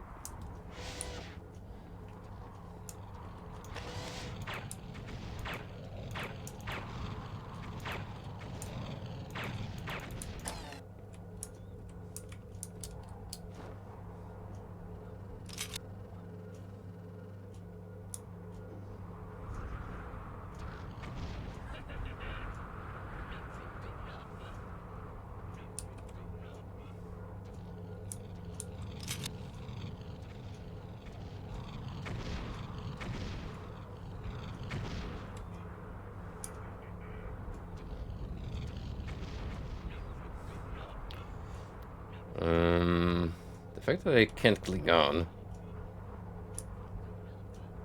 to this platform is a little worrying. Only a little, mind you.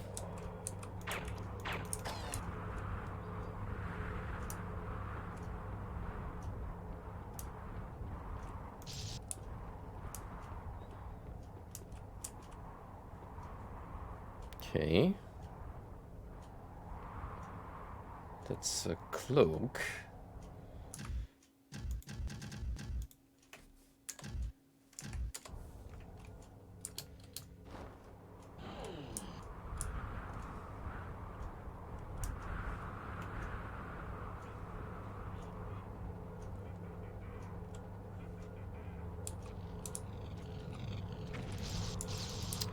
Alright, we got a floating orb here, which, how do I approach this?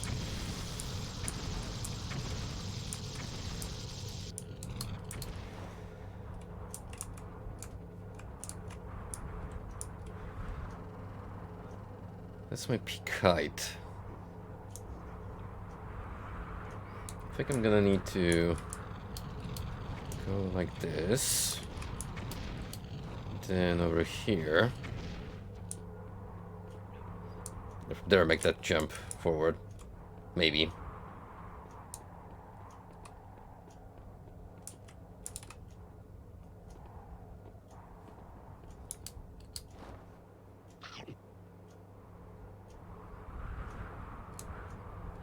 Someone over here.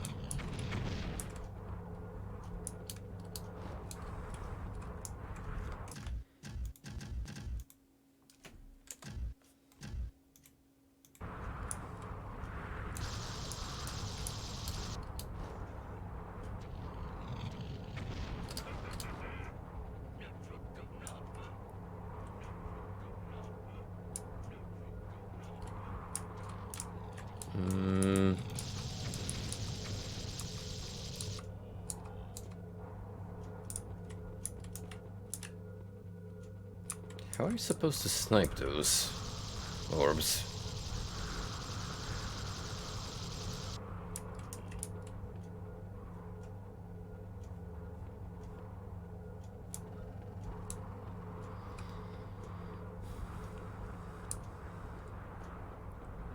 Because these sounds restrict you to extra items, right?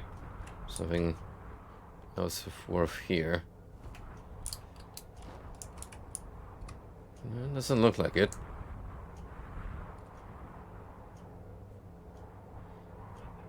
I don't imagine I'm gonna fold all the way down.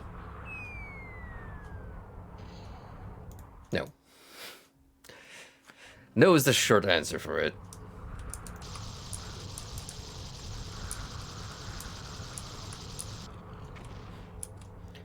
Not only will I die, but also the floor is fake, so I will sink right into it.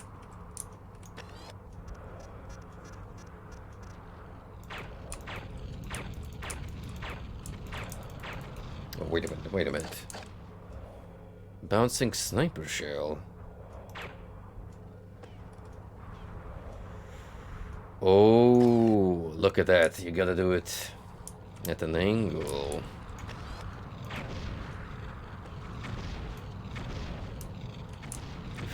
Now, thing is, you can't really guide these bullets too well.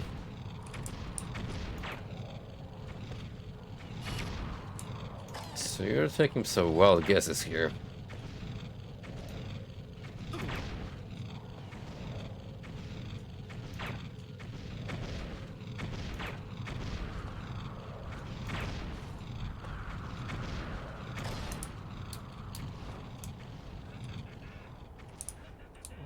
One of them already got.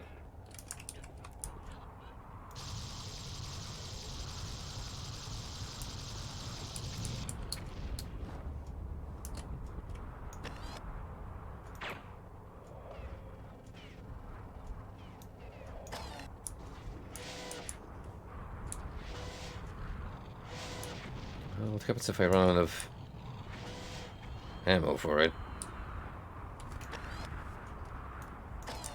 Unless I don't actually expend ammo.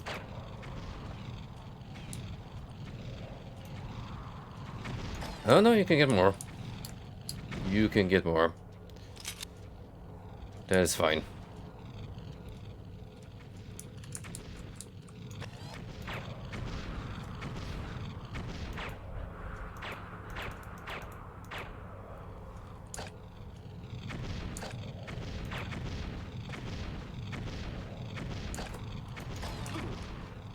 God, this guy's seriously getting my nerves.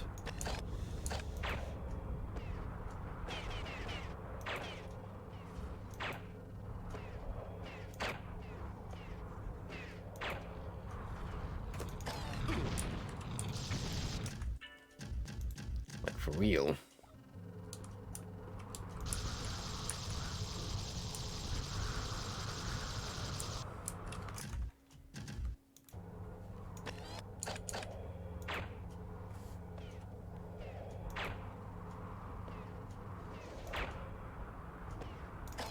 Okay, got this one.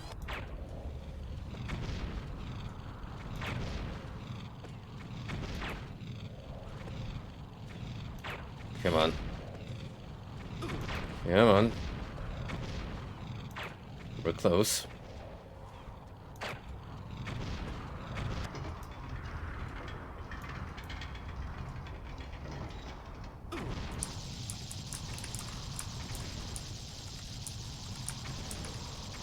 Sucking it, pal.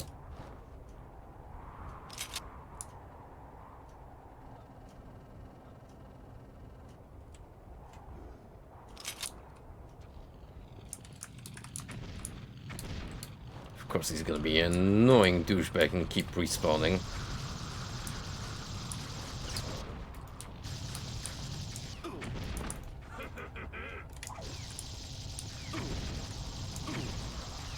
No more.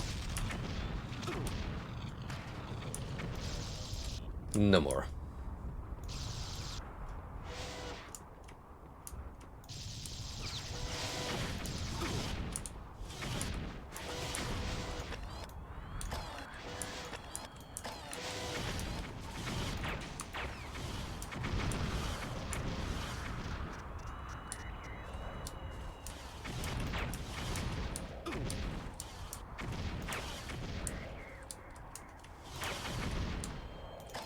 Oof.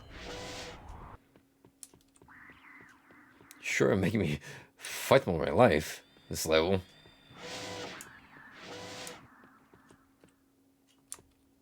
Now this smells like closure.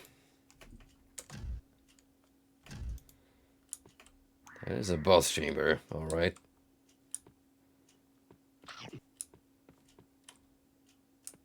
You're not fooling anyone. with the circular arena and 3 conveniently placed giant switches.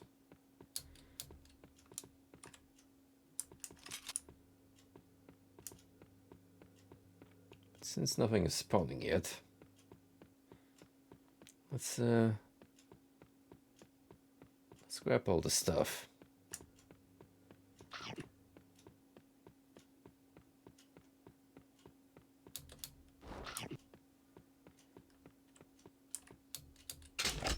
Especially the super chain gun. Especially.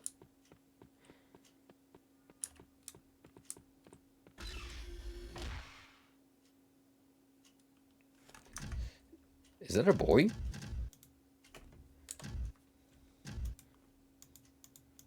Max? Max, you're okay. What's going on? It was huge. Sneaky thing got the drop on me. What thing? That swang thing. Swing? All I remember was waking up strapped Swing, half swing, naked to a swung. steel gurney. It was humiliating. If he was here right now, I'd... Why are you order?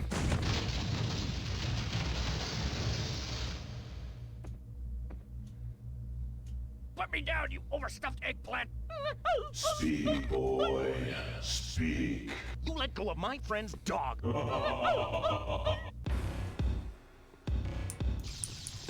Oh shoot, we gotta find him already?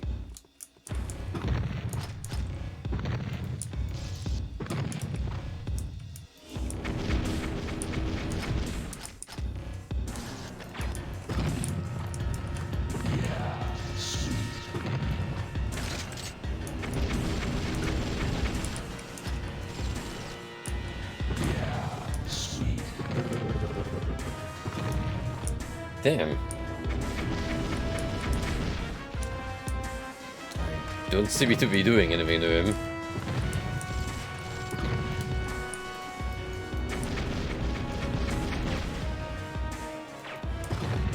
Oh, there you go. You gotta hit the cool shades. Oh, yeah. That's his weak spot. But I kinda got owned.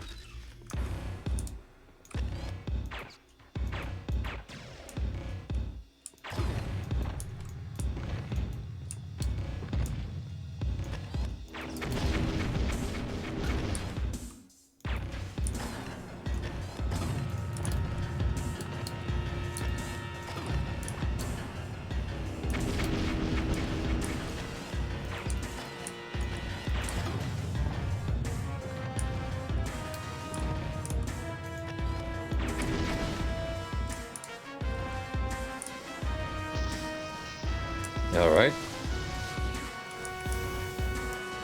So now we're here.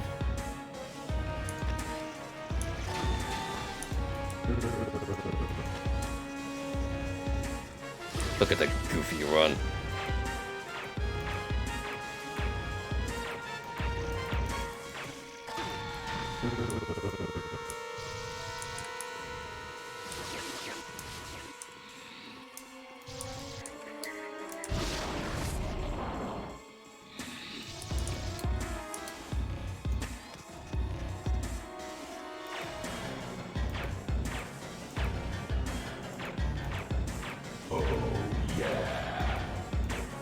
So, not really doing any damage to him.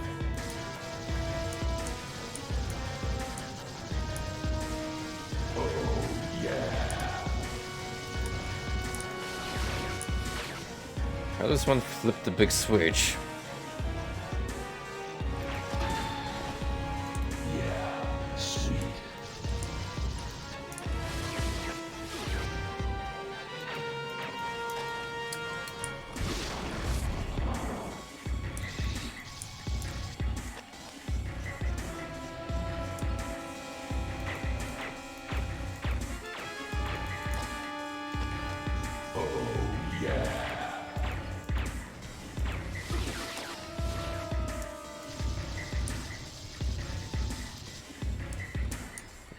Well, I sure as heck am not making this one. Oh no.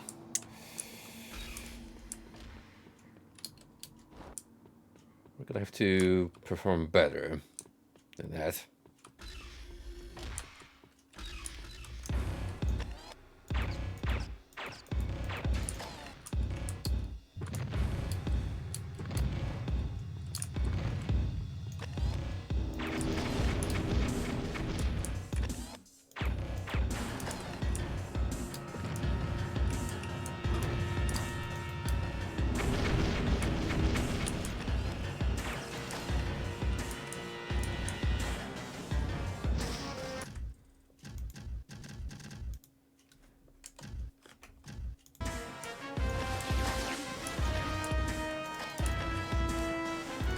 Well, I know the giving better now.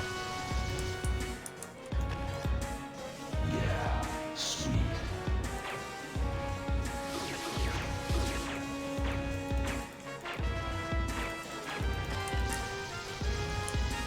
Still...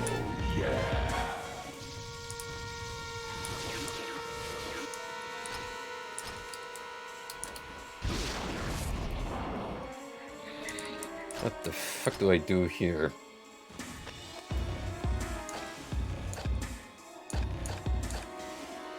Oh, the bouncy one.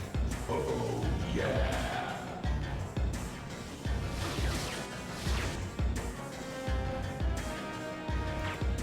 I think. Let's try.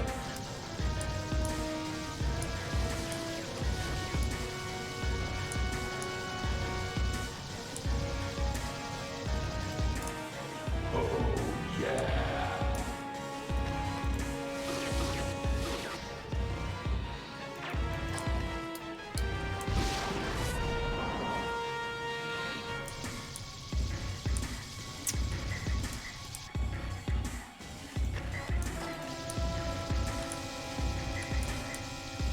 Let's try.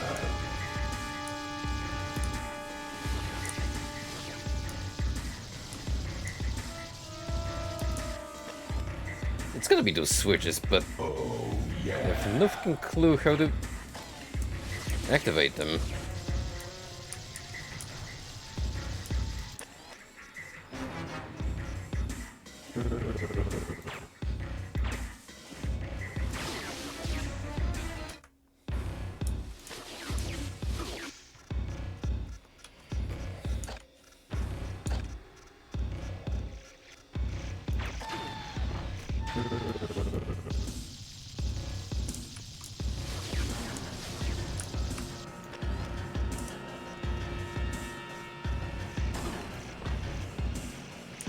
Do I have to, like, knock them down, maybe? By shooting from behind them? Good luck with that.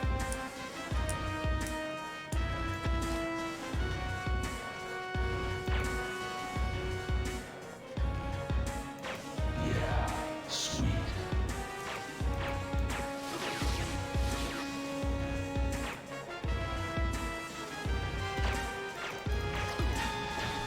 Let's try.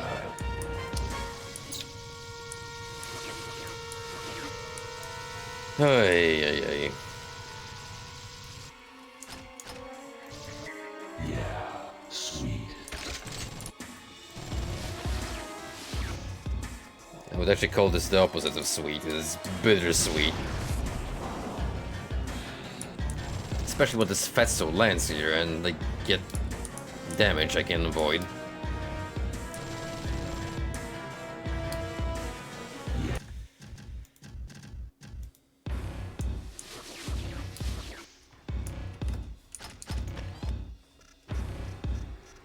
The fuck do I do with these? Oh, yeah.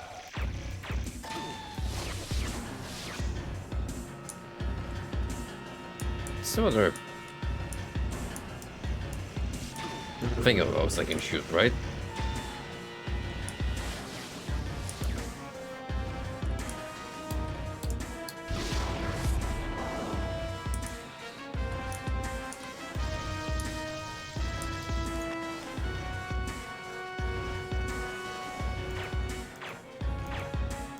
Yeah, sweet.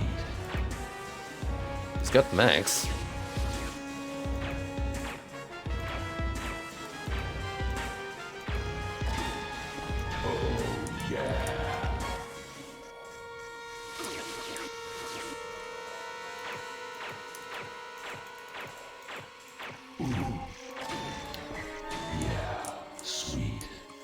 Oh, shooting the arm did something.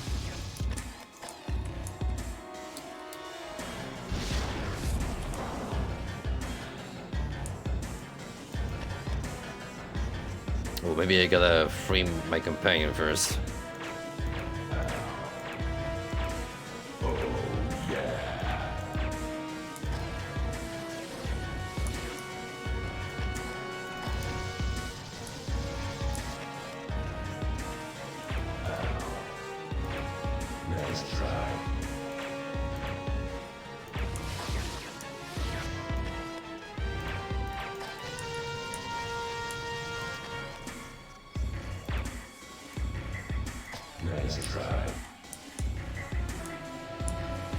Yep, nice as a meme.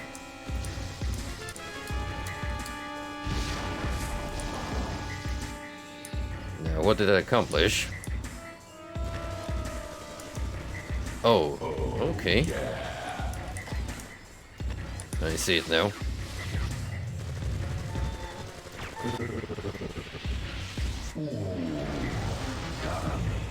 Eat shit.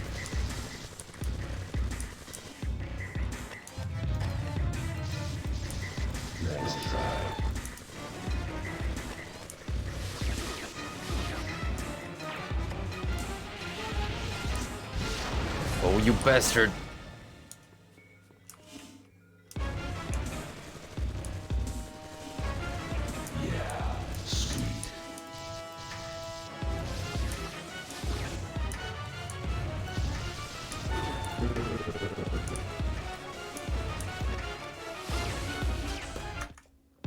Son of a...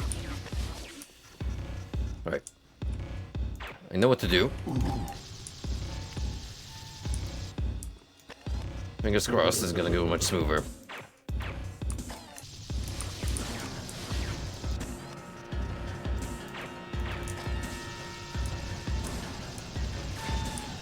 Nice try.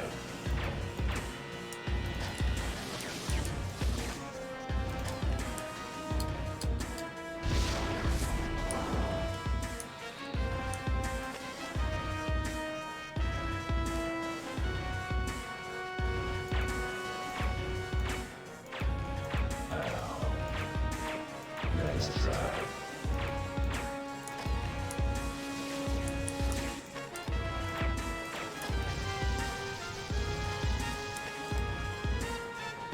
Nice try. Really not a fight we can rush.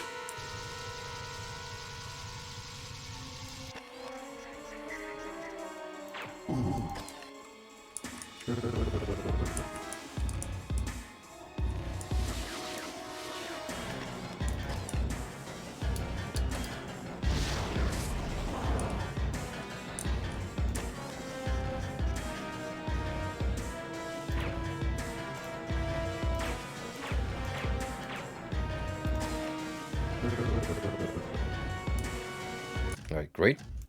We're on phase 2.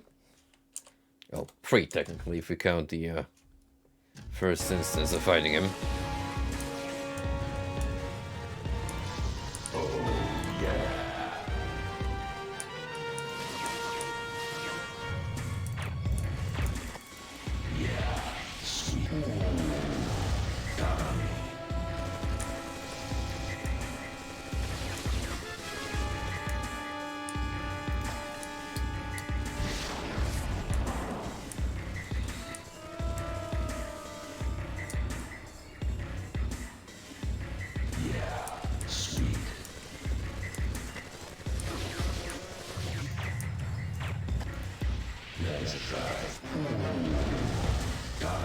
One more.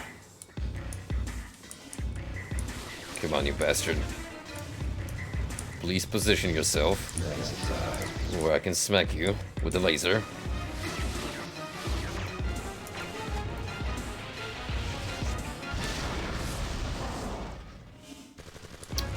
Well, it didn't quite work out. Oh, yeah. My man abuses anvil frames.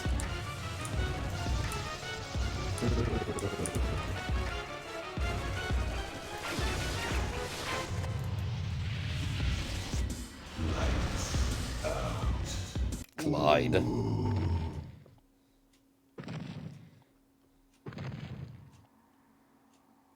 That could have been the big bad, right? Despite him being a prominent figure in the cutscenes. Doctor, I've got Max here.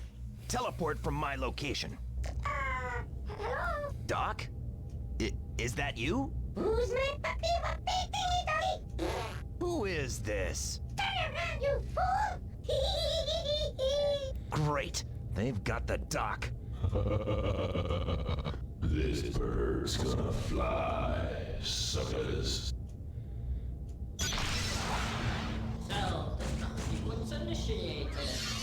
Totally reminiscent of Series Schwang's gonna make 2. another mess. I'm always the janitor. These aliens pranking us. The same way Mental keeps poking fun at Sam.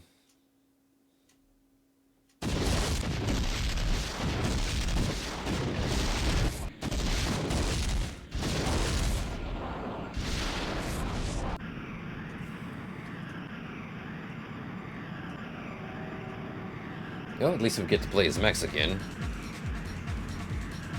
Arguably, oh. You only get one shot at this. Huh? Arguably my favorite character in the game.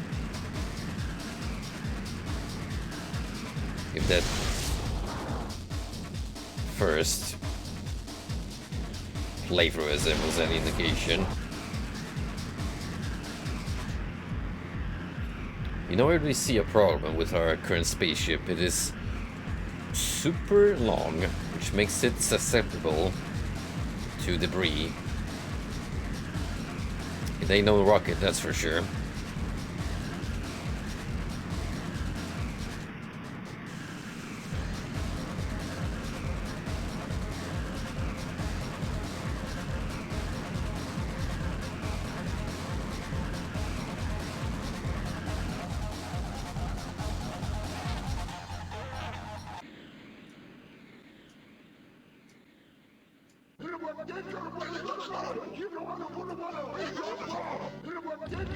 Ladies and gentlemen, the Space Macarena.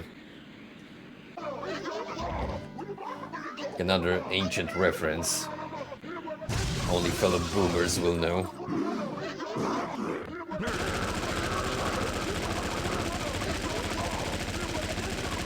Cool party.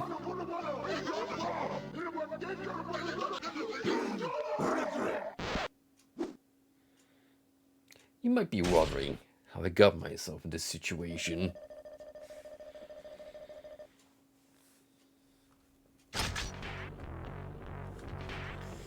Alright.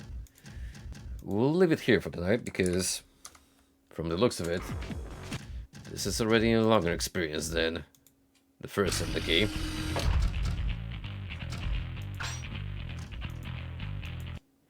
So, we shall return for the follow-up stream. But yeah, in the meantime, as I promised, there's a good chance we'll be able to fit in some Postal 4 on Saturday. So look forward to more of the dude. Anywho, thank you for popping in, everyone, and until we see each other.